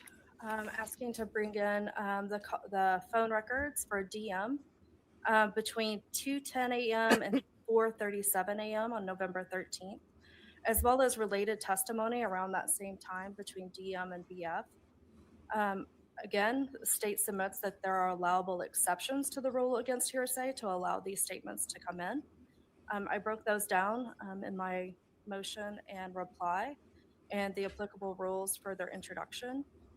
This is a much easier piece of evidence in order to be able to present certain time periods and not put in non-hearsay. It's much easier than an audio recording where we would have to redact. But for the messages that DM sends and the messages that BF responds, I think all of those are allowable under the excited utterance, as well as the present sense impression exceptions to the rule against hearsay. If you have any questions about any specific messages.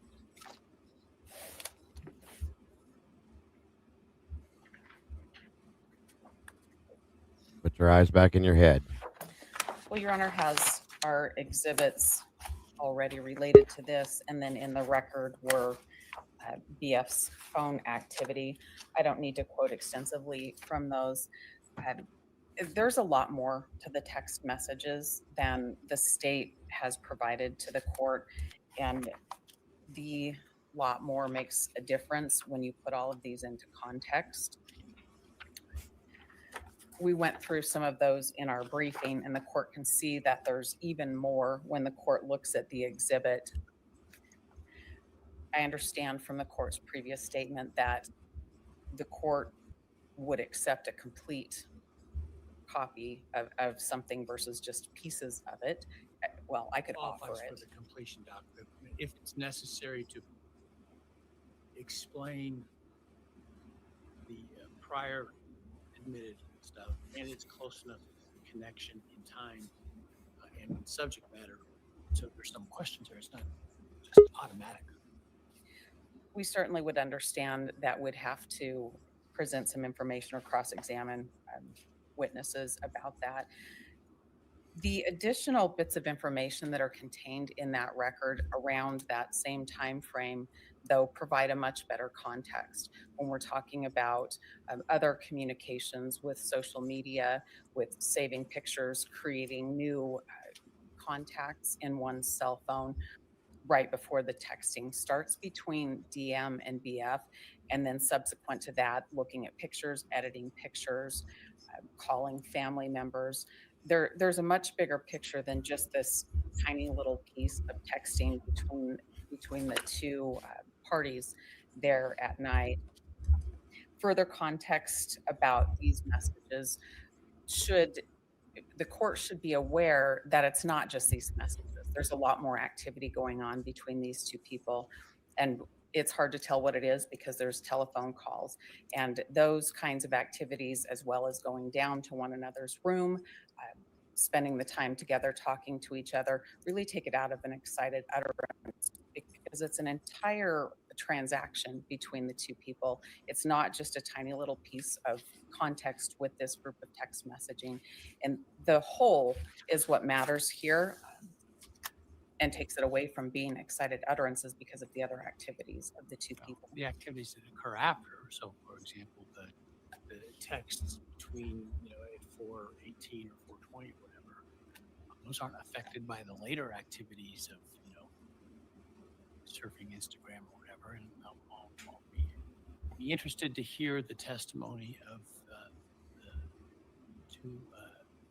young ladies, because my experience with that age group has shown that where you or I might phone somebody, others might check out their social media to see where they're at or what they're doing, right? And so understanding how they're using those apps is also It is important, and I would refer the court to our affidavit from Mr. Roloff, talking about the Snapchat activity, talking about Instagram, and there's a way to tell if somebody's active on Instagram versus just having it open in the background of their phone, and those are things that were going on, as well as editing pictures.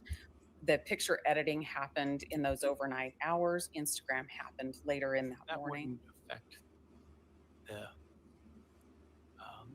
excited utterance and present sense impression of the earlier 4 o'clock text, I guess is my point, because those are afterwards.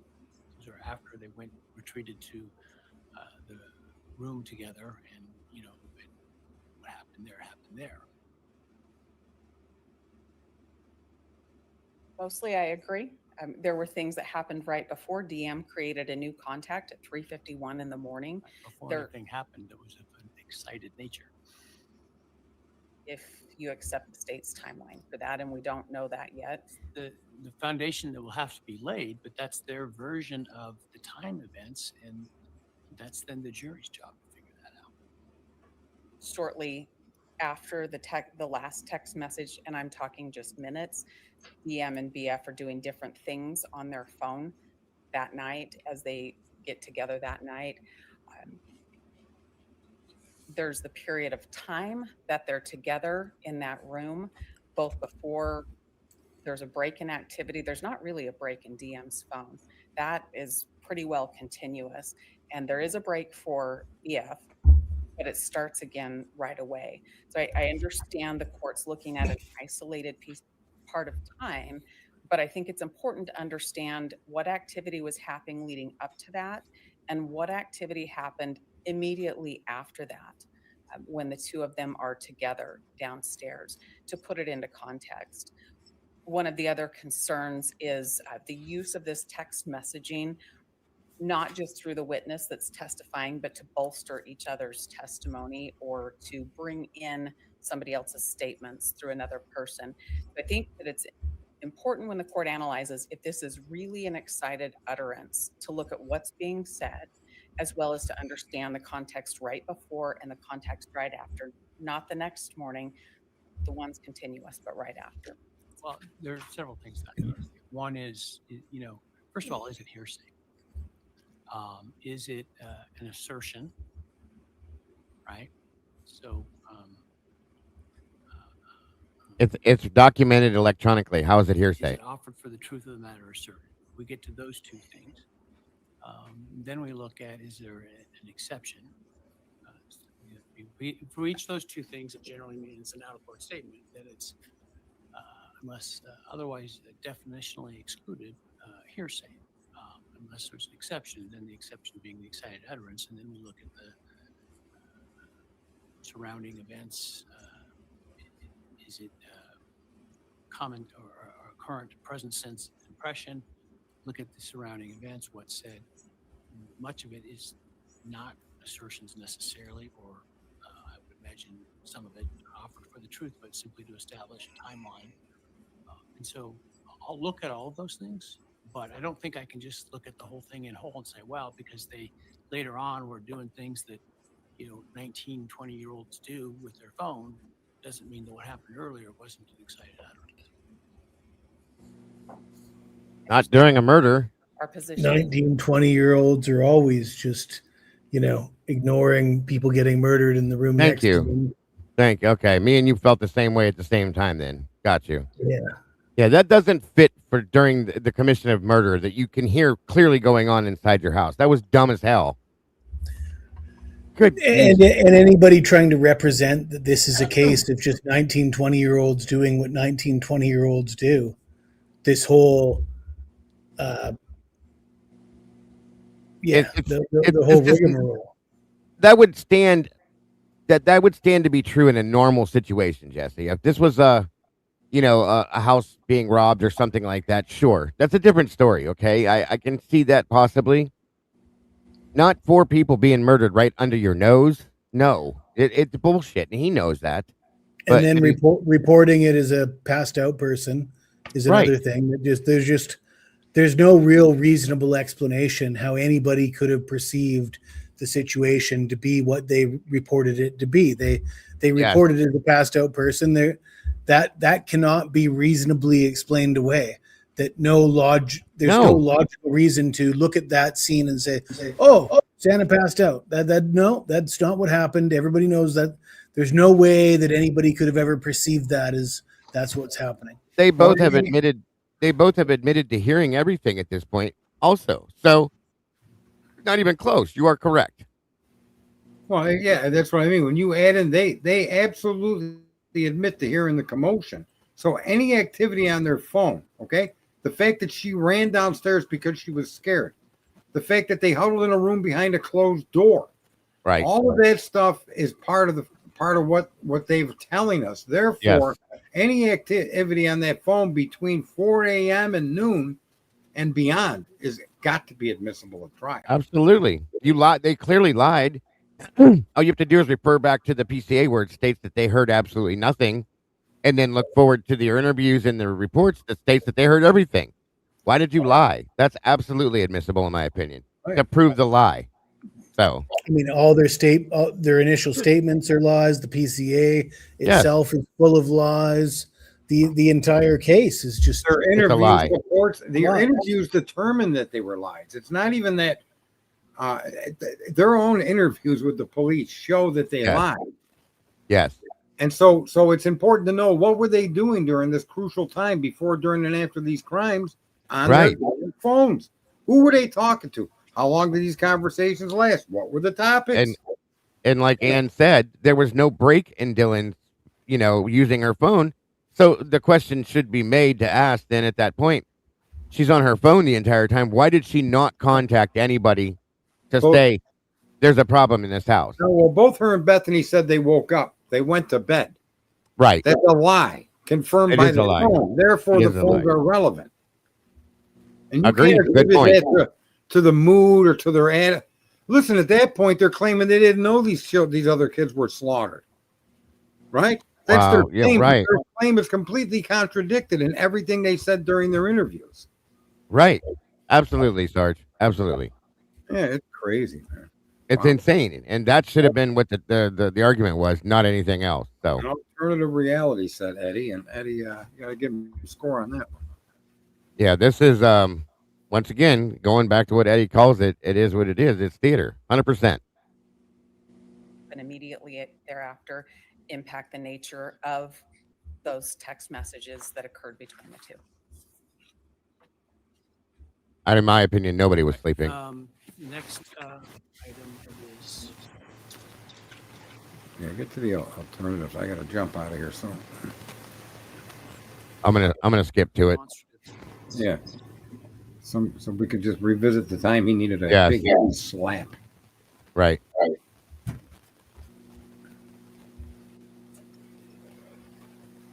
We provided Mr. Ray as a partial corroboration of Mr. Kohberger's alibi in an abundance of caution.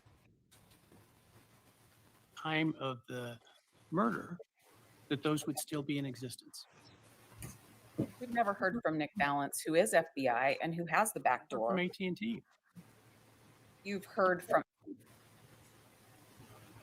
Well, that was about Ray and the data and all that, but I'll skip that and go forward to the other. Our motion for the court to exclude all of the state's experts as outlined in our exhibit is based in Mr. Kohberger's rights to a fair trial, effective assistance. I do want to talk about a couple of them.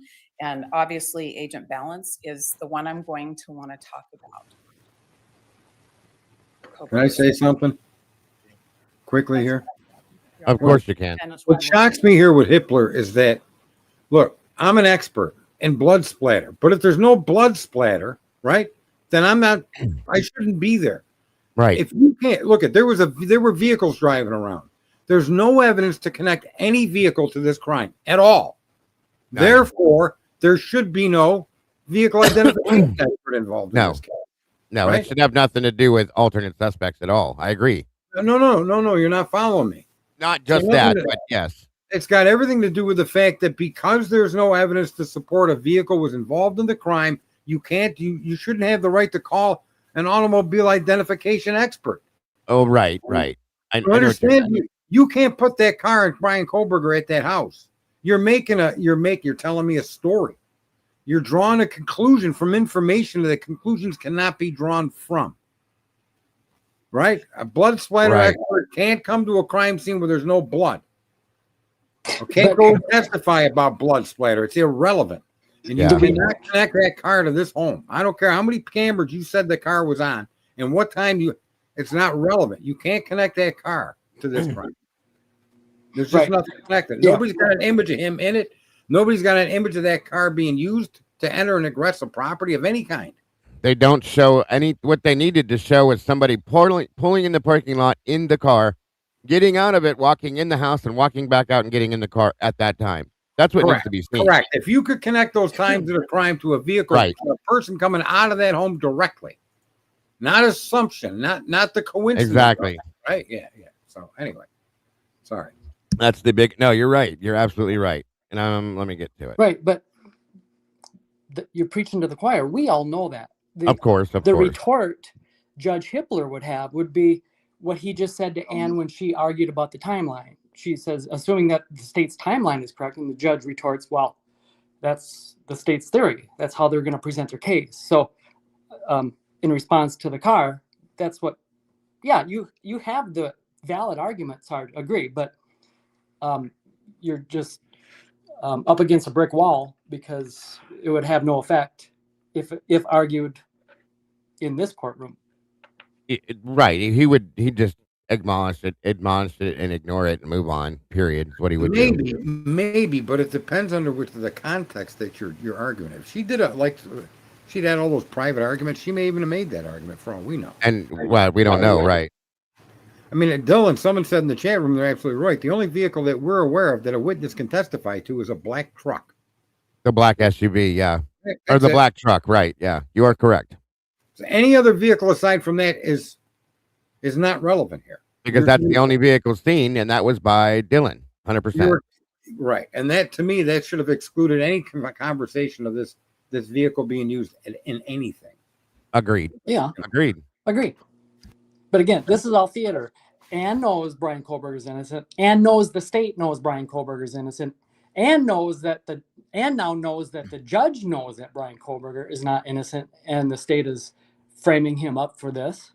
But she's the only one that is required to adhere to the rules of fair play. In a case where no one on the state side is playing by the rules, Ann is required to try this case in the usual procedural way. All what you're seeing is theater, except when observing Ann and her efforts. That's a good observation. It is a good point, Eddie. Good point. All right, let's get to this here. I think it's got to be at the very end here. All the good things happen at the end. Relate to state of mind. Good point. It does depend on what the state offers.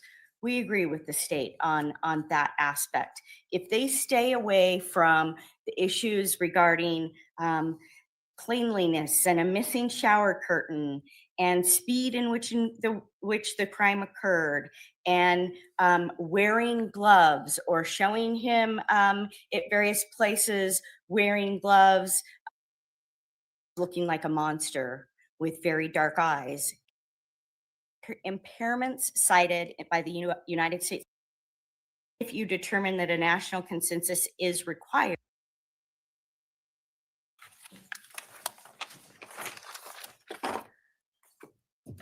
Your Honor, we are asking the court to strike the death penalty as well as issue some additional rulings in this case as it relates to the discovery issues.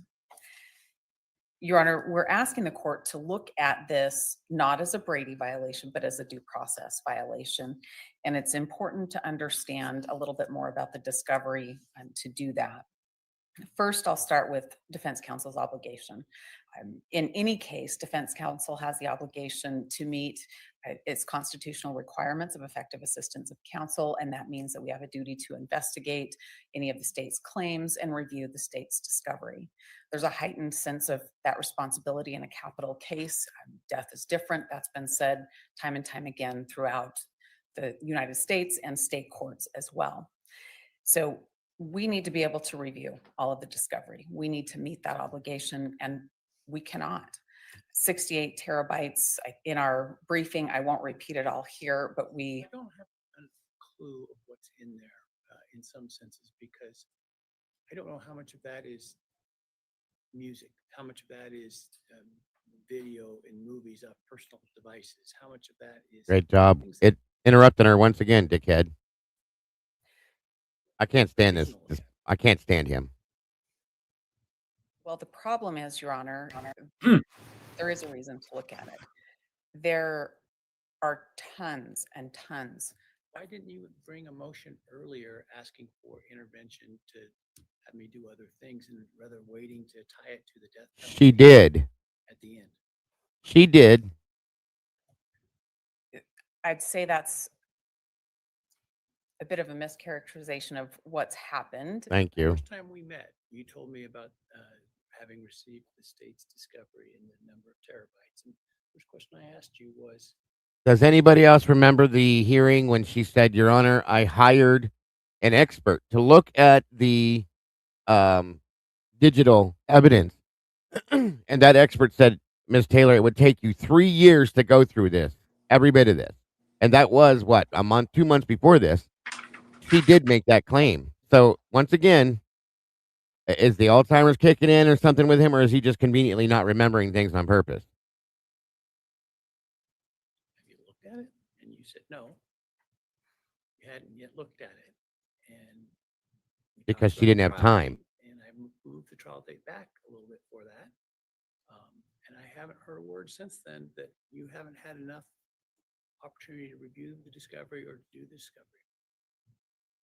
Well, I'm here to tell you now that we haven't reviewed all of the discovery. Over the course of the case, there have been multiple emails and letters back and forth with counsel about discovery. We've had motions to compel discovery. When I first met you, I was very candid with you about the size of discovery and that our team had not looked at it all. Since that time, we've continued to receive additional discovery. And probably most importantly, that brings us to now. Why now? I think that's a fair question.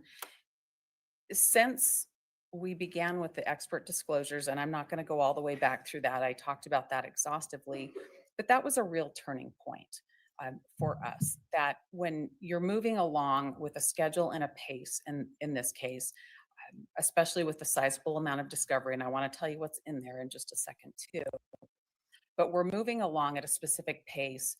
And the expert disclosures, we've talked a lot about that, and those were not adequate. The court told the state to do a better job. We've talked exhaustively about that, but that disrupts the flow of everything that we're doing when that happens. We had worked diligently to get motions filed and to get our other motions that were being heard in January prepared and to meet our expert disclosure. And now in the time since January 24th, we've had repeated meetings with experts with new information here to find out what it means, new information there to find out what it means. And it just hasn't allowed for enough time to focus on the discovery. And that's not all. We have these motions in limine. We've talked quite a bit about the dollhouse and the issues with the dollhouse. That takes time. Everything like that takes chunks of our time. We don't have all the discovery reviewed. That discovery consists of thousands and thousands and thousands of pages of police reports. I know the court has a little bit of a glimpse of that. The court asked the state to give them Detective Mowry's police reports that he authored. I think it took him 10 days to get them all gathered up to the court. That's one officer. That's just one officer. We have, I think, over 15,000 photographs.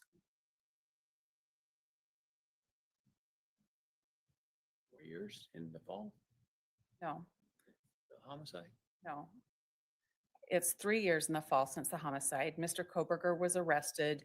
Fall 26 is what I was referring to. So 3.5 years. The homicides happened in 2022, November. So we are 2.5 years since that happened. We're in 2025. Would be 3 years in November of 2025. Wow. You don't even know what year it is. November of 2022. Oh, you're right. Never mind. It's been a long day, Your Honor. It's been a long day. I'm off it by a year, and I feel a lot older than that, than having aged more than just a year in this hearing. But regardless, at what point are you ready? When you give her a continuance. There's a lot of data. Can we have the death penalty? Your Honor, that you've gone a new death penalty case since you came onto this case. Why would you do that if you were not having enough time on this case. Well, Your Honor, when I agreed to take that case, we had a certain pace going in this case already. And then things have happened since that point in time in this case that have set us back. The skeptic would look at this and say, well, this is what Judge Boyce did when there was a last minute discovery issue. This isn't a last minute discovery issue. And it seems like this could be viewed as being calculated to try to be a method to get the death penalty off the table by waiting until the end to bring to the court's attention the contention that you can't get through all the discovery. I'd ask you to look at the things that have happened since I would say our status conference, the first time we met, when I was hopeful that we could get through a number of the things that we still had left to do. There are things that have occurred that have taken an extraordinary amount of time. There are a lot of things that we haven't had a chance to look at yet. We continue to go through discovery as rapidly as we can. We're just not going to get through all of it by the time we get to trial. Part of that is the way that it's organized. And that's why part of our request is to have the state give us the documents they rely on. And with giving hot documents is if they don't point out a document that you later say, oh, we should have known about that one. Now somehow they're culpable for not seeing the document the same way you did. And so that's why courts are very hesitant to employ that remedy. Oh my God. What he's saying is accurate, but not. See, this is some legislator needs to pass a law. Not in that context. In the digital age of today, where you can get 50, 60, 80 terabytes of data, yeah, it has to be pre-correlated by the prosecution before in the discovery process, rather than playing 52 billion card pickup. That's what happened, and they did it on purpose. And there were even things found, as you know, Sarge. It was in the book that there were things found exculpatory. Okay, found within mislabeled files that took her forever that she probably would have never found. Yeah, and so there needs to be legislation on this issue, because I don't know how many cases require that many terabytes of data. And when you look at the accusations and the evidence they argue is what accuses the guy, that would fit on a typical thumb drive. Yeah, you would need 3,000. The crime scene itself, that's different, but the accusations. All of it, yeah. The witnesses, testimony, everything. Yes, absolutely. Bad what they did to this person. Very bad, and it was done. You could argue with me till you turn purple, folks. You never make them believe they didn't do it on purpose. They did exactly what they wanted to do to slow this down. That's common practice. 100%. Yeah. Scott Green built a discovery streamlined service in his career. It included 75 of the globe's top defense attorneys. Gotcha. Oh, it was absolutely, Lucy. Absolutely a tactic. No doubt about it in my mind. Never. Right. And the defense uses it, or the prosecution does this all the time, because there's nothing in a legislated law that prevents it. Right. Now, you can get to a point of extremism where you can then hold them accountable with the court, but there's no written there isn't a law. And I think that we need to update our laws to comport with the digital reality we live in. Sure. I agree. That's a fact. They should have, it should be made law, okay, that prosecution has to abide by a specific set of stipulations when they pass this off. It should be handed over, organized. The way that the prosecution went through it and looked at it should be left that way, truly and honestly. Right. It should be investigative material, which could be 800 interviews with 800 people you didn't charge. Right. Right. But they should be together. Yeah, they shouldn't be stuck in with crime scene photos of the things you're going to be using in the court, right? And I think prosecution should be held accountable if it isn't like that. There's a fact. We need legislation for that. Agreed. Fully agree. There is no law that compels the prosecution to do that. No. Because we didn't have to deal with the 68 terabytes of bullshit back in the day when the law was made. It's different now. So yeah, agreed. All right, let's see. If I move forward, it should be up to that. I hope to God it's in here. Leaders don't help us in the administrative task of organizing and sending out discovery. Further, we do have a PBK case manager. Where the hell is this? That was dated March 30th. The state received it March 30th. And this wasn't this year. This was obviously not this year, it wasn't even last year.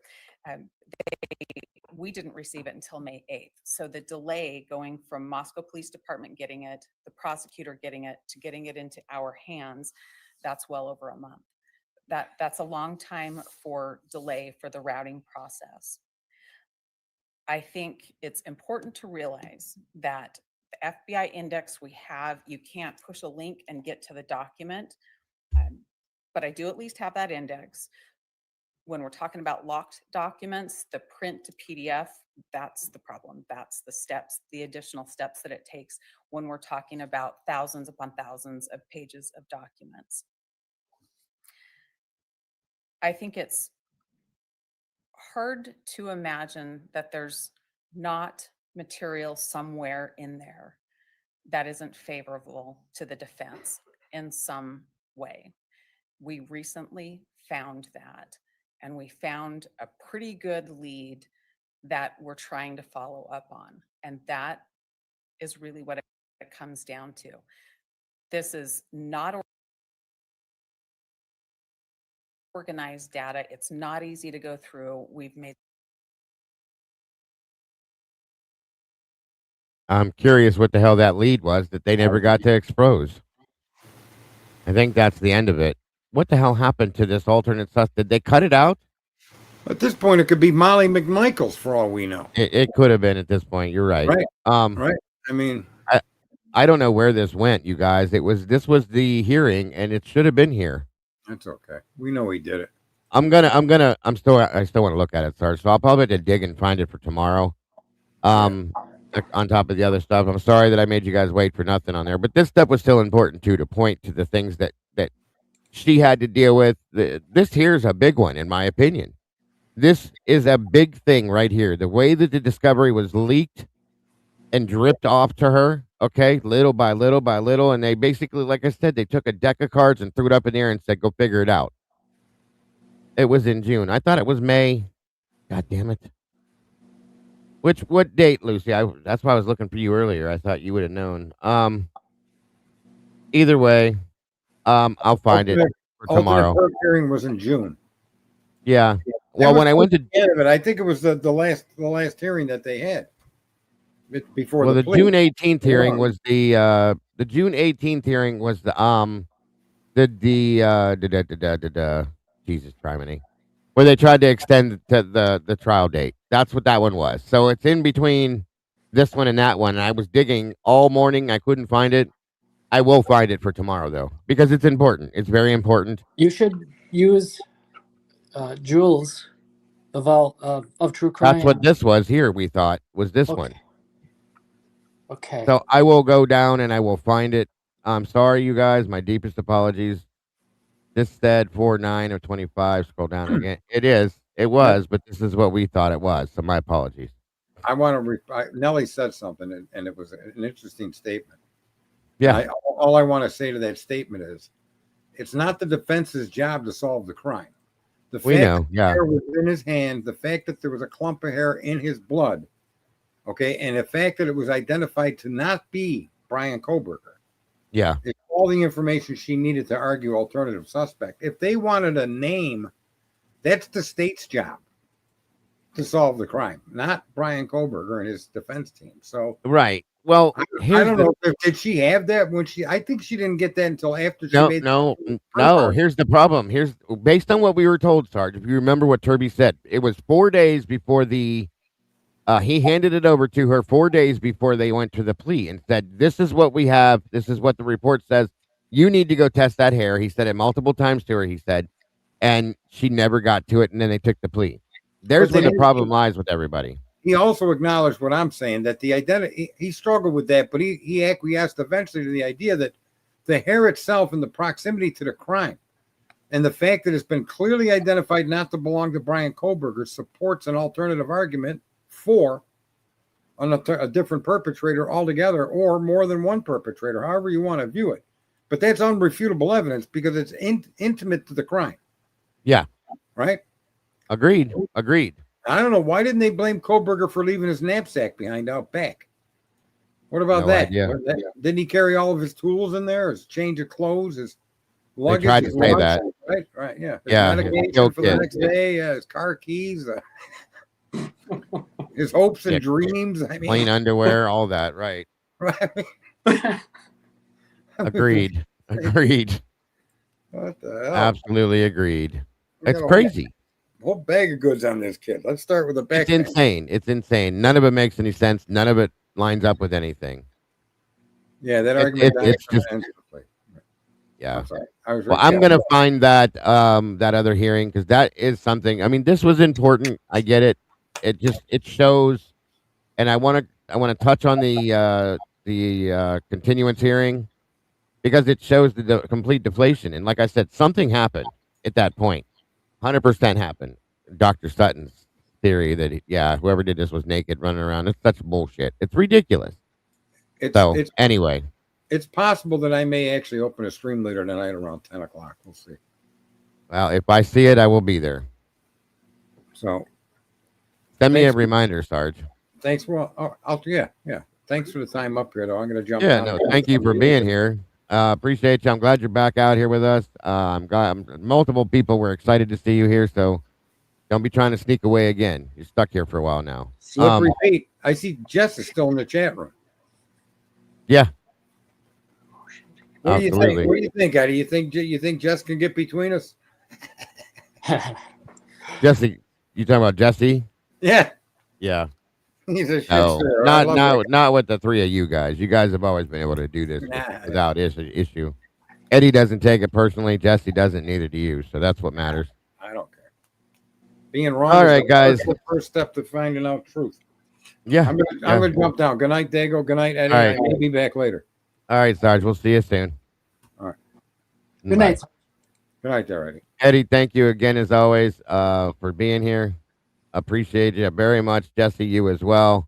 Leah, Moto, you guys are all appreciated. I I gotta tell ya, appreciate your it's input. It was a little bit less violent today. It was nice to see. Yeah, it's been an uphill climb for me, but I'm gonna persist. Oh, no doubt, sir. No doubt. Not out of obstinance or being headstrong, but if I see it, if I You believe in what you see believe in. anything that changes my mind, I'm open-minded enough to change. I'm not proud, but And I said that if we can show verifiable proof in the things that are being stated, Eddie absolutely would jump right on the bandwagon with the rest of us. You just have to show it. And I get you. How long, Eddie, did it take for me to jump off the fence and jump to the innocent side of this? It was what, almost 2.5, almost 3 years. Because I had to see certain things a certain way before I could accept it. And I kept saying, show me the proof that he did it. Show me the proof that he did it. They never did. At that point, it was time. So things take time sometimes. That's all there is to it. yeah, it just takes time. There's hope. Yeah, And I'm always, hopeful in this always. too. And I'm glad to see that we're not going to allow this to divide us. Is something I've been saying for days now, because again, this is exactly what they want to see. Anything that can divide these communities into separate communities. Again, they've already divided us once, twice. Let's make it 3 times. We can't allow it, folks. We cannot allow it. Did I get threatened or something? Why would you say that? I was threatened a few times, Wade Bird, but it didn't affect me. Why do you think that, dear? You backed off for a while. Oh, no. I just took a break because there was nothing coming out. It was like 6 months. There was nothing happening, and I went and covered the Sebastian Rogers case for 6 months, and then they started dropping things again, and I came right back to it because I'll never leave this case until they show me the truth, and the absolute truth is exposed on this. That's why. I've been threatened a few times. There's no doubt. I've gotten some threatening emails. Actually a good couple handfuls of them. In different, I've been threatened in different aspects as well. You guys, I went through a whole year of another creator threatening me every day. And got inserted in my life and caused issues in my personal business, all sorts of stuff. So, it is what it is. I'm still sitting here though. Dago, before I hop off, I have to say, Of course. as always, and thank you for giving me a platform to share my thoughts with everybody too. Oh, always. That's been Always. very kind of you, and it's very important. And It is. I consider it very generous. So that's why I'm here, and I put that out to anybody that's comfortable enough to be able to do it. So, that's important to me, that people have the ability to voice their feelings, their opinions, their realities. Okay, because a lot of places don't allow for that, and that's important to me. That's why I do this so often. And I will always do this until I can't do it. So that's what this community is about and what it's based on, and it will continue to go that direction. So you are Well, thanks again. clearly, yeah, you are clearly welcome. You filthy guilter, Lucy said. And I see. I love that we have the ability to be able to do those things and have that connection with all each other. That's important to me. That's what this community is all about, folks. And it will never be any different as long as I have anything to say about it. So thank you, and you are welcome, Eddie. As always, this is, as far as I'm concerned, you are home here when you're here, and it will always be that way. So thank you, again, my friend. I appreciate you. All right. Good night, everybody. See you soon.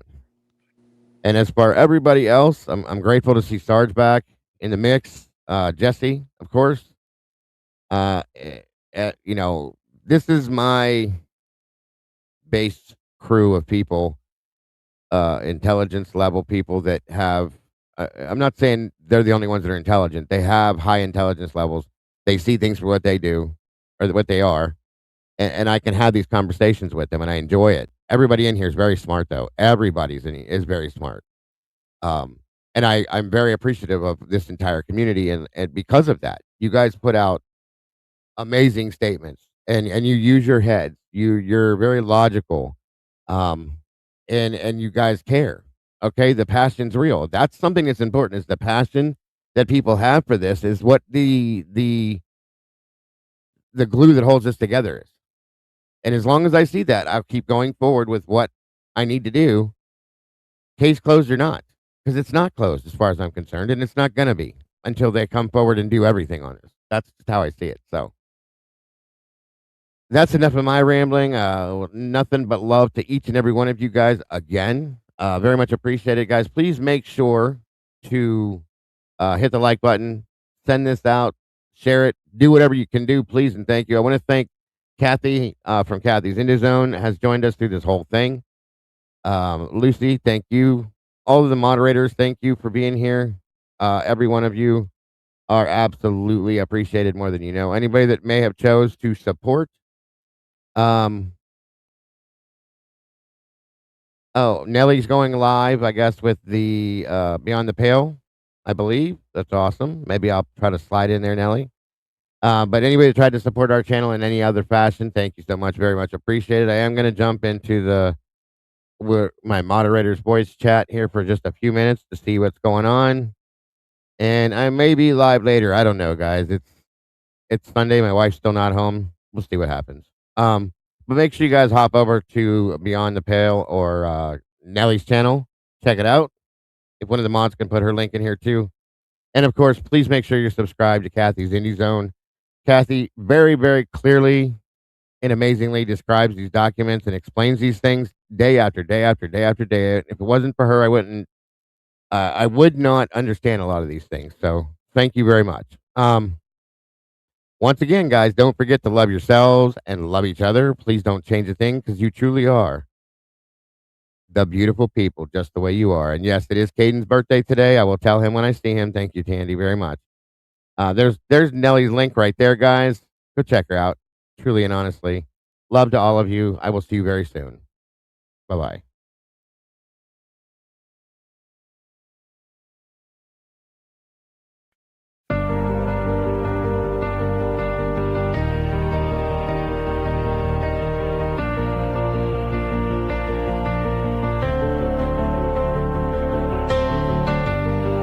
The coffee's cold, the final stain.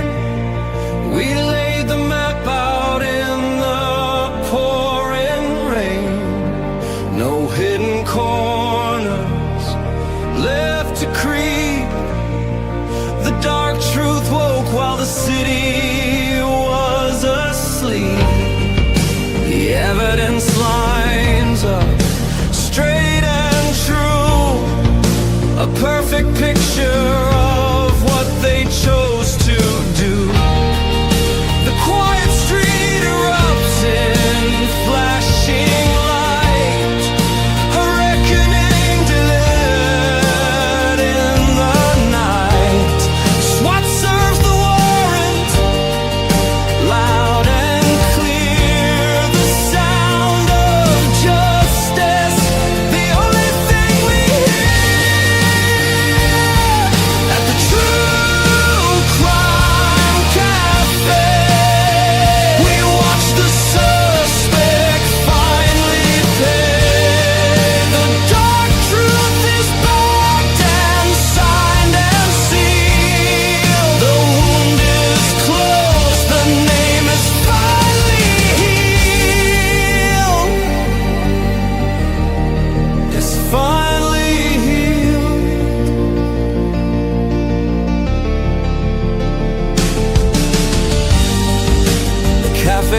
until the next one.